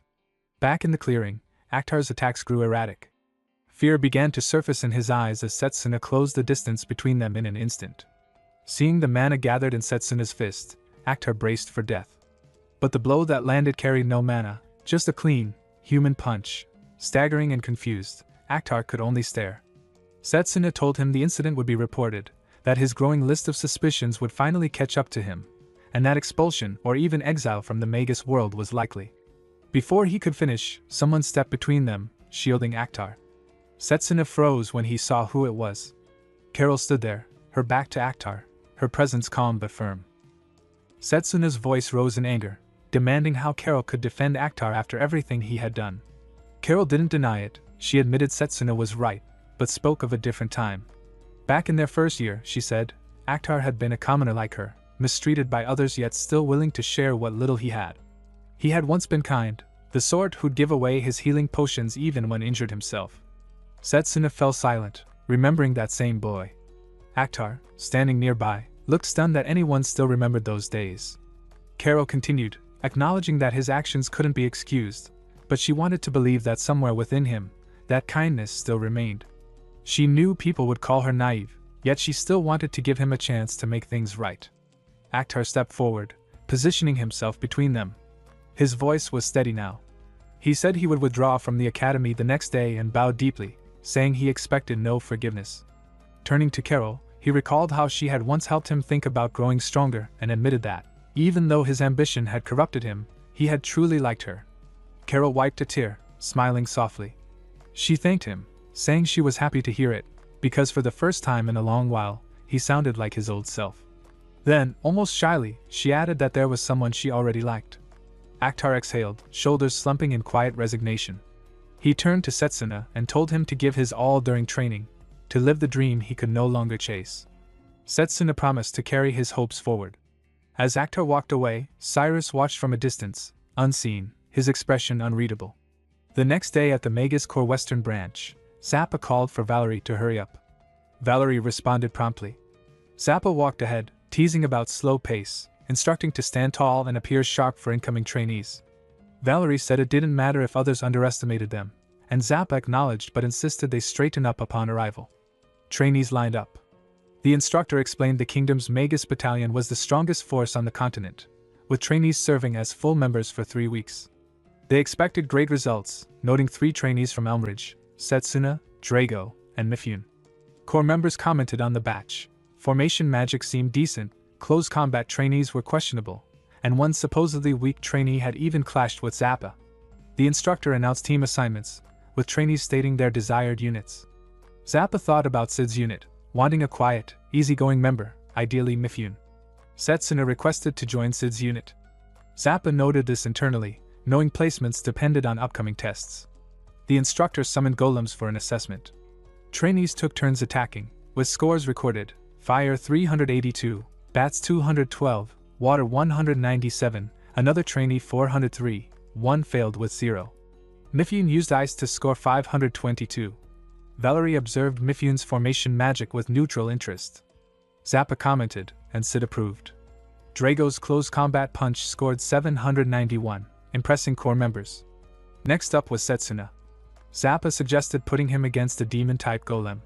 The announcer hesitated, warning it was too strong for a trainee, but Zappa insisted early challenges were necessary. Valerie, watching, noted the demon type could fly, and Setsuna would be stuck on the ground using close combat magic, seemingly at a disadvantage. A magic circle appeared, and a winged golem emerged before Setsuna. He smiled. Core members doubted a close combat trainee could take it down, even seasoned troops struggled with this type. Trainees whispered he might give up. Mifune wondered what Setsuna would do next. The Corps gossiped about Setsuna's upcoming test, confident that close combat magic couldn't fare against a flying enemy. The announcer signaled the start, and Setsuna moved with blinding speed, his double blade slicing the golem to pieces in a single strike. The golem collapsed. Valerie stared, astonished at how quickly it fell. The system failed to register a score. Setsuna thought he might have overdone it, but this was fine. The battalion valued eliminating threats efficiently over flashy numbers. Valerie wondered if the equipment had malfunctioned, but Zappa explained that Setsuna had broken the system with sheer power, his score easily over 1,000. Core members muttered that real missions wouldn't be that easy, while Valerie worried the training would be tougher than expected.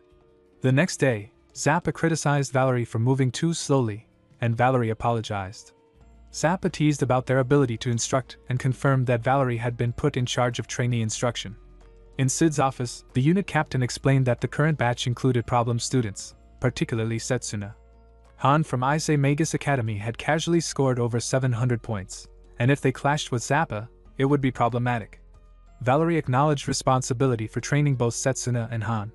Setsuna and Han approached, greeted Valerie, and followed for a tour of the facility. Valerie explained that the kingdom's Magus battalion gathered elite magi with access to advanced magitech, housing, and resources. Each unit had 5 members. Trainees would join as the 6th and 7th. Starting the next day, they'd participate in regular combat missions as warm-ups for special operations. Setsuna recognized familiar faces, while Valerie explained that those performing well would receive an officer's recommendation, highly sought after across the continent. Setsuna recalled how desperate he had been in the past. Valerie nudged him to pay attention, prompting Setsuna to focus. Some corps members gossiped about Valerie, questioning their abilities as an instructor and mocking them. They threw a man-infused stone at Valerie, who dodged and accidentally bumped into Han. Valerie quickly moved on, continuing the tour. Setsuna noted the corps' lax discipline. When a member challenged them, Setsuna kicked a stone back, infused with mana, cracking the wall behind. The corps approached angrily, but Setsuna remained calm, claiming he was just a close combat mage. Valerie expressed gratitude for the protection, slightly embarrassed. Han teased about being defended by a trainee. Valerie concluded the tour for the day. Later, Valerie practiced formation magic on a circle. Setsuna approached from behind, noting the impressive firepower. Valerie explained the casting time was too long for rapid deployment. They had chosen the spell for its sheer power to avoid underestimation, but worried it might have been the wrong move. Setsuna reflected that no one had yet mastered the proper use of that type of magic. Valerie shared their family history, revealing that despite coming from a line of battalion commanders, they had initially shown no real talent. Determined not to tarnish their family name, they enlisted and had trained relentlessly. Setsuna praised their perseverance, finding them admirable. Valerie, standing in the center of the magic circle, cast a spell creating a field of blooming flowers. It was simple, meant to calm the heart. Setsuna admired its beauty and suggested using the spell in tomorrow's combat mission to prove themselves. Valerie hesitated but agreed to try, and Setsuna offered a secret training session to prepare. Valerie began the briefing, explaining that Setsuna would be joining the SID unit for actual missions. The team would now face real combat. Monsters were ranked on a star-based danger system, something Setsuna already knew from academy lessons. Goblins and undead were basic 1-star threats, while the Death Lord from the dungeon had been a 4-star. Valerie clarified that the Magus battalion normally handled 3-star and above, and that their current mission involved a monster sighting in the wetlands, a training operation meant to transition them into live battle conditions. Once inside the combat zone, Sid took command. He and Zappa moved ahead, leaving the rest to provide magical support and protect the trainees. Setsuna quietly shared with Valerie the intent to prove they were strong enough to stand on their own after the previous night's training. Valerie's expression held the same determination, a silent promise to demonstrate the strength inherited from a lineage of light magic. Setsuna reflected on how remarkable Valerie's mana reserves were, easily among the battalion's finest. Even being able to cast Hecaton Bolt during practice had proven that much. With better control, that power could reach extraordinary levels. The ground suddenly shifted. Something coiled around Setsuna's leg. Reacting on instinct, Setsuna sliced through it before the grip tightened. A tentacle retracted into the murky water, revealing an octopus-like monster emerging from the swamp. The group immediately recognized the threat. The creature was a monster Dagon, a 3-star monster known to hunt in groups. Its tentacles lashed in unpredictable motions. One of them caught Valerie before anyone could react. Setsuna focused mana into a physical boost, lunging forward and cutting through the thick limb. Sparks of energy trailed from the strike as Zappa released a burst of yellow light from his circle, landing a direct hit. The monster barely responded. Fire magic was ineffective against aquatic foes. Sid began forming another spell, but Valerie stepped forward instead, signaling to take over. Zappa protested, pointing out the risk and the difficulty of hitting such a fast target with Hecaton Bolt, but Setsuna intervened. Magic, after all, could only grow through trial and effort. Sid weighed the choice, then gave a brief nod of approval. Valerie formed a new circle. Flowers began spreading across the muddy ground. Zappa frowned at the sight, unable to understand the purpose. Setsuna waited, recalling a conversation from their earlier training. Phantom Garden could serve as the foundation for simultaneous casting. The spell consumed little mana and covered a wide area, making it ideal for layering another spell inside. Valerie's expression shifted with realization. Moments later, lightning erupted from within the illusion. The Dagon convulsed as the concealed Hecaton Bolt struck from inside the Phantom Garden. It was a fusion of two magics that neutralized each other's flaws. Sid recognized the technique immediately, impressed by the precision and creativity. Setsuna observed in silence, remembering a time before regression when that same spell had never reached its potential until combined with another. More Dagons emerged from the surrounding swamp. Valerie steadied their stance, preparing another cast, but Zappa unleashed a wave of fire toward the approaching monsters. The flames split their formation apart. He followed up with another large-scale attack, his typical reckless style creating devastating results. Sid prepared his own strike, while Han advanced from behind, cleaving through one of the creatures with measured power. Sid watched his team closely. The stealth-based enchanted gear, the coordination between long and close-range magic, and above all, Setsuna's adaptability stood out. Fighting in swamp terrain usually crippled close combat, yet Setsuna's results matched those of ranged specialists. His battle instincts and creative spell combinations were beyond standard training. Once the final monster fell, Sid called the operation complete. He acknowledged the team's success, noting Valerie's spell customization and mana control as particularly exceptional. There was still room to improve, but the potential was clear. Valerie accepted the praise with quiet gratitude, but a sudden jolt of pain crossed their expression. Sid noticed and stepped closer, suspecting an injury from when the Dagon's tentacle had struck earlier. Valerie quickly dismissed the concern and left, insisting on handling it alone. Zappa muttered something under his breath about Valerie's tendency to act distant after battles. Away from the others, Valerie removed the coat and loosened the uniform to inspect the bruised ribs. The pressure bandages underneath had held. A rustle came from behind. Han stepped into view, expression unreadable, speaking softly about something that had felt strange yesterday when catching Valerie's body, and now simply confirmed what instinct had already told him: she was a girl. Locked away in a quiet, dimly lit room, Valerie sat on the edge of the bed. Outside, voices murmured through the corridor, whispers that pierced through the locked door like blades. The gossip had spread quickly. The heir of the Light family, the one expected to uphold generations of honor, had failed to graduate from the Magus Academy. Servants whispered in pity, neighbors spoke in disdain. Every conversation echoed with the same tone: disappointment. The Light family, once noble and feared, now stood on the brink of disgrace. They said the family's downfall had begun with tragedy. Both parents, gone too soon. A lineage left without guidance. And now, with their heir having failed, it was only a matter of time before the proud Light name faded into ruin. Down the hall, a younger sibling stood listening in silence, trembling with a mix of fear and resolve. That night, when the manor had gone still, the soft snip of scissors broke the silence. One lock of hair after another fell to the ground. Before dawn, the heir's reflection in the mirror was gone, replaced by someone new. Han's tone shifted then, from curiosity to control. He didn't shout. He didn't threaten. He simply reminded Valerie what exposure would mean, how fast everything would crumble if anyone found out. Then came the demand. Her silence in exchange for his advancement. Her achievements, her recognition, her victories, all to bear his name instead. Valerie agreed, her expression drained of color. From that day onward, the balance between them shifted. She began taking on the paperwork Han was assigned. In combat, she stepped back so he could land the final blow.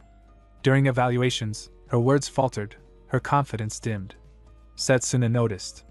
He noticed the fatigue in her eyes, the hesitation in her magic, the small winces that appeared when Han was near. Their teamwork, once fluid, had become awkward and uncertain. In missions, she moved slower, sometimes shielding others recklessly, as if her focus was no longer her own.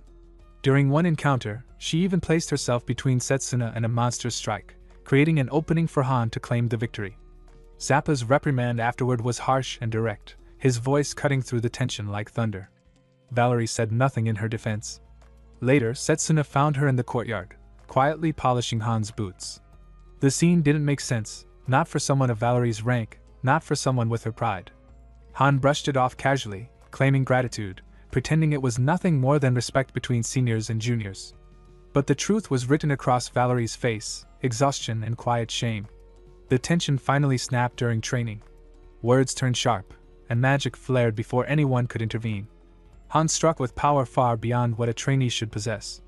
The blast of mana shook the ground, forcing Zappa to step in and end it immediately. His scolding left both standing silent, Valerie with eyes lowered, Han hiding a smirk. The following day, the ringing of a bell summoned all units to the plaza. The commander's voice carried through the open air, announcing the upcoming missions. The trainees listened, their expressions split between excitement and dread. Among the listed operations, one stood out: the Rhodes Island investigation. A routine mission on paper, yet something about the name made Setsuna's heart tighten. Memories from another life surfaced unbidden, the same mission, the same island, and a massacre that followed. In that past, everyone from the SID unit had been wiped out. Only Zappa returned broken and half dead. And now, history was moving toward that same point once again. Zappa had said that everyone on Rhodes Island was slaughtered by unknown monsters that once inhabited it. The Magus battalion was dispatched immediately, but when they arrived, the creatures had already vanished. What they found instead was a dead island, lifeless soil, no survivors, not even a trace of movement. Then the monsters returned, accompanied by the appearance of the evil god. They toyed with the bewildered battalion, overwhelming them completely and leaving devastation behind. It became known as one of the 4 great causes of their defeat, the annihilation of the Magus battalion. The mystery behind those monsters had to lie on Rhodes Island. Before the regression, Setsuna had been assigned elsewhere, but this time, the mission would be different. This time, he would uncover the island's secret and bring everyone back alive. The commander addressed the assembled units, explaining that assignments for special missions would depend on merit. The upcoming mock battles would decide it. Each squad was expected to demonstrate strength and cohesion before the final selection. Confidence and rivalry charged the air. Drago declared their team would not lose, while Mifune returned the challenge in kind. Setsuna watched their competitive fire with a quiet smile.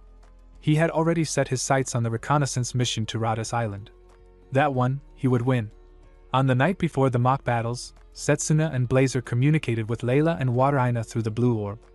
Layla asked about their progress with the Magus battalion, and Setsuna assured her that the training was going well.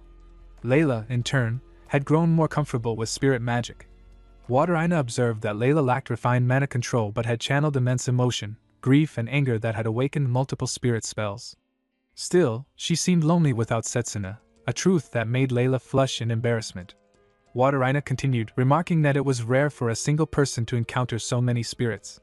For a human with such a bond, she mused, perhaps even the spirit king Bifrost could be met someday. Blazer reacted to the name, recalling the legend of the Rainbow Spirit King, a savior of all spirits who, despite countless ages, had never been seen. Setsuna wondered silently if such a being truly existed. If the Spirit King's power could be borrowed, it might turn the tide against the evil god. Before the connection faded, Layla asked about his squad. Setsuna replied calmly, saying there was no problem, though privately he admitted the tension between Han and Valerie still lingered. Something about Han's magic felt off as well. Blazer muttered about the boy with disdain, but Wateraina chided him for being too eager to burn those he disliked. Blazer only smirked, saying that her warning had the opposite effect. Setsuna could only sigh. By morning, the squads gathered again. The commander explained the terms of the mock battle. A special formation spell had been cast over the field, amplifying healing magic so that injuries would recover completely.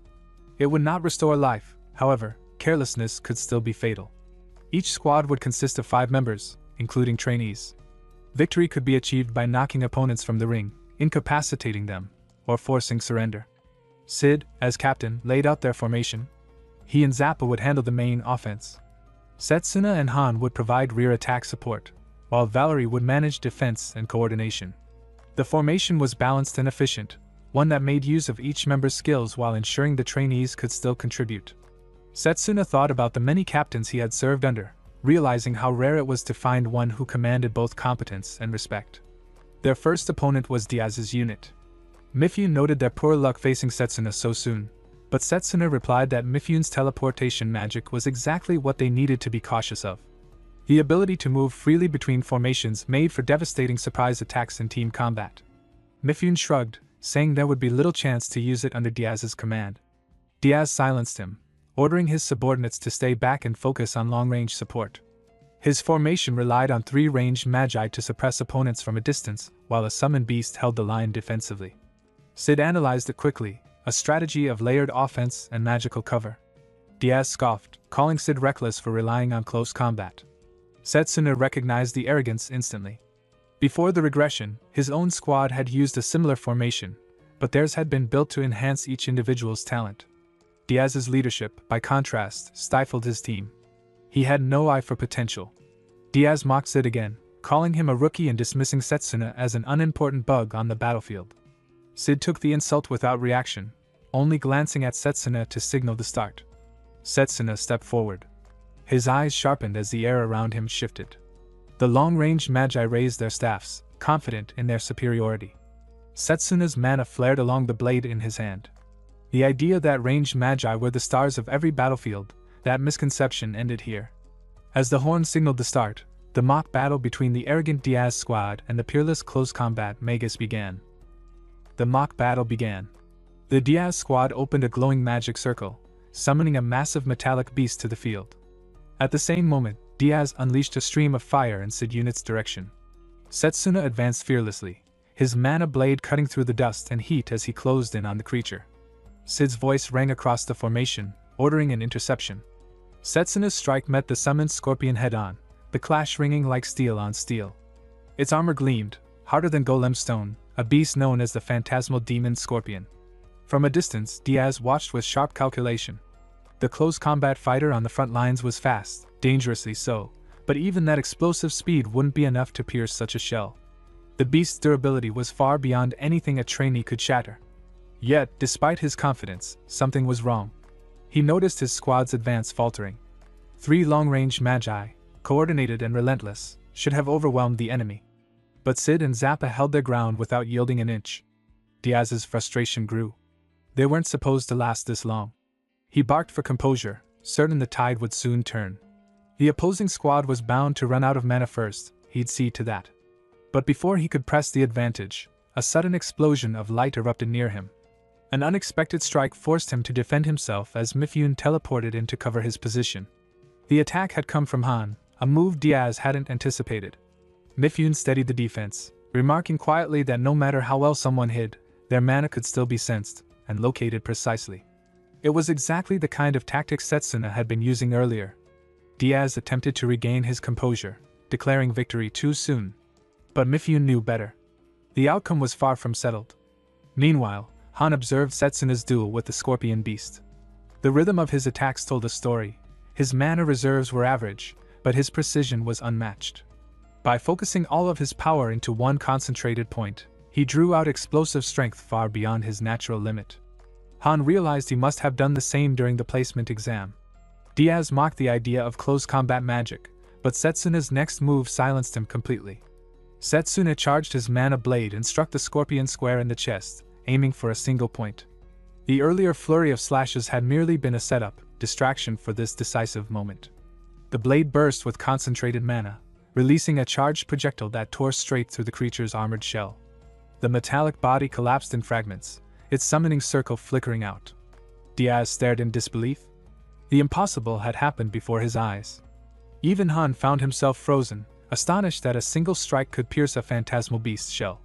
Diaz attempted to call his formation back together, shouting for a reform, but his team barely had time to react before Setsuna closed in. One by one, they fell under the blunt force of his blows, the air itself shaking with impact. Seeing the chaos, Han made his move. He rushed toward Diaz, deciding to take the head of the general himself. Diaz retaliated, summoning a surge of flame, but Han's spell curved midair, cutting through his guard and striking him directly. The impact sent Diaz crashing to the ground, his robe torn open, consciousness fading. Mifune exhaled heavily, shaking his head at the predictable end. He had warned them not to underestimate Setsuna. The announcer declared the result. The Sid unit stood victorious. Frustration rippled through Diaz's fallen team, but the crowd was already roaring. Whispers spread among the onlookers.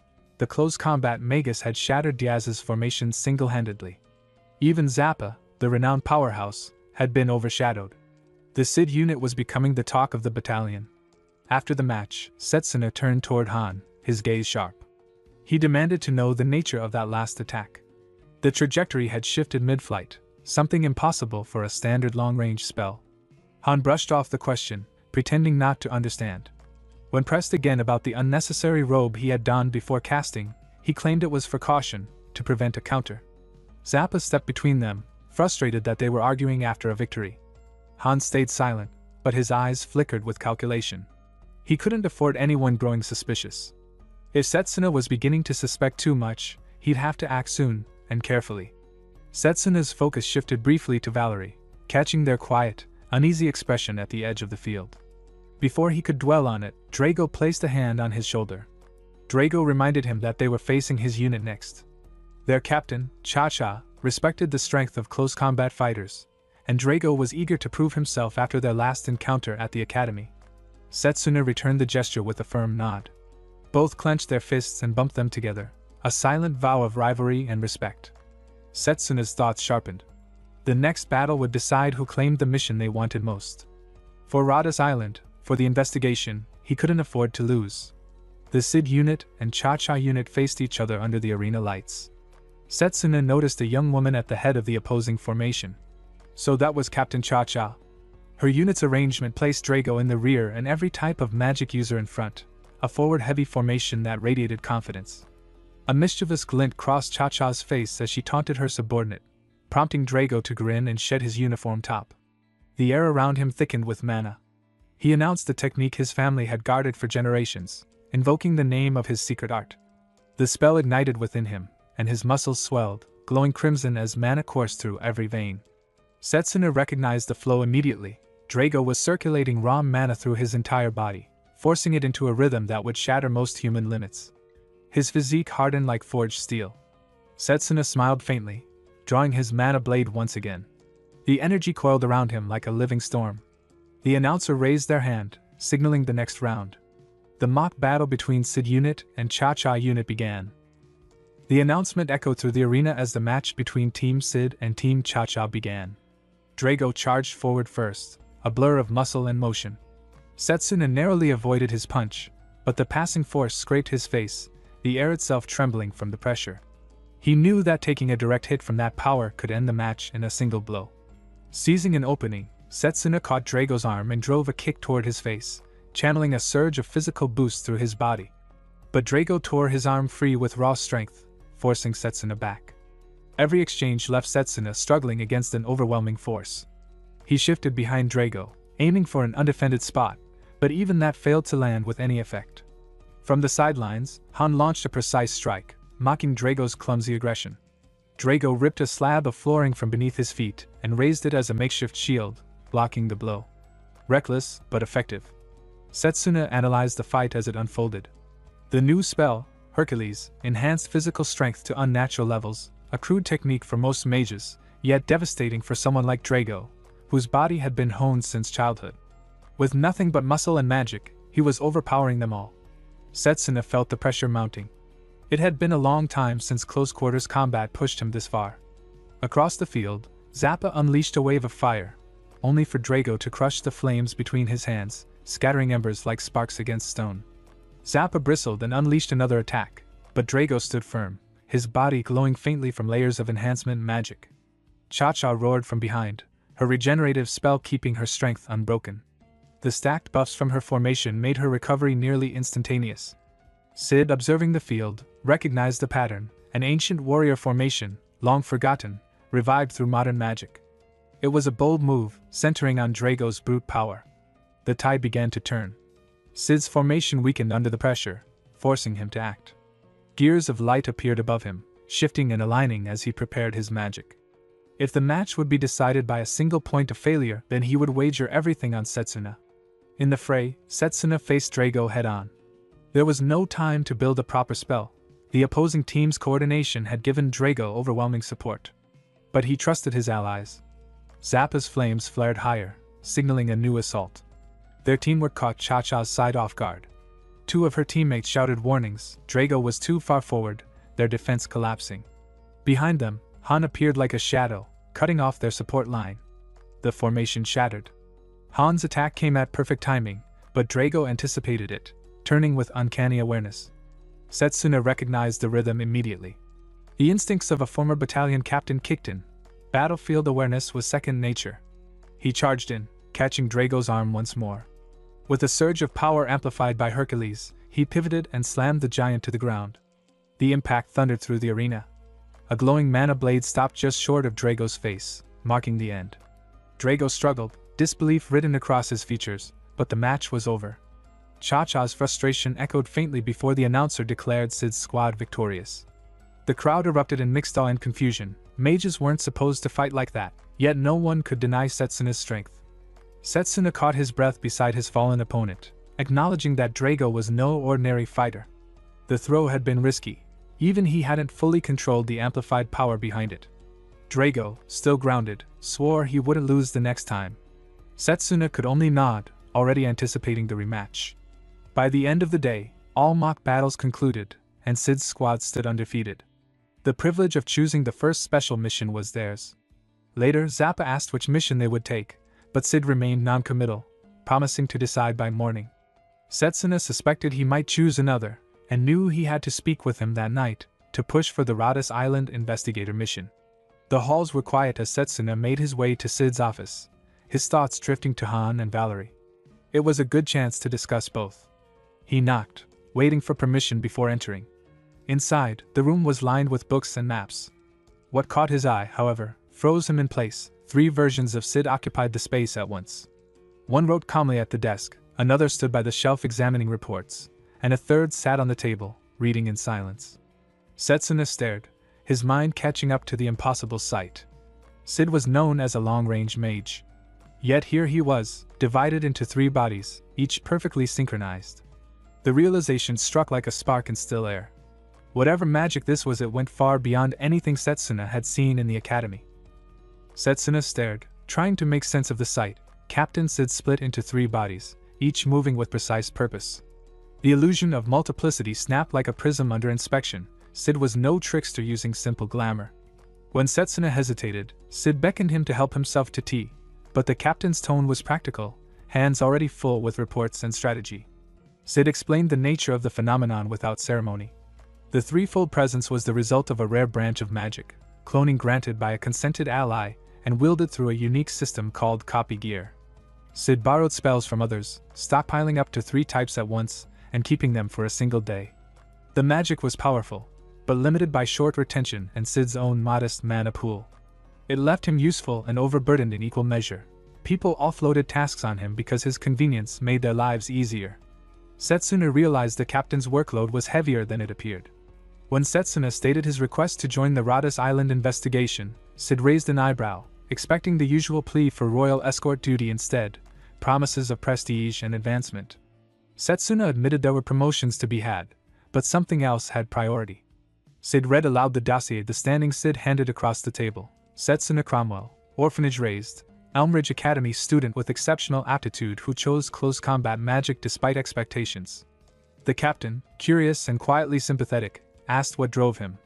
Setsuna felt the old despair flare briefly, the memory of a ruined future vivid and raw. He answered plainly, anger.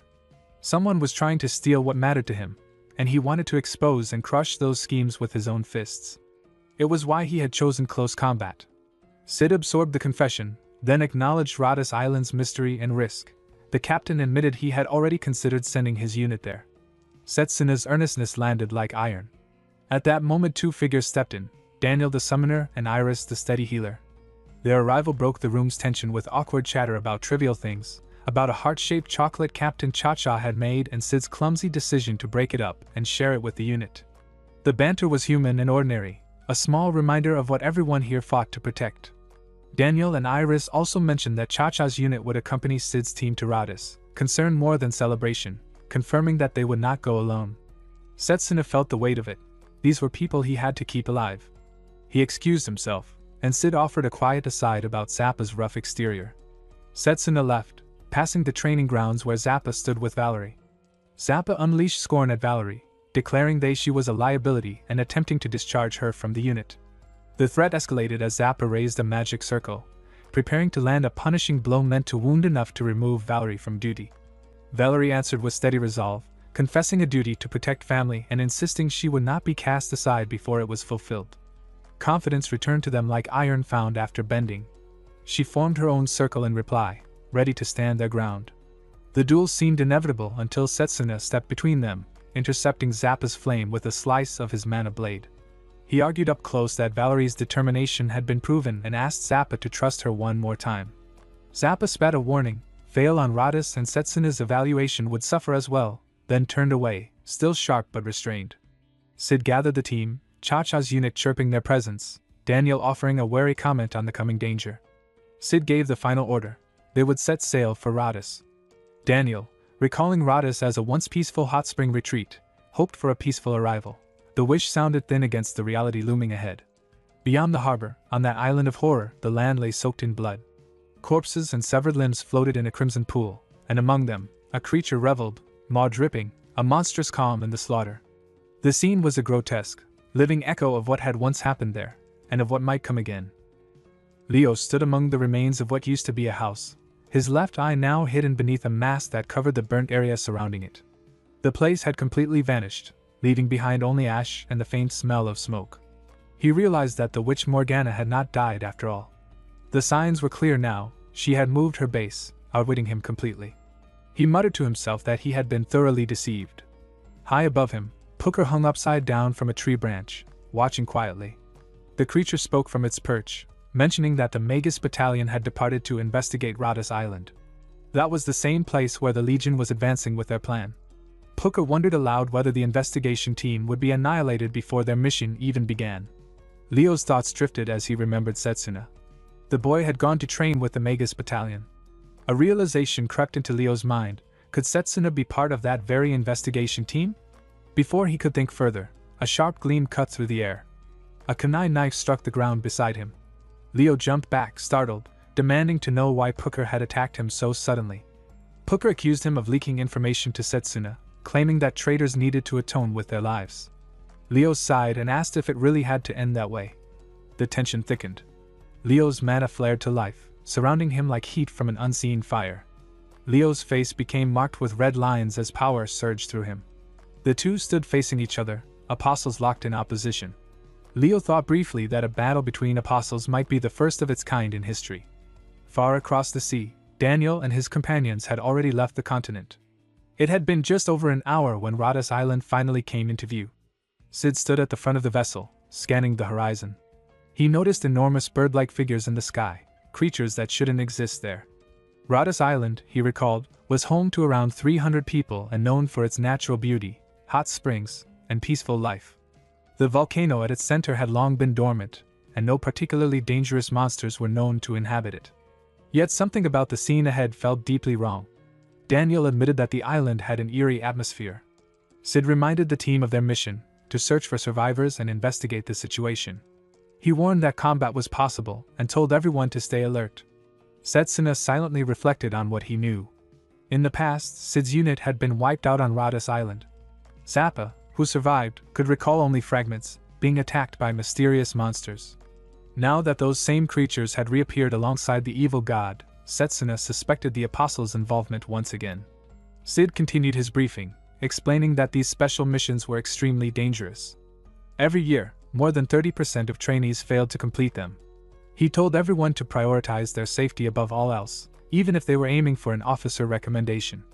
Acting alone could get them killed. Setsuna gave a sharp nod of understanding. Zappa turned to Valerie, warning not to hold the team back. At the same time, Iris told Han not to try to rush ahead either. Daniel, uneasy, remarked that something didn't feel right. Iris brushed it off, though Setsuna soon noticed the wind had disappeared. The air was unnervingly still. Then it struck him, it wasn't the wind that had stopped, but the ship itself. Without warning, the vessel lurched violently. Zappa shouted in alarm as the crew caught sight of an enormous sea serpent rising from the waves. He couldn't believe such a creature, a 3-star monster, could exist in these peaceful waters. Valerie stepped forward to confront it, preparing to attack. Sid readied his magic, identifying lightning as the creature's weakness. His spell struck the serpent, forcing it back into the sea. Setsuna followed up by slicing through one of its tentacles with his mana blade, only to realize too late that they were surrounded. Dozens of sea serpents encircled the ship. Zappa created a magic circle, launching bursts of fire at them. The serpents retaliated, battering the vessel with their massive bodies. The impact threw Daniel overboard, but Sid managed to catch and pull him back. With urgency in his voice, Sid ordered Daniel to summon the divine bird. They had to abandon ship and escape immediately. Daniel hesitated, glancing toward Cha-Cha's unit, whose ship was also under attack. Sid shouted for him to trust them. If both teams went down together, no one would be left to mount a rescue. Valerie, straining with effort, announced that her formation magic was collapsing. Han reported that the ship wouldn't last much longer. Sid gathered everyone under a protective barrier. Within the glowing shield, he commanded Daniel to get everyone aboard the divine bird. As the summoning circle flared to life, the bird appeared, allowing the team to escape into the skies above the raging sea. Setsuna looked down in frustration, cursing their situation. But peace didn't follow. A massive shadow loomed overhead.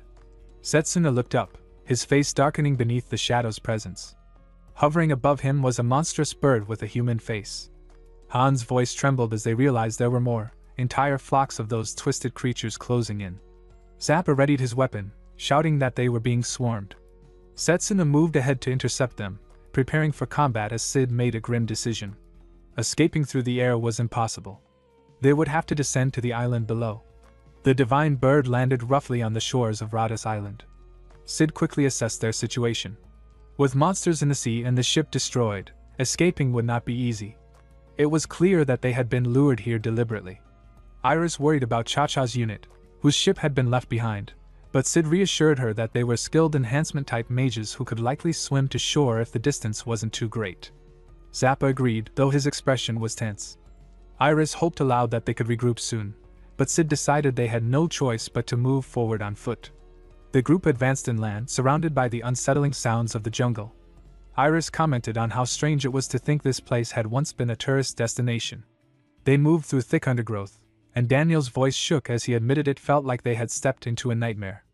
Valerie's steps slowed, tension clear in their movements. Iris noticed and tried to comfort them, pointing towards something ahead. Among the twisted trees stood large flower buds. She told Valerie that it wasn't all bad, perhaps something beautiful could still bloom here. But as the bud opened, beauty turned to horror. The petals peeled back to reveal rows of teeth. Setsuna shouted in alarm as the monstrous flower snapped shut, consuming Iris whole. The island was alive with horrors. Even the flowers had become predators. And on this cursed ground, Iris had become the first victim. Setsuna's blade flashed, slicing through the monstrous flower that had swallowed Iris.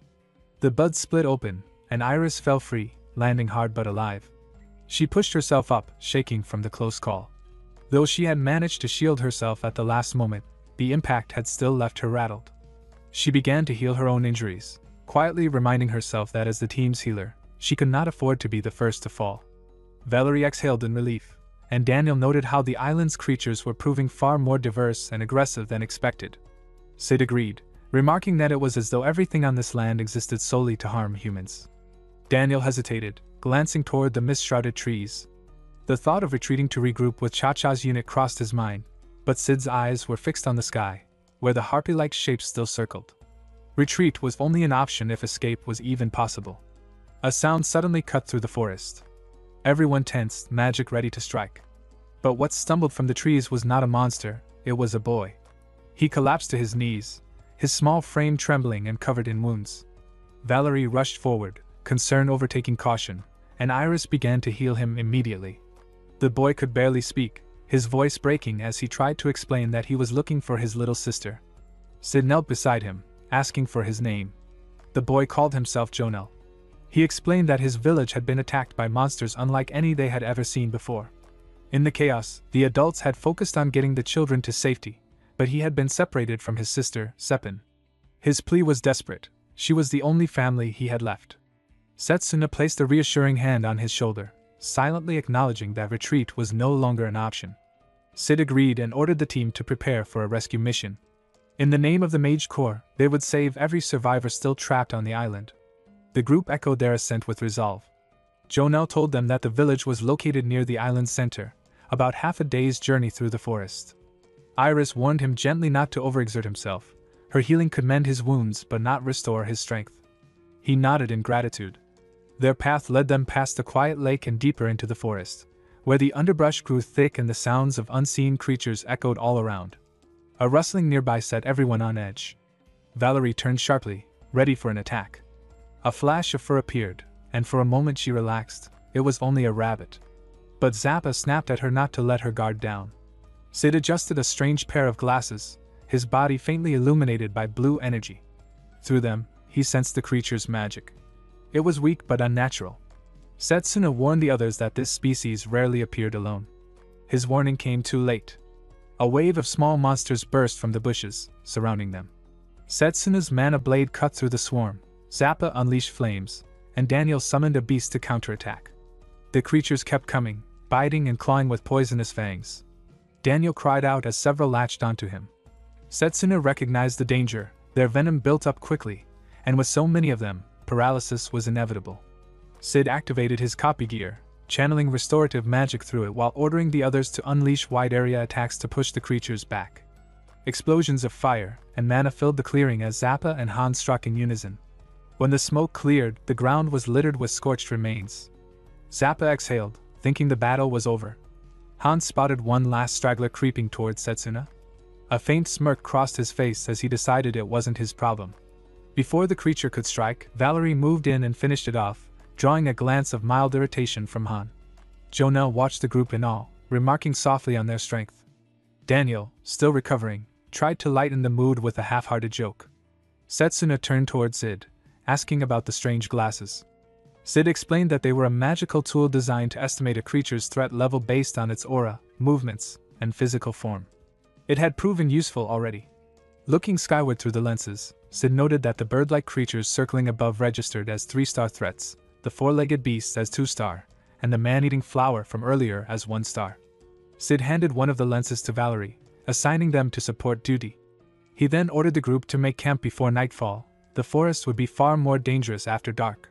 They would rest, then continue toward the village at full strength come morning. As the others prepared the campsite, Setsuna stayed close to Jonel, telling him quietly that he could stay by his side if he was frightened. Jonel hesitated, then nodded and thanked him. Together they built a small fire. The boy cast nervous glances toward Han, whispering that the man seemed intimidating. Setsuna reassured him that there was nothing to fear. Inwardly, though, Setsuna recalled how Han had seen the monster behind him earlier yet chose not to act. It was Valerie's quick intervention that had saved him. When night fell, they gathered around the flickering fire. The forest crackled with distant sounds, both natural and unnatural. Jonel spoke about his sister, voice trembling. She was easily frightened, he said, and was likely somewhere alone, too scared to move. Setsuna assured him that they would find her soon, telling him that he was a good brother for holding on despite everything. Sid listened quietly before asking if there was any way to recognize her. Jonel told them that Sepin wore a red pendant, a birthday gift from him. Setsuna repeated the detail under his breath, vowing silently that they would find her no matter what. Far away, under the same moonlight, a lone silhouette, a faint red pendant glimmered, blood-stained hands as she chews raw fish. The girl's body was covered in wounds. Night settled over the camp while the fire crackled quietly, its glow touching the tense faces gathered around it. Daniel reassured Jonel that the village would bring answers and that they would likely find his sister once they reached it. The boy nodded, grateful but still visibly shaken. Sid assigned the night watch and placed Valerie on duty, and Valerie responded firmly, ready to comply. When the others began to settle, Han approached Valerie with a cold, predatory confidence. He remarked that things had been going a little too well and that Valerie needed to remember their precarious position. He made it clear that he still held the threat of exposure, the truth about Valerie's hidden identity, and could use it at any time. Valerie answered that enough cooperation had already been given, and that there were far more urgent dangers on this island. Han dismissed the concern. He insisted that his power made the monsters meaningless and promised a bright future for himself once the training ended. He declared that he would secure a letter of recommendation, rise through the ranks, and once he achieved that success, he intended to take Valerie as his wife. He framed it as a solution. Marriage would supposedly prevent Valerie's family from falling into disgrace. His hand closed around Valerie's arm as if sealing that promise by force. Valerie jerked free, shaken, furious, refusing to accept the claim. Just as Han's threat sharpened, Setsuna stepped out from the shadows and demanded that the confrontation stop. Valerie turned toward him in surprise, while Han glared with rising hostility.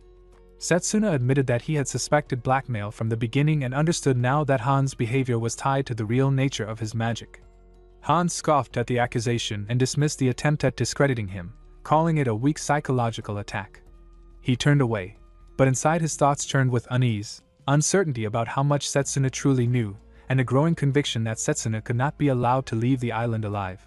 When Han disappeared into the darkness, Setsuna turned back to Valerie, asking what had happened. Valerie hesitated, caught between relief and fear.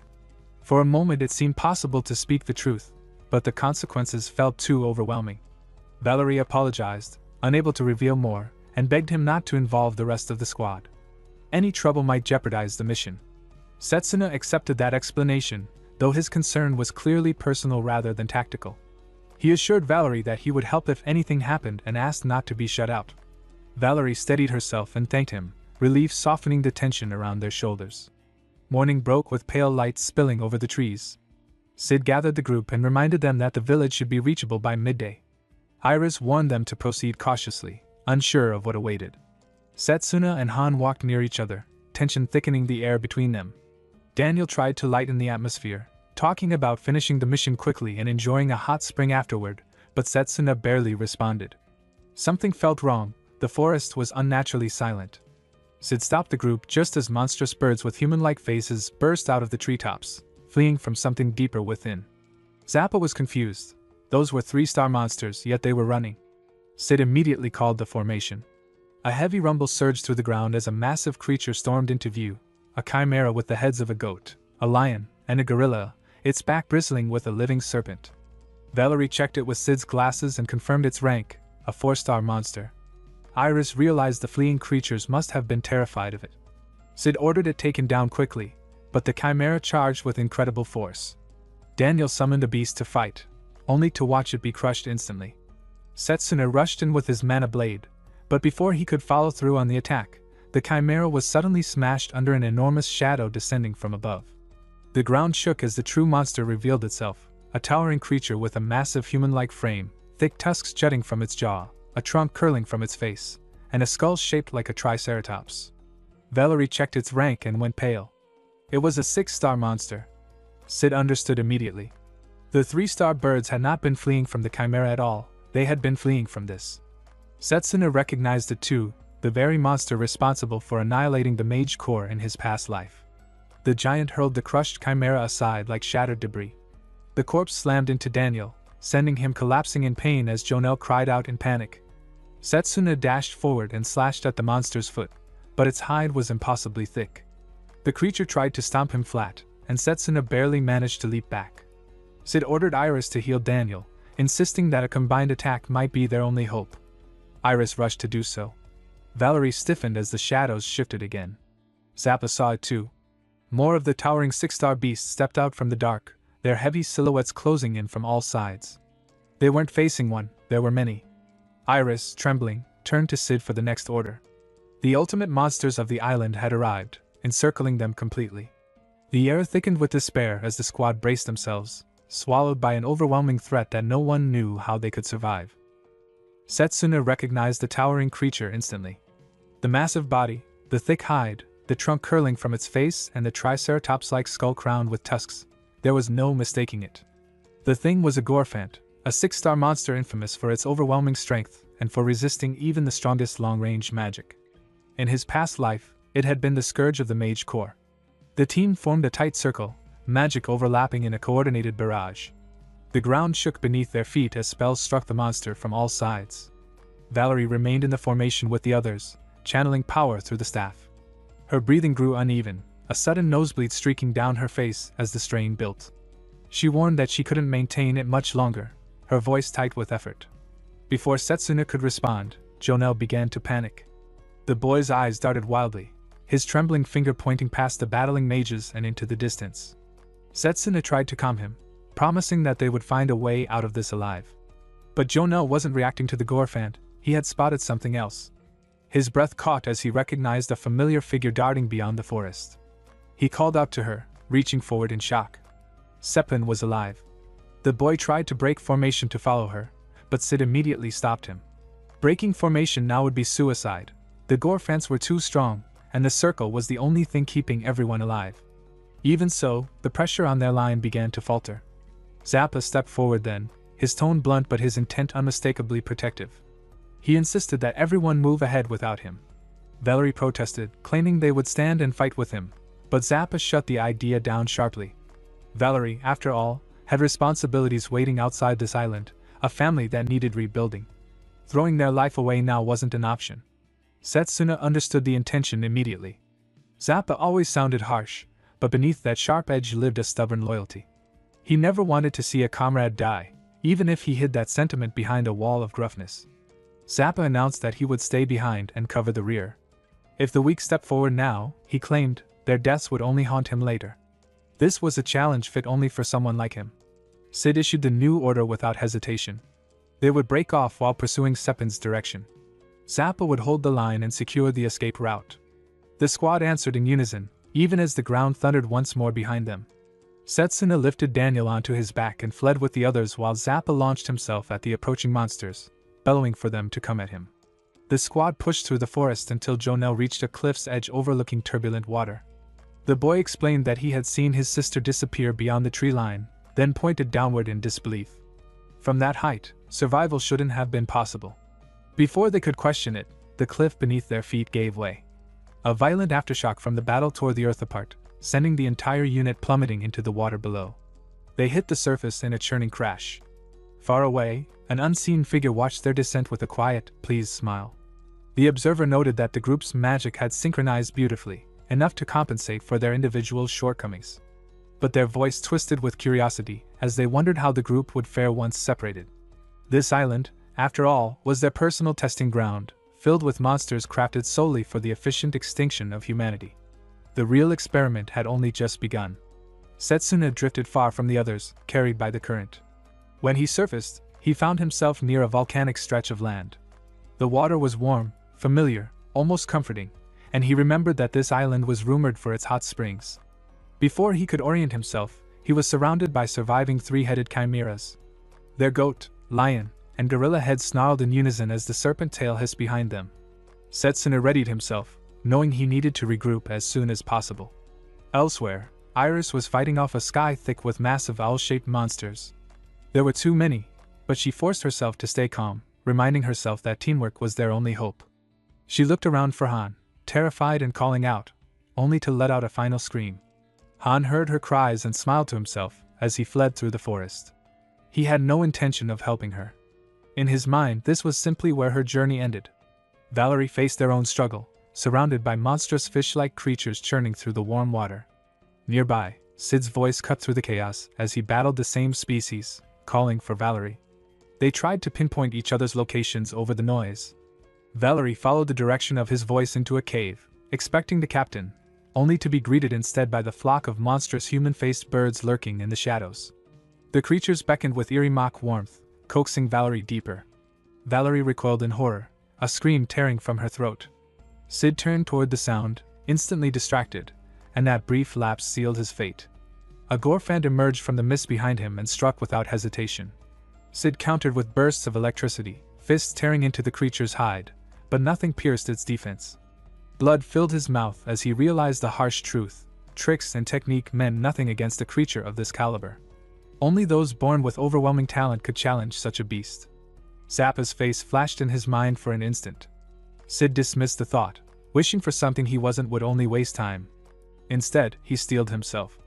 As commander of the Mage Corps' Western Division 6 platoon, he would show this creature what pride looked like. He activated the copy gear's overdrive. The gears materialized above him, spinning with crackling energy. He wove together a healing spell that converted his remaining life force into magic, a formation spell to enhance the power output, and finally a long-range incantation that drained everything he had left. A triple-system composite spell, Lightning Spear, launched from his hands with devastating force. The first Gorfand collapsed, its body scorched and unmoving. But the victory vanished instantly as two more emerged from the shadows. Sid staggered, depleted, and collapsed unconscious as the creatures prepared to crush him. Then a fist wreathed in blazing mana crashed into the Gorfand's skull, knocking it back. Setsuna landed in front of Sid, Valerie held securely in one arm. He set Valerie down beside the fallen commander, eyes burning with spirit fire and hair lifting like rising flames. Blazer's presence surged around him. The fire spirit urged him not to hold back.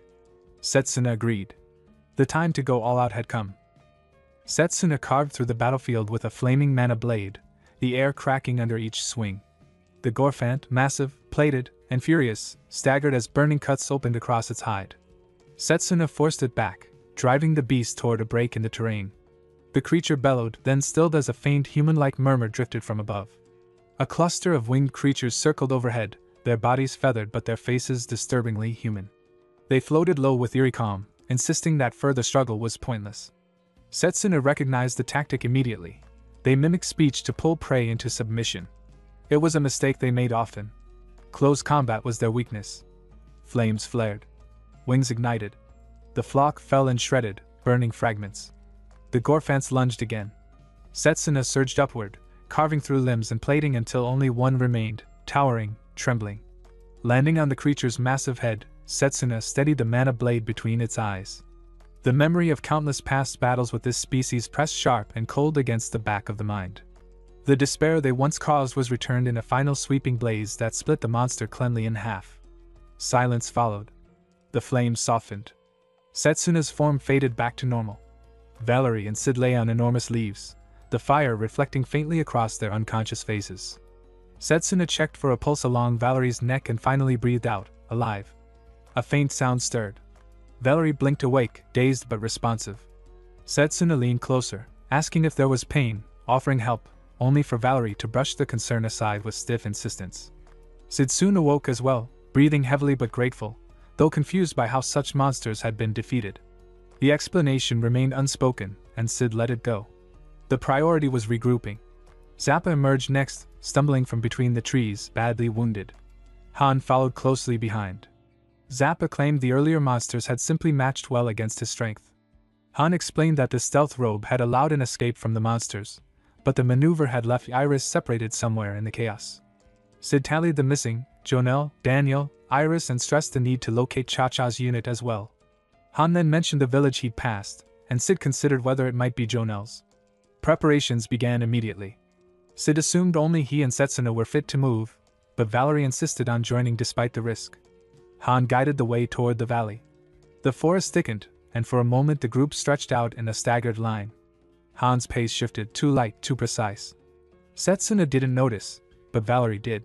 As Han's magic gathered behind Setsuna, Valerie threw herself into the attack's path. The strike hit full force, tearing through fabric and exposing the tight bandages wrapped across Valerie's chest. Han's voice dropped into a cold snarl, reminding Valerie of the supposed obligation, an unspoken threat tied to family, but Valerie rejected it entirely.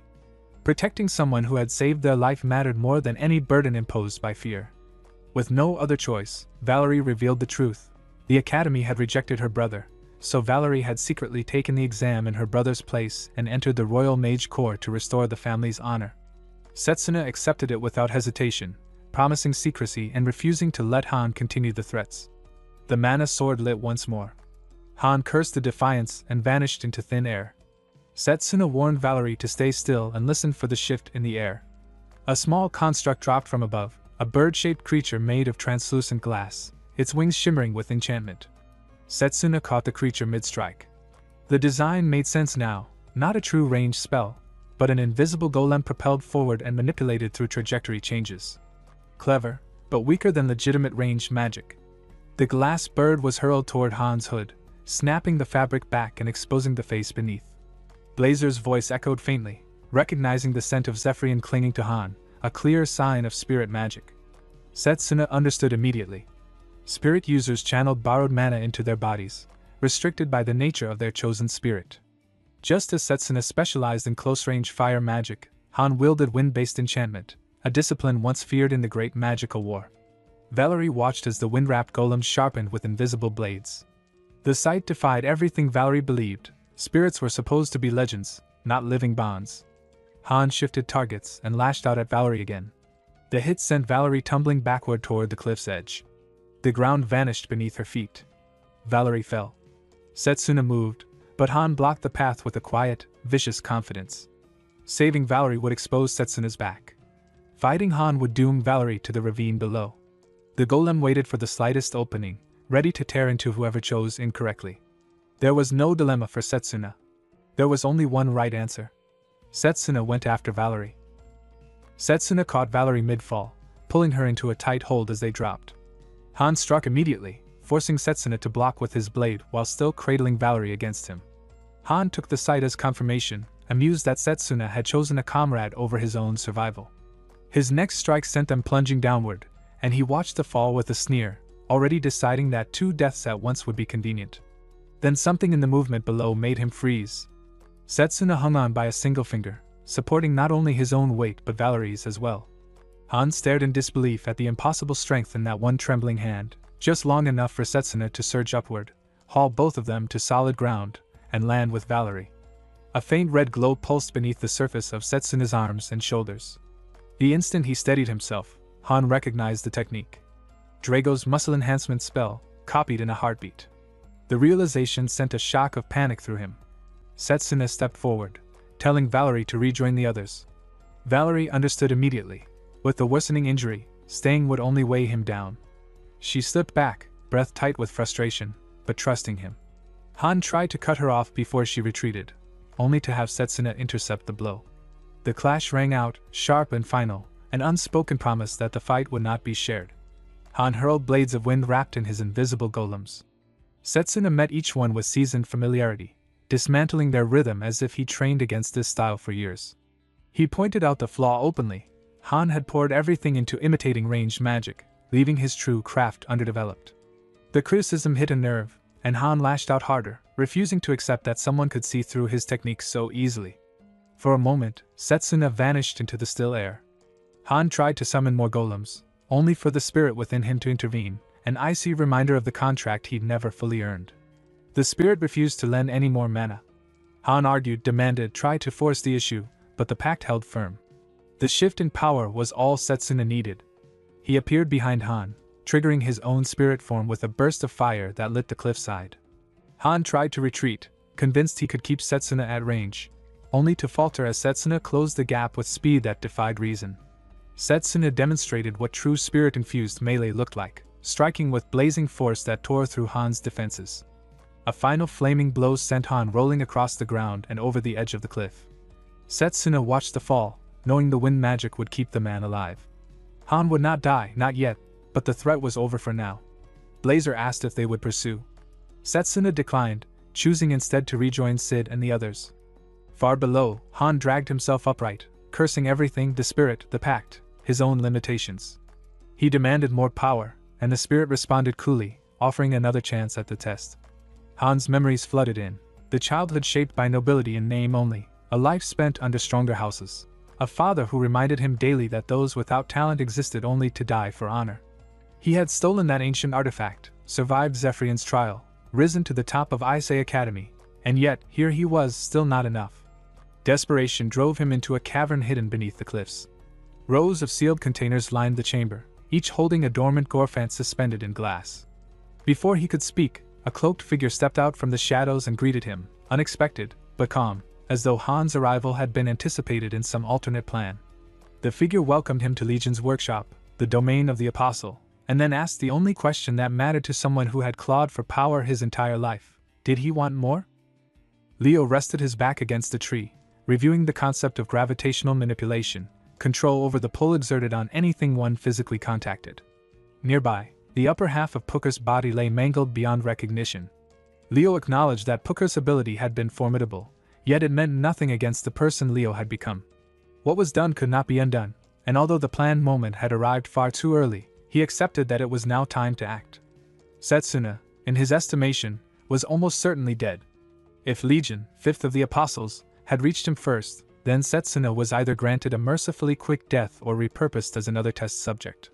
Still, Leo allowed himself a final thought: if Setsuna had survived somehow, then that alone would reshape everything.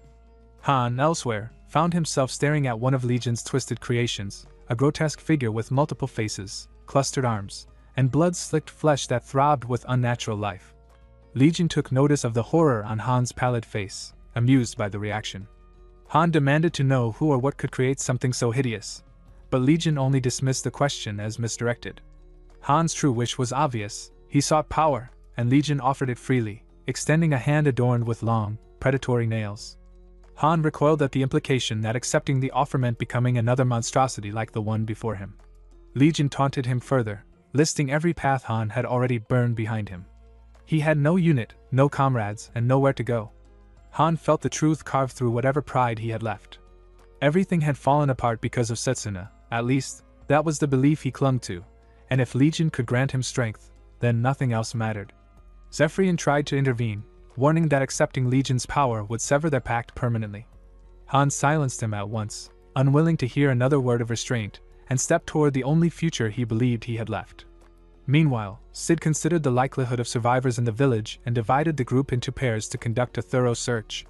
He chose Zappa as his partner, leaving Valerie to accompany Setsuna. She agreed without hesitation. Setsuna quietly hoped they would find Cha-Cha's unit, Jonel, and especially Sepine.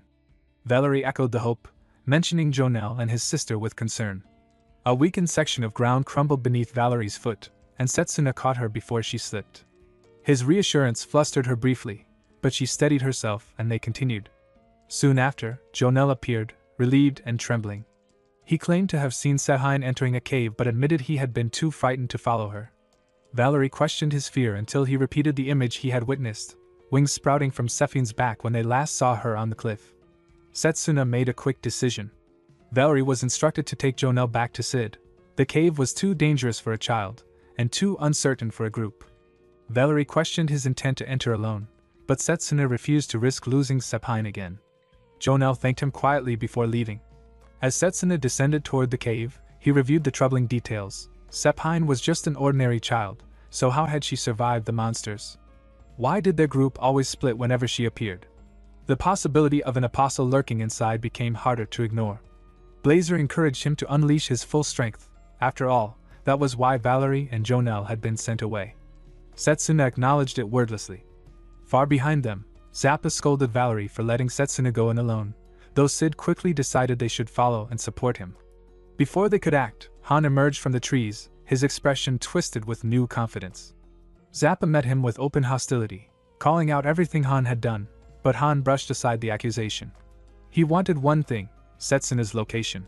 Zappa refused, prompting Han to declare that he would simply kill the rest of them first and present their mutilated corpses as a message. Crushing the glass bird in his palm, he discarded the last remnant of his old magic. A glowing yellow magic circle opened before him, and he hurled flame toward Zappa with impossible ease. Zappa reacted in shock. Han had access to ranged magic despite being an enhancement mage. Valerie reminded him that no mage could wield more than a single branch, yet Han reveled in the impossibility, claiming it no longer applied to him. Sid activated his magic, gears spinning above him, urging them not to falter. They still outnumbered Han. But then an extra arm burst from Han's back. Sid recognized the technique at once, formation magic. Another arm tore free, and Valerie stared in horror. Han's new body, a fusion of branches and limbs, had become something monstrous. With 4 arms and 4 branches of magic at his disposal, he hurled his attack towards Sid's unit in a destructive display of newfound power. Han unleashed a barrage of spells 3 or 4 at a time, each one drawn from a different magical branch. Zappa immediately recognized the impossible flow of mana, stunned by the realization that Han truly was wielding multiple branches at once.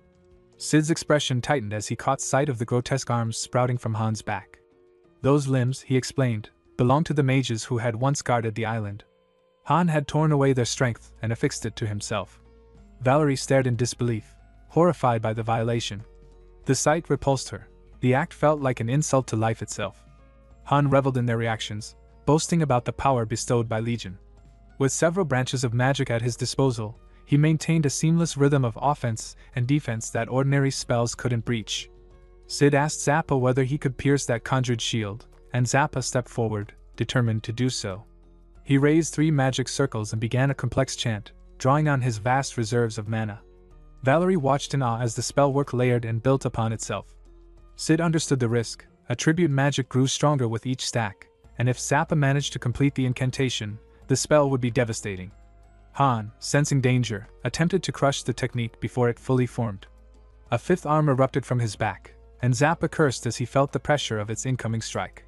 Before the blow could land, Drago threw himself between them, muscles surging under enhancement magic. Sid recognized him instantly, and Cha-Cha appeared as well. Their unit had found Iris and Daniel and secured them elsewhere. Relief flickered through Valerie, though Cha-Cha's focus snapped back to the immediate threat. Sid ordered them to buy time for Zappa's spell, though facing Han directly would not be easy. Han taunted them for thinking the 4 of them could stand against him. Above Zappa, a massive swirling fire sphere signaled the nearing completion of the spell. Zappa assured him they were enough, to Han's surprise. Zappa's 3-element combination magic surged forth, but Han revealed even more arms, 8 in total, each channeling a different branch. The counterattack disrupted Zappa's aim, sending the fire sphere hurtling off course. Han jeered as Zappa fell, claiming superiority as a mage who had embraced every branch, boasting that he had surpassed humanity, and would use his power to turn those who once looked down on him into tools. Sid grimly assessed the situation. With Han possessing so many arms, a direct confrontation was hopeless. Valerie, from the rear, had noticed something. She whispered her observation to Sid, proposing a tactic. Sid found merit in it and allowed her to begin. Valerie struck the ground with her staff. A magic circle unfurled beneath her as she started a long incantation. Hans suspected it was their final resort and refused to let her finish. He advanced immediately, but Drago stood firm before her, refusing to move. Hans' flames burned through him, sending him crashing to the ground, but he bought Valerie the time she needed. Her spell completed just as Hans stepped onto an enormous, flowered formation. He scoffed at the attempt to chain spells against him. Sid reminded him of the nature of his magic, letting the realization sink in that the visible spell had been only a copy. Lightning cracked beneath Han, shooting upward and engulfing his body. As he burned, he cursed the irony of losing to those he had intended to use as tools. Valerie answered with a calm clarity. His downfall stemmed from the fact that he had fought alone. A brief memory passed through her mind, her whispered plan to Sid, explaining that no matter how many arms Han possessed, he still had only one mind. If they attacked from multiple angles, they could force his focus to fracture and expose an opening. She had also explained that her spell was not the finishing blow. Sid seized the moment as Han froze. He signaled their chance. Cha-Cha prepared her strike. Zappa resumed his chant. Han trembled with denial, insisting the situation was unfair, confessing the fear of living and dying as a tool like his father. Valerie acknowledged that he must have had reasons for the path he chose, but those reasons did not justify treating others the same way. He should have spoken against the injustice he experienced rather than inflicting it on others. Zappa's combined magic detonated again, the Apollonic ray. Something small fell during the blast and shattered on the ground. Zappa picked up the remains, inquired if that was the item required for spirit magic. Han lamented that if he had been strong enough to bond with a spirit like Setsuna, perhaps he could have walked the same path. His voice faded as consciousness slipped away. Zappa stared in shock, processing the revelation that Setsuna had formed a spirit bond. Meanwhile, deep inside the cave, Setsuna moved forward alone and found a young girl waiting in the darkness, bat wings unfurled at her sides. He asked if she was Sepine, and the girl's mouth stretched open to reveal sharp teeth before she lunged at him. He shifted backward just in time, causing her to stumble past him and fall. As he watched her struggle to get up, a frown touched his face. Her movements were clumsy. She was far too weak to be an apostle, and there was no malice in the air around her, only fear. He raised his hands and offered a warm smile, assuring her he meant no harm, that he was here to help the people of the island. The girl's eyes filled with tears as she asked if that was really true. He gently patted her head, telling her she must have endured so much alone, and asked what had happened. Through trembling breaths, she explained how monsters had appeared without warning, dragging villagers off to a place where their bodies began to twist in unnatural ways. She had slipped away only because the creatures weren't watching. Setsuna soothed her, telling her that her brother had been worried sick about her. Her expression froze. She corrected him quietly. Whoever was pretending to be her brother was not her sibling. Her real brother had died in front of her while trying to help her escape. She couldn't understand who the impersonator was. Setsuna pieced the situation together quickly, then asked her to stay hidden in the cave. His comrades were in grave danger, and he had no time to lose. Outside, Sid was checking on the others, sending Cha-Cha to inspect Drago's condition. Valerie rushed to the fallen man while Junel clapped nearby. His smile was off, too serene, too admiring, as he celebrated their victory, praising the way they had overcome a stronger opponent through strategy and cooperation. Something in his voice unsettled Valerie. Before anyone could react, Junel's arm distorted into a sharp, elongated blade that shot straight into Valerie, piercing her. Zappa's cry echoed across the clearing as he demanded to know what Junel was doing. Sid's suspicion sharpened into certainty. The boy standing before them was no longer Junel. He was Legion, the apostle Han had mentioned. Legion confirmed it freely. He admitted to turning the island into a monstrous laboratory. The story he told earlier had contained truth, he said. Sepine was indeed valuable to him because she had survived fusion with a monster while retaining her humanity. Losing her would be inconvenient. Zappa's rage boiled over, but Legion offered only casual amusement. From his arm emerged Junel's true face, weeping and calling out for Sepine. Legion explained his ability, life fusion, and how it allowed him to consume other life forms entirely. Junel was now part of him. Sid studied Legion through his glasses, trying to gauge his mana, but the readings defied comprehension. Legion was stronger than the 6-star beast they had encountered earlier, a being beyond normal human limits. He spoke almost pleasantly, expressing fondness for humans, admiring their potential. The coordinated battle they had fought moments earlier had fascinated him. To understand humans better, he wanted to experiment on them. He gathered several magic staffs from the ground, artifacts taken from Sid's unit. Cha-Cha recognized them at once, horrified to realize they belonged to her missing members. Legion casually mentioned that Iris and Daniel were now in his laboratory as test subjects. He advised them to give up and cooperate. Zappa attacked with a burst of fire, but Legion only laughed. The flames passed through him, scorching his body, yet he stood smiling. He admitted he felt pain but claimed not to be weak-minded enough to care about biological impulses. His skin darkened. Zappa noticed the change and realized he had grown dragon skin to adapt to the attack. Legion pointed out that his body simply chose the optimal defense instinctively. His arm then shifted into a massive claw aimed at Sid. The blow shattered the captain's shield instantly. Toxic pollen spread across Legion's arm, coating Sid and beginning to take hold. Legion explained that no mage could prepare for the traits of countless different monsters fused into one being. He slammed Sid into the ground, injuring him badly, and stated simply that he was far stronger than any of them. Cha-Cha ran towards Sid, only to be seized and constricted by a tentacle. Zappa shouted at Legion to stop and launch more fire, but the apostle was unimpressed. He pointed out that Zappa had only been using basic spells up until now, likely having reached his limit. Zappa looked around, the fallen bodies of Sid, Valerie, Cha-Cha, Drago, all of them defeated or dying. For a moment, he wondered if this was now a battle to the death. He steadied himself, declaring that the real fight was only beginning and began forming his three-element spell. But Legion lunged forward, identifying a weak point instantly. A slash tore through Zappa's arm, the one holding his staff, before he could complete the chant. Legion suggested surrender, claiming he didn't want to damage such a valuable potential test subject. Zappa glared back, refusing to yield even with one arm ruined. He raised his remaining arm, gathered what mana he could, and vowed to kill the apostle. Above them, Legion descended in full force. And as Zappa's final attack ignited, it remained unclear whether it would be enough. Zappa hurled 3 bursts of fire at Legion, each one landing with enough force to tear a head from the creature's body. He believed no being could survive such an injury, but the truth rose before him as a fresh skull cracked its way out of Legion's neck. Legion showed no disappointment, only the certainty of something built to endure. Scales formed a pattern across his face, and shark teeth lined his new jaw. Zappa whispered his realization that the creature was invincible. Legion swept a massive claw toward him, but Drago caught the limb with his battered arms. Zappa tried to stop him, warning that his body had already taken too much damage, but Drago insisted he wouldn't need to hold on for long. He smiled through the swelling on his face, trusting that Setsuna would arrive. Setsuna burst in from behind and split Legion's body cleanly in two. Drago collapsed, relieved, telling Setsuna he would leave the rest to him. Setsuna stood before both him and Zappa, mana sword drawn, ready to take the fight. He asked Zappa to protect the others. Zappa tried to warn him, but Legion had already leapt onto a tree branch, fully reformed. Setsuna surged forward, understanding the situation instantly.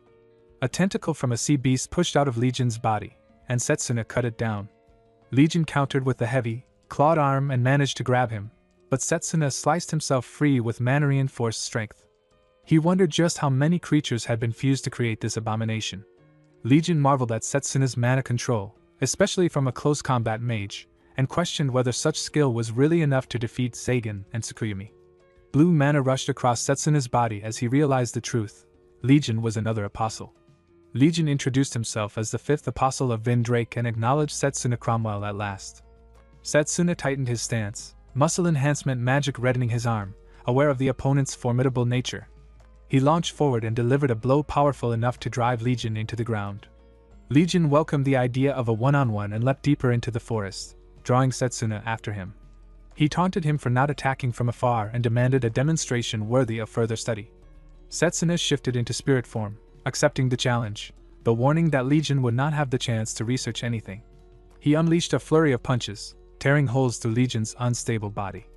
Legion admired the force of spirit magic and admitted he had already burned through 100 lives meant for his master's descent. Even so, his body still held more than 10,000 monsters. Tentacles from numerous creatures thrust out of him, promising to reshape into whatever form was needed to kill Setsuna.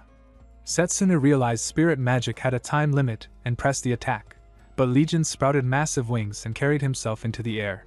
Setsuna jumped after him, but was struck back by an aerial blow. Legion lectured him on the limitation of melee magic. All strength meant nothing if he could not land a hit. Legion and two monstrous heads then combined power into a devastating attack called Sacrifice Spout. Setsuna slipped away and dropped back into his normal form, hiding among the rocks to buy moments he desperately needed. Legion began searching, assuming Setsuna was only stalling. Hidden below, Setsuna planned his next move. He needed a way to reach an airborne target.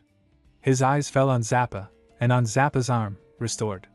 Zappa explained that it was the work of the captains. A flash of memory passed through him. Zappa checking the wounded, telling Cha-Chan not to rise yet. She ignored her own injuries and reattached his arm with advanced healing magic. He wondered how she still possessed so much mana.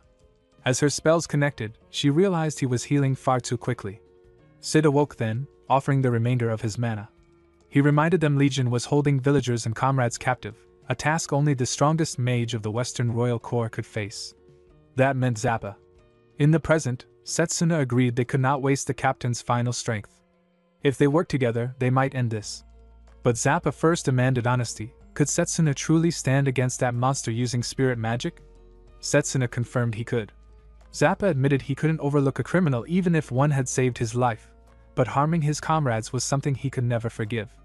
He offered a deal. If Setsuna defeated Legion with that magic, he would let the rest go.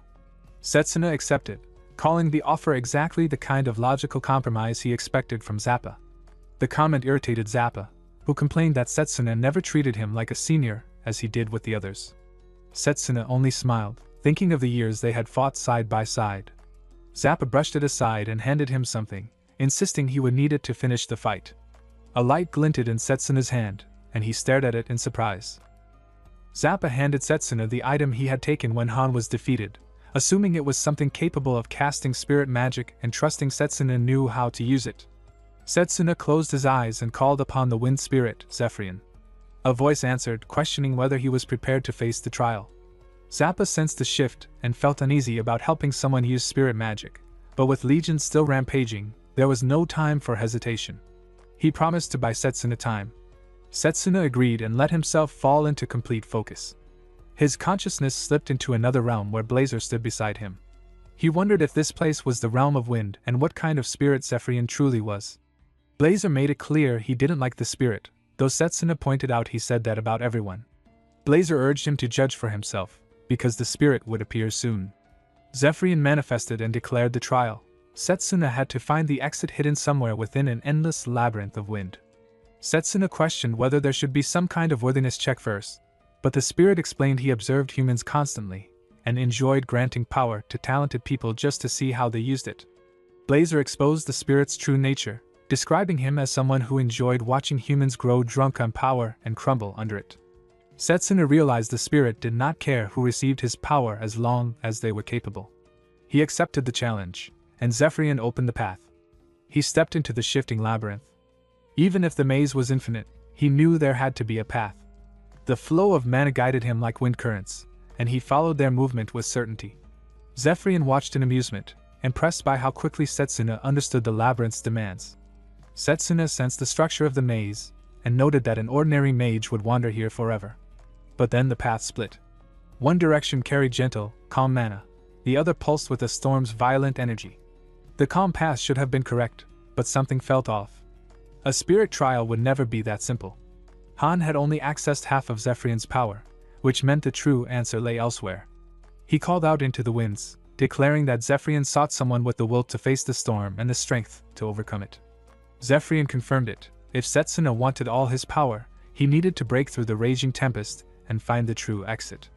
Outside, Legion grew bored with the fight and mocked Zappa, assuming his spells were nearly exhausted. Zappa refused to yield and unleashed Skunk Fog, banking on Legion inheriting not only the strengths but also the weaknesses of the many demonic creatures fused into him. Two serpent heads emerged and pinned Zappa against a rock wall, cornering him as Legion declared the game over. A sudden whirlwind tore between Zappa and the serpents. Through it stepped Setsuna, now green-haired and transformed by Zephyrian's blessing. Legion immediately noticed the change in his presence, and grew eager to claim him as a test subject. Setsuna took to the sky with newfound wings and struck Legion across the face. Legion reeled at the realization that he could fly. Zappa watched in awe, finally seeing the true power of a spirit mage. Setsuna formed a blade of concentrated wind, the Stormbringer, and launched an attack. Legion barely kept pace with the overwhelming speed, noting only that the strike lacked the full impact of Setsuna's earlier fire magic. He assumed Setsuna would not waste his life force again. But Setsuna shifted instantly into fire spirit mode and called for Blazer. Blazer responded with equal excitement. Setsuna sensed the fiery energy beneath the ground. Rhodes Island was famous for hot springs, which meant magma surged below. He drove a burning fist downward. Blazer's flames burst forth, the heat ripping open the earth. Lava surged up from the depths, carried by the force of Setsuna's blow. The magma-coated punch hurtled toward Legion, leaving his fate hanging on the edge of that blazing impact. Legion's body was swallowed by the rising lava. Setsuna immediately grabbed Zappa and leapt into the air, lifting them both above the molten surface. As they hovered, they looked down into the churning magma. Zappa remarked that no living organism could survive such heat, and admitted he was glad he had bought Setsuna enough time. Setsuna's expression shifted sharply. A dark, energy-soaked mass began rising from the lava. Legion emerged, twisted and ravaged, admitting that the attack had cost him half the creatures fused into his body. Furious, he declared that all remaining life forms within him would now be devoted to killing them both. His new form was monstrous, nothing but bone, jagged limbs, and a grotesque fusion of nearly 10 different creatures. He roared that they would never leave the island alive and unleashed Sacrifice Spout Squall. Setsuna and Zappa broke apart to evade the barrage. Zappa recognized that Legion still held tremendous power, and realized he couldn't dodge forever. He counterattacked with fire magic, but Legion's altered body had adapted once more. Falling into magma had rendered him resistant to extreme heat, making any fire spell useless. Now a skeletal chimera with 3 heads and countless tentacles, Legion continued regenerating. Setsuna, still in his wind spirit form and airborne with his sword drawn, observed that Legion's wounds were healing instantly. At this rate, he wouldn't be able to cut him down at all. Legion taunted him, claiming that no trick would work anymore. Setsuna landed beside Zappa. Zephyrion's voice echoed, warning him that even spirit magic wouldn't be enough to defeat this strengthened version of Legion, and Blazer's fire held no effect now that heat resistance had been obtained. Setsuna explained that he had noticed something earlier. When Legion emerged from the magma, a crystal-like core sat at the center of his body. The core would shatter when an apostle was fully annihilated. It had to be the source of Legion's power and life force. If he could destroy it, it would end Legion and every monster fused into him. He asked Zappa to create an opening, even for a moment, so he could land the decisive blow. Zappa understood but questioned how Setsuna would reach the core now that Legion had grown even stronger. Setsuna insisted he could do it, though it was a gamble. He had a technique that could finish Legion with a single strike if executed successfully. Zappa gave him a confident thumbs up and declared he would create that opening, even at the cost of his own life. The gesture triggered a memory in Setsuna. In his previous life, he had fought beside Zappa, who gave him that same thumbs up, urging him forward in the battle against Vindrake. The memory of that moment resurfaced painfully. He thought of how they had fought through hordes of demons in an attempt to prevent the end of the world. His ally had promised to clear a path for him, telling him to focus on finding a way to defeat Vindrake. Setsuna smiled bitterly in the present.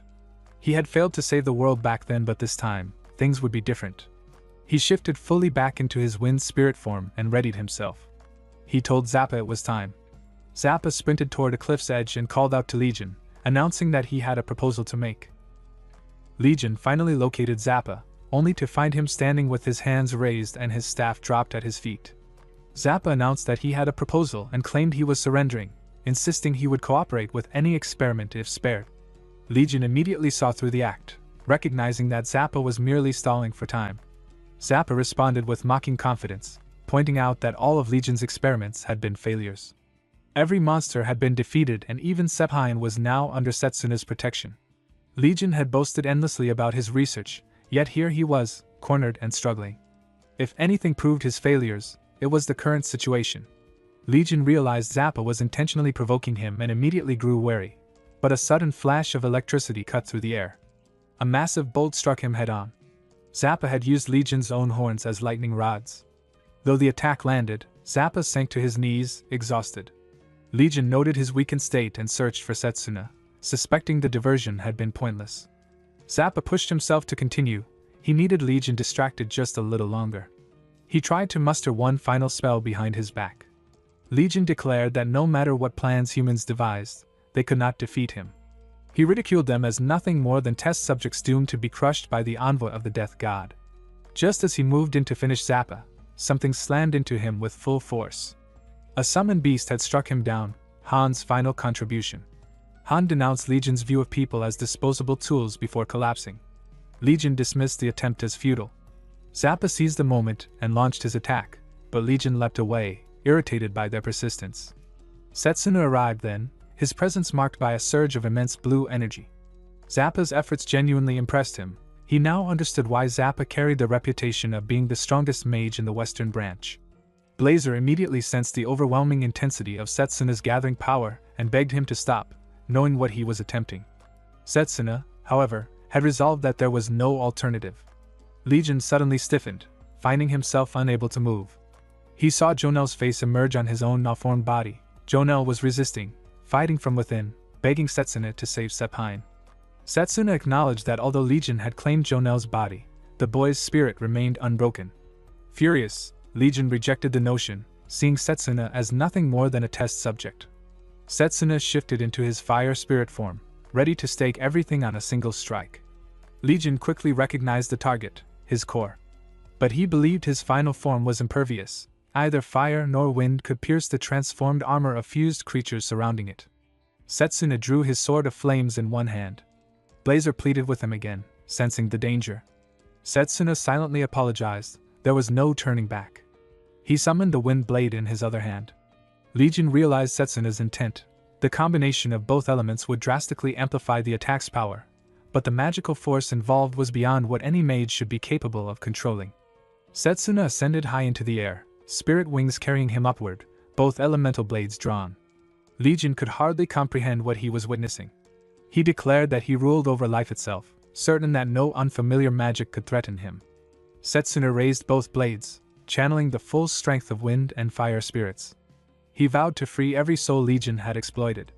Then, combining both powers into a single devastating technique, he unleashed his final attack, Crimson Tempest. The Crimson Tempest tore through Legion's perfected body, shattering even the core he had believed untouchable. He staggered in disbelief, unable to comprehend how his ultimate fusion had failed. Setsuna, returning to his normal form, told him the truth he had ignored. He had fused bodies, but never their wills. That was where his research had always been doomed. As Legion's form collapsed, the trapped souls within him drifted upward, freed at last. Jonel's fading spirit thanked Setsuna and entrusted Sepine to him before disappearing into the light. With the battle finally over, Zappa exhaled in relief. Setsuna credited their victory to Zappa's endurance, and the two exchanged a worn but triumphant fist bump. Blazer, furious about Setsuna combining his fire with Zephyrian's wind, lashed out at him, while Zephyrian calmly admired the new technique and seemed more amused than offended. Around them, the creatures Legion had created began to dissolve, their borrowed power fading with their master's death. Setsuna noticed it immediately and lifted Han onto his back. The nightmare of Lodi's Island had finally ended. With Legion's experiments halted, the Gorfants that had once annihilated the Royal Mage Corps vanished as well. Sepine was rescued, along with the Corps members and islanders imprisoned in the facility. The disastrous future Setsuna had once witnessed had been averted. Sid's and Cha-Cha's units survived because of the actions he had taken. Once the injured captains recovered, they departed the island. A rescue ship arrived days later to protect the remaining inhabitants and begin rebuilding. Sepine later stood quietly over Jonel's grave, offering him her gratitude. Returning to the Royal Mage Corps, the team received commendations and letters of recommendation for their work on Lodi's Island. Their long training was complete, and preparations began for their return to the academy. Before they could leave, a man knelt desperately before Sid and Zappa. Setsuna and Valerie arrived just in time to see him bowing in apology. It was Valerie's older brother. Blaming himself for her joining the Corps, he begged to take her place, offering to serve in her stead. Zappa dismissed him instantly. Valerie had proven herself valuable to Sid's unit, while her brother had even flunked out of the academy. But Valerie stopped him. Grateful for her brother's sincerity and determined to grow stronger herself, she requested that they both be allowed to serve. She bowed alongside him, insisting she found purpose in the Corps. Zappa could only sigh as Sid stepped in. Sid announced that he had been promoted to commander of the Western Branch and had been planning to make Zappa captain. With a new vacancy forming, Valerie's brother could join as a trainee. The siblings were overcome with relief as they accepted. Setsuna quietly noted that the Light family might finally regain its former honor. Zappa, now captain, warned the brother that he had no tolerance for weakness. The new recruit accepted eagerly, even offering to polish Zappa's shoes, only to be refused in embarrassment. Later, Sid called Setsuna to speak privately. He first reported on Han's condition. Stripped of his ancient magic and shape-shifting abilities, he was under strict supervision. Though guilty of several crimes, the disappearance of the crest from his hand meant there was no longer evidence of his most serious offense. He might escape the death penalty.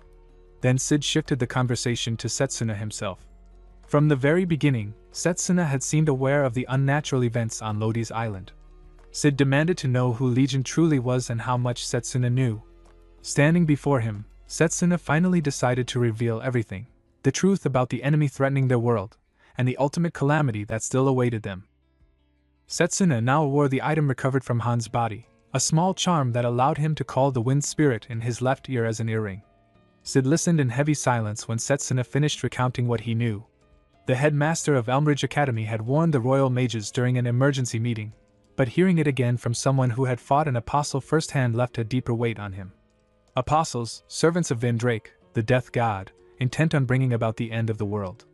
Having witnessed Legion's power himself, Sid trusted Setsuna's words without hesitation.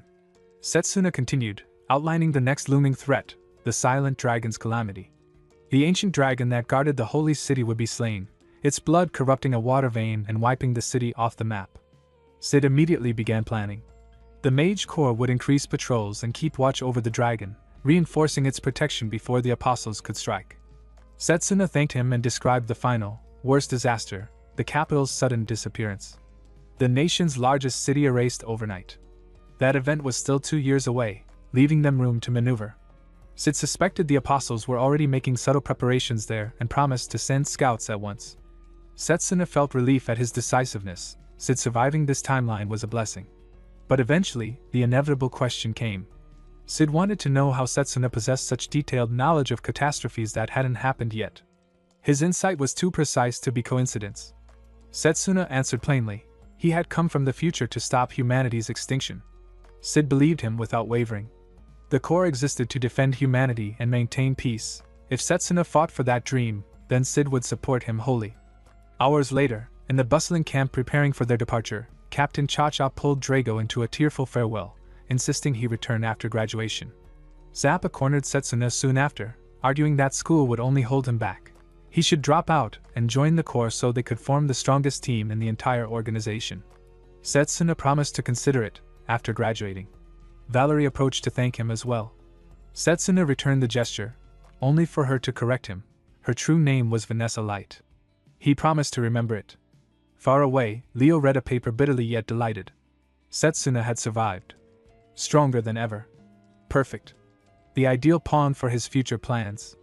With 2 cores already in his possession, everything was proceeding as he intended.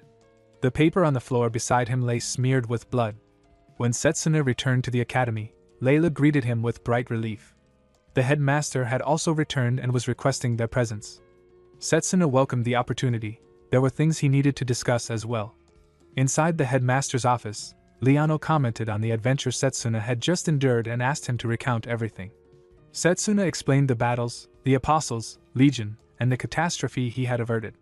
The headmaster agreed it had been grueling but praised him for warning the Corps.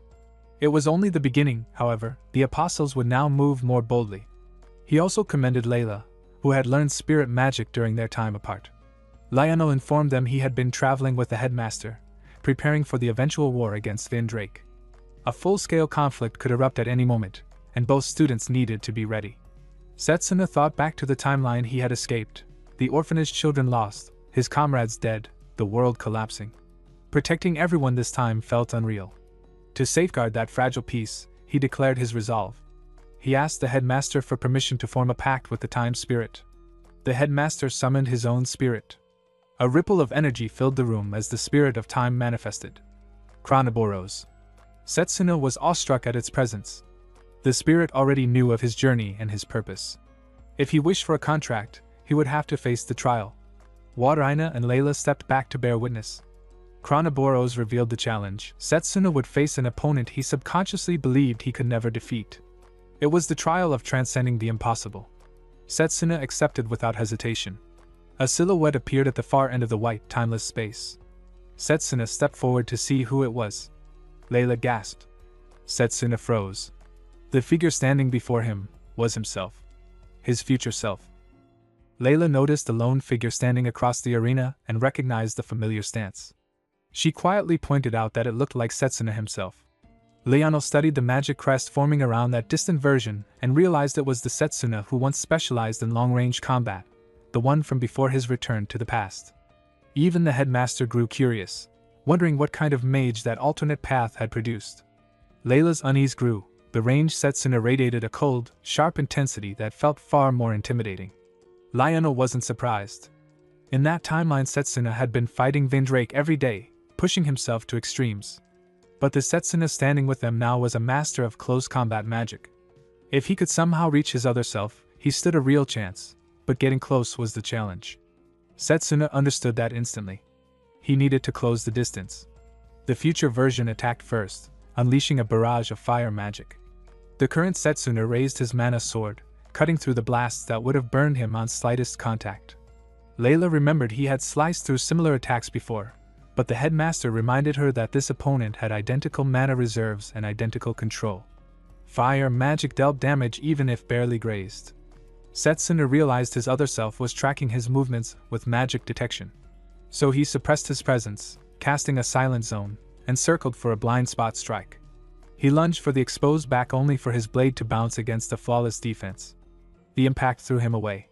Layla cried out as Setsuna hit the ground. The headmaster watched calmly, declaring that the ranged Setsuna truly lived up to the title of greatest mage in the world. Even he wouldn't be able to defeat that version. Layla wondered if that meant Setsuna had no hope of forming a contract. Chronoboros dismissed her fear, promising that the trial would allow Setsuna to challenge himself as many times as needed. Waternia backed him. Setsuna was far from giving up. And she was right. Setsuna staggered up, deciding that if he couldn't evade the attacks, he would deflect them. He angled his mana blade and redirected the incoming spells, allowing himself to advance with minimal harm. But the future Setsuna began weaving something far more dangerous. Liano recognized the technique, compound casting.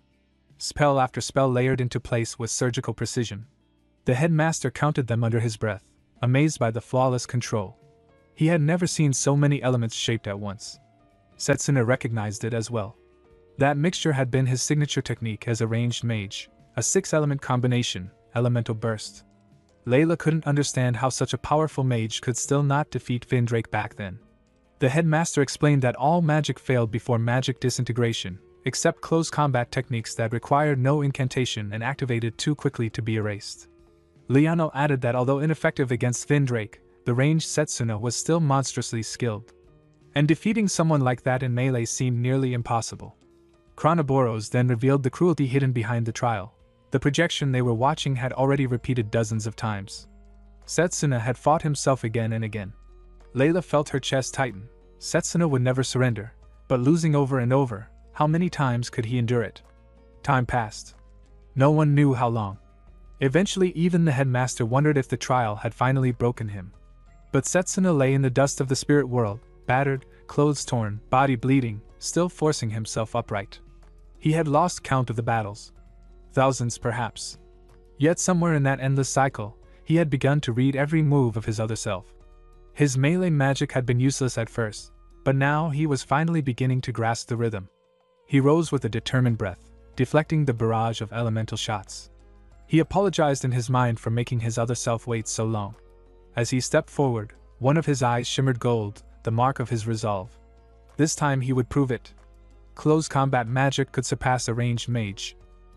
The headmaster watched the shift in Setsuna's stance with growing uncertainty, unable to understand what the sudden change meant. Layla stared, startled by the sight of his right eye shifting into a different color. Liano froze as well, recognizing something far more significant in that golden glow. Setsuna steadied his breath, focusing on the sensations rising within him. What he needed to do now was exactly what he had done once before. He murmured to himself that he could finally see it, the flow of mana itself. Liano realized what had awakened within him, the war god's eye. Layla could hardly believe it. Lionel explained that long ago, a blind close combat mage had been revered as the war god, a man who, while standing at death's door, had gained the ability to perceive mana streams directly. His legend spoke of a golden eye, but such a state was said to require decades of training, a lifetime of battles, and the peak mastery of a warrior who had survived countless fights. Setsuna understood the mechanism instinctively. Close combat magic was the only magic system that strengthened the body by circulating mana internally. By channeling that same principle into the optic nerves, he had gained the ability to see mana itself. But that refinement required such delicate precision that it bordered on the techniques known in martial arts as Qigong. Chronoboros observed all of this in awe. Within the timeless realm of the trial, Setsuna had fought without pause, without rest, and without the limits of a normal lifespan. What should have taken years or even decades, he had accomplished here through unending confrontation with himself. The trial meant to challenge him had become the forge that elevated him. Lionel considered how unusual this path was. A typical close combat mage spent most of life hardening the body and mastering martial technique, only turning to mana control after reaching the limits of physical growth. Setsuna, however, had already mastered mana control in his previous life. Now, with the body in its prime, he had aligned every aspect, mind, technique, and physical form perfectly. Lionel could only envy him. Setsuna had become the ultimate close combat mage. Setsuna acknowledged the truth within himself. His discipline might lack reach, but inside its limited zone it possessed the potential for absolute dominance over mana. It allowed him to cut through any spell and push straight toward his opponent. What he had achieved now was the perfected form of close combat magic. Layla could only watch in stunned admiration. Across the battlefield, the future Setsuna began forming incantations again. The headmaster recognized the signs with dread. It was the same devastating spell as before. Waternia felt the surge of danger as well, calling out in alarm. Setsuna braced himself. The 6 elements were intertwining again, being held together until the final moment. But this time, he could see every line of mana weaving through the spell. He focused and declared that he could see it all.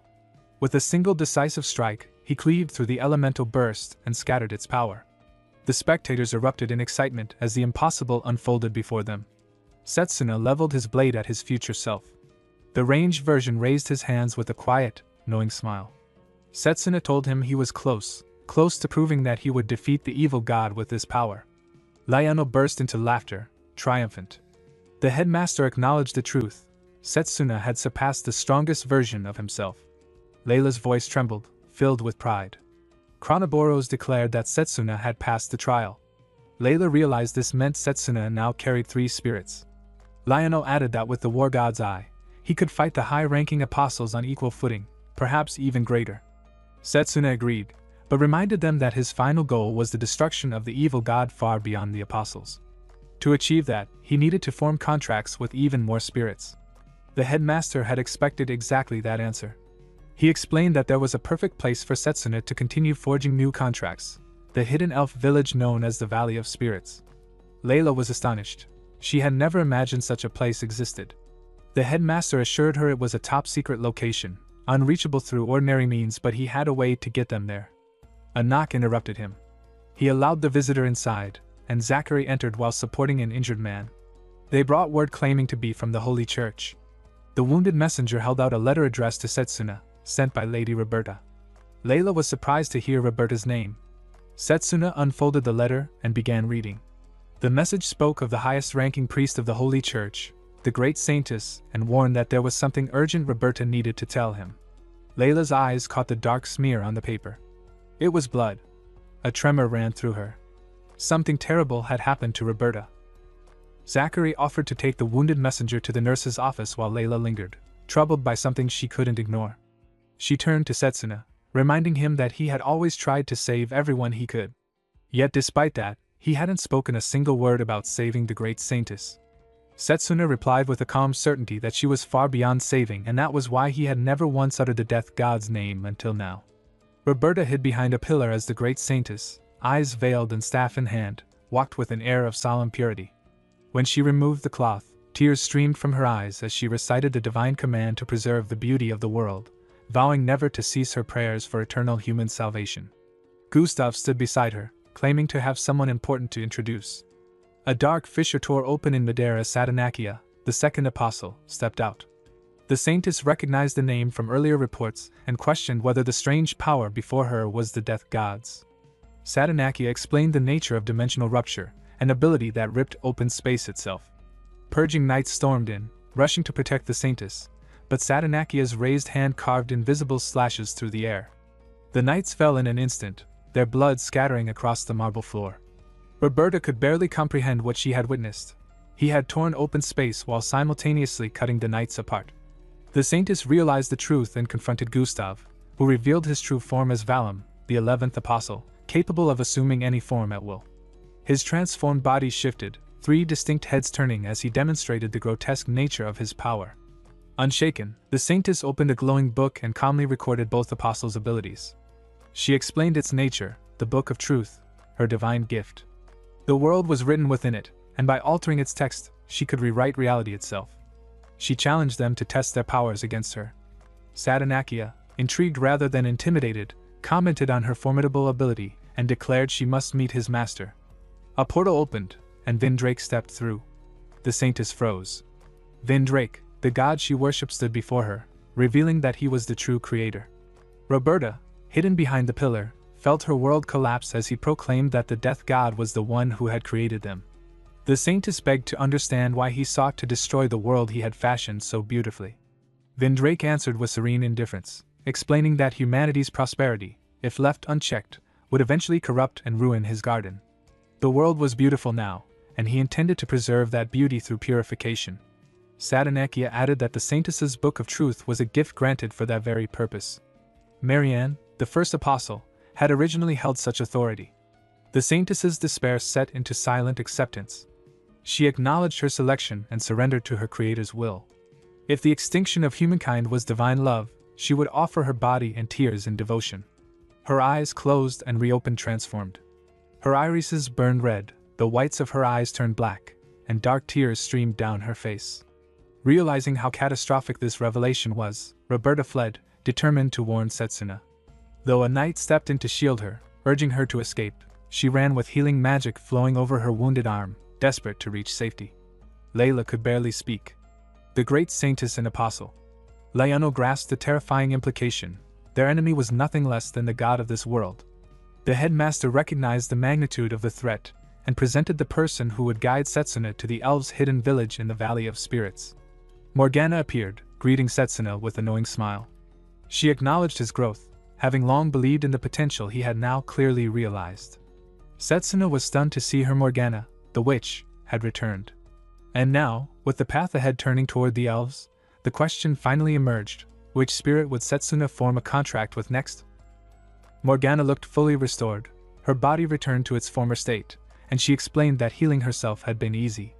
She admitted that she would not normally bother guiding anyone to the Village of Spirits, but Danan had pleaded on Setsuna's behalf, so she was willing to make an exception.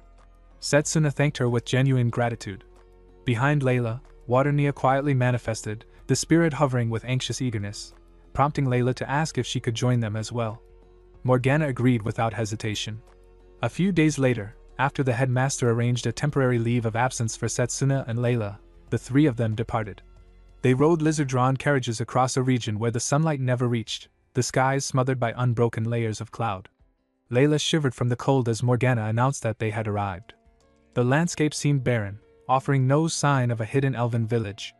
Morgana retrieved a peculiar lantern and held it up, explaining that after the Great Magic War, the persecuted elves had relocated their homes.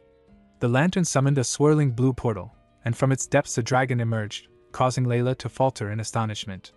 Morgana assured her that this was merely the beginning of the surprises. They mounted the dragon, rising into a sky that parted to reveal a floating island suspended high above the clouds.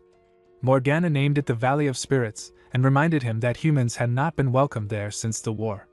If he wished to enter, he owed her gratitude. When the dragon landed, Layla marveled at the floating island and asked how such a thing was even possible. Morgana casually explained that it was supported by a magic tool of her own invention. Before they could continue, 6 flaming arrows streaked toward them. Setsuna immediately called upon the war god's eye, meeting the attack with mana-infused precision. He deflected the arrows with only his fingers and turned one of them back toward the attackers, driving them to a halt. A line of white-haired elves stood ready with drawn bows. They demanded to know why humans had entered their sanctuary. Morgana, reverting to her youthful elven appearance as she removed her cap, revealed her pointed ears. The elves immediately recognized her and apologized with deep reverence. Morgana explained that she had brought guests and wished to meet with Lucia, the queen of the valley. The elves reacted with surprise before escorting them to the palace. Inside, Queen Lushenlime Testos sat with regal composure. Morgana greeted her informally, but Lucia insisted on formality and expressed frustration at Morgana's return, more so because she had brought humans with her. She demanded an explanation, already suspecting it would be troubling. After hearing the full story, she declared that the claim about the creator god attempting to destroy the world was impossible to believe. Even if it were true, she argued, the destruction of selfish humans had nothing to do with the elves. She recalled their history of persecution following the last great magic war and refused to forget the suffering humans had inflicted upon her people. For that reason, she denied Setsuna the right to undergo any trial within the shrine of the Great Spirit. Setsuna stepped forward, addressing her with respectful firmness. He insisted that the threat of the evil god concerned more than just humans. Apostles targeted all wielders of spirit magic, meaning the valley itself would inevitably be discovered and attacked. To demonstrate, he removed his glove as Blazer emerged in a condensed Titan form. Lucia immediately recognized the Great Spirit. Setsuna revealed that he himself had nearly been subjected to an inquisition engineered by the apostles. They used any means necessary, and even armed with spirit magic, fighting them was perilous. Lucia dismissed this, claiming that only Setsuna's lack of skill had made the battles difficult. Layla reacted, but Lucia continued, declaring that humans were fundamentally incapable of wielding the true value of spirit magic.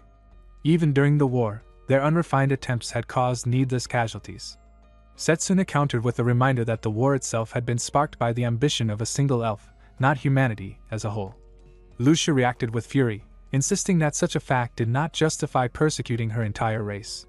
Darkness erupted around her, spiraling outward and forming a cage of malevolent energy around Setsuna. Morgana recognized the power of a dark spirit as Lucia launched the attack.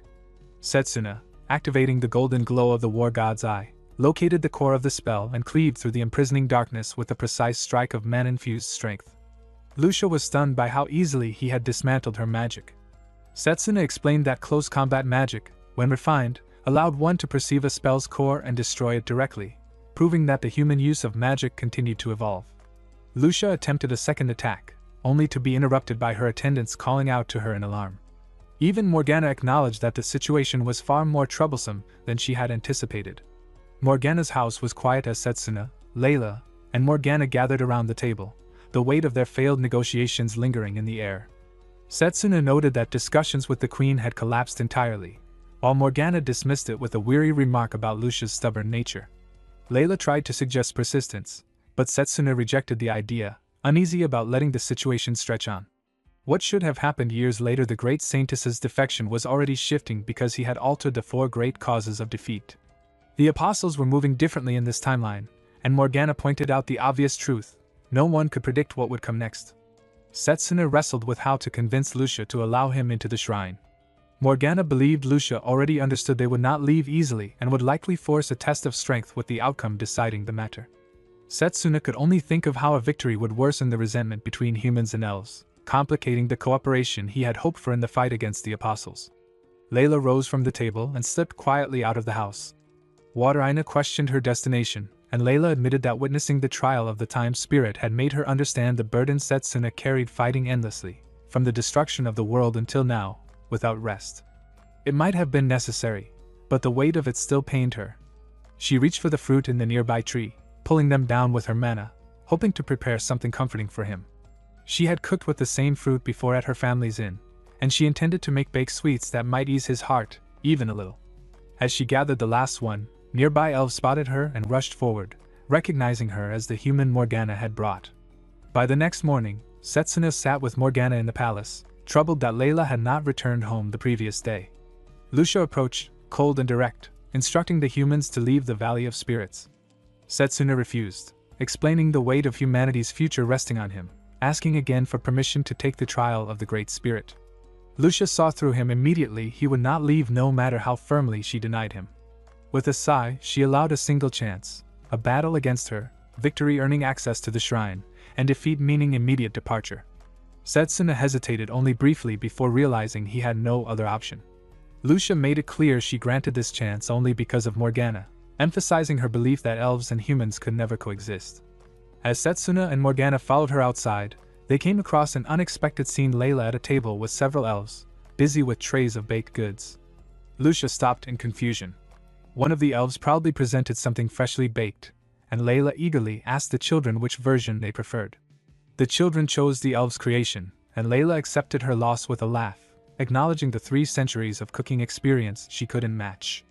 The elven cook returned the compliment, intrigued by the unusual sweetness Layla had managed to draw from the fruit. Setsuna and Lucia were taken aback by the easy harmony before them. When Layla noticed Setsuna, she rushed over, explaining how the chef had discovered her while she was experimenting with the fruit and had challenged her before she even realized what was happening.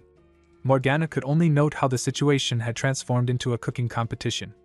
Layla then offered her tray to Lucia, who accepted it, and the elven children immediately tugged her back to join them. As Setsuna tasted the sweets, he quietly observed how lively and cheerful the atmosphere felt. Morgana reminded Lucia of her earlier claim that elves and humans could never coexist and admitted she understood the sentiment. Yet she questioned whether judging others solely by race differed at all from the way humans had wronged the elves. Setsuna stepped forward and extended his hand, asking for Lucia's strength to help save the world. Lucia sampled the sweets, found them unexpectedly pleasant, and finally reached out to clasp his hand. She allowed him to address her as Lucia and agreed to guide him to the shrine. Setsuna, relieved, thanked her and then thanked Layla as well, grateful that she had chosen to accompany him. Layla felt her heart warm at his smile, savoring that small moment. As Setsuna walked ahead with Lucia, Water Aina teased Layla about whether it was time for a confession. Layla knew it wasn't. Anything she said now would only burden him when he already carried so much. She would speak her feelings only after the battle with the evil god was over. Water Aina accepted her resolve, and Lucia finally announced that the shrine of the Great Spirit lay just ahead. Far away, Satanakia completed preparations for the next phase. All their hidden plans, laid in anticipation of their lord's descent, had been disrupted. Mercy was no longer an option. She ordered a simultaneous attack across all regions, declaring that Lulu and Cruel would suffice to complete the death curse of the ancient dragon deep in the temple. The remaining apostles were to cross dimensions and begin the purification of the world. No matter how powerful Setsuna was, he would not be able to stop every part of their design. Inside the shrine, Lucia explained that the 3 great spirits of light, thunder, and ice were enshrined here, each guarding a trial distinct in nature and difficulty. Setsuna would need to choose carefully which path to take before stepping forward. Layla turned to Morgana for guidance, but Morgana had already grown tense. A report had just arrived from the alchemical observation doll she had left on the surface. The apostles were beginning to move simultaneously across various regions, and several among them were the most dangerous. Setsuna immediately insisted that the trial be postponed. They had to hurry back. Morgana stopped him, stating firmly that what was unfolding was the start of an all-out war between humanity and the apostles. Their opponents were beings capable of interfering with the laws of the world, and above even them stood the evil god. Setsuna, as the world's trump card, needed far greater power. Without completing the trial, he would never even touch the evil god. Far away, shouts erupted as knights confronted an unexpected intrusion. Somehow, apostles had reached their position, and terror spread at the sight of them.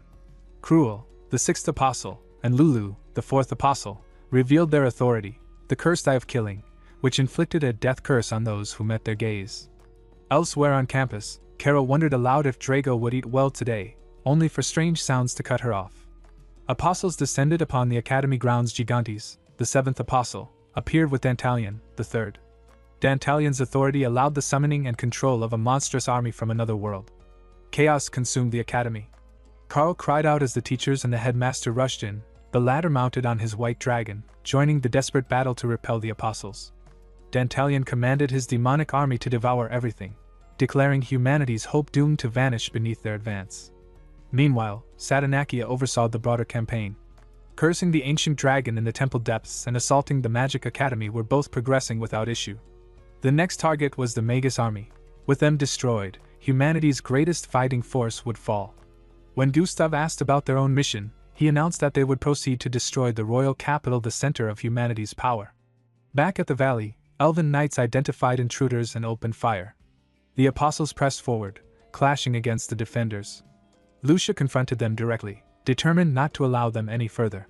Satanakia immediately recognized Morgana, the witch of the forest, and the woman who had traveled with Setsuna. From that, he concluded Setsuna must be present as well. It was more ideal than he had planned. He had originally intended to eradicate the elves and destroy the royal capital separately, but now he could bury Setsuna, the greatest threat to their designs, at the same time. Layla realized that the apostles intended to destroy the royal capital while being here themselves. Morgana suspected the truth behind Layla's observation. Satanakia already seemed aware of what was happening outside. When he demanded to know Setsuna's location, Lucia informed him that he was occupied, offering herself as Satanakia's opponent instead. Satanakia accepted the challenge without hesitation. Layla called upon Wateraina for support. At the same time, the great saintess appeared, invoking ancient magic and condemning Morgana as a heretic. Morgana, unable to support more than one person at once, instructed Wateraina to remain with Layla and prepare for battle. She then unleashed her arsenal of magic tools, each one infused with mana and crafted by her own hand, against the saintess. The saintess paused, recognizing that her tome of sealed truth could not control anything without knowledge of its true name. Morgana assumed this would give her an advantage, since only she knew the original names of her creations. But the saintess calmly revealed that she had already analyzed one of them and recovered its true name, proving the impossible was within her capability. Morgana understood immediately how overwhelming this opponent's strength truly was. Still, she drew out more tools, masking her fear with a taunting remark about taking their time until the main star arrived. Inside, her thoughts were far less composed. She knew the saintess's power was hopelessly beyond her own. The only thing she could do now was buy time for as long as her life allowed until Setsuna returned.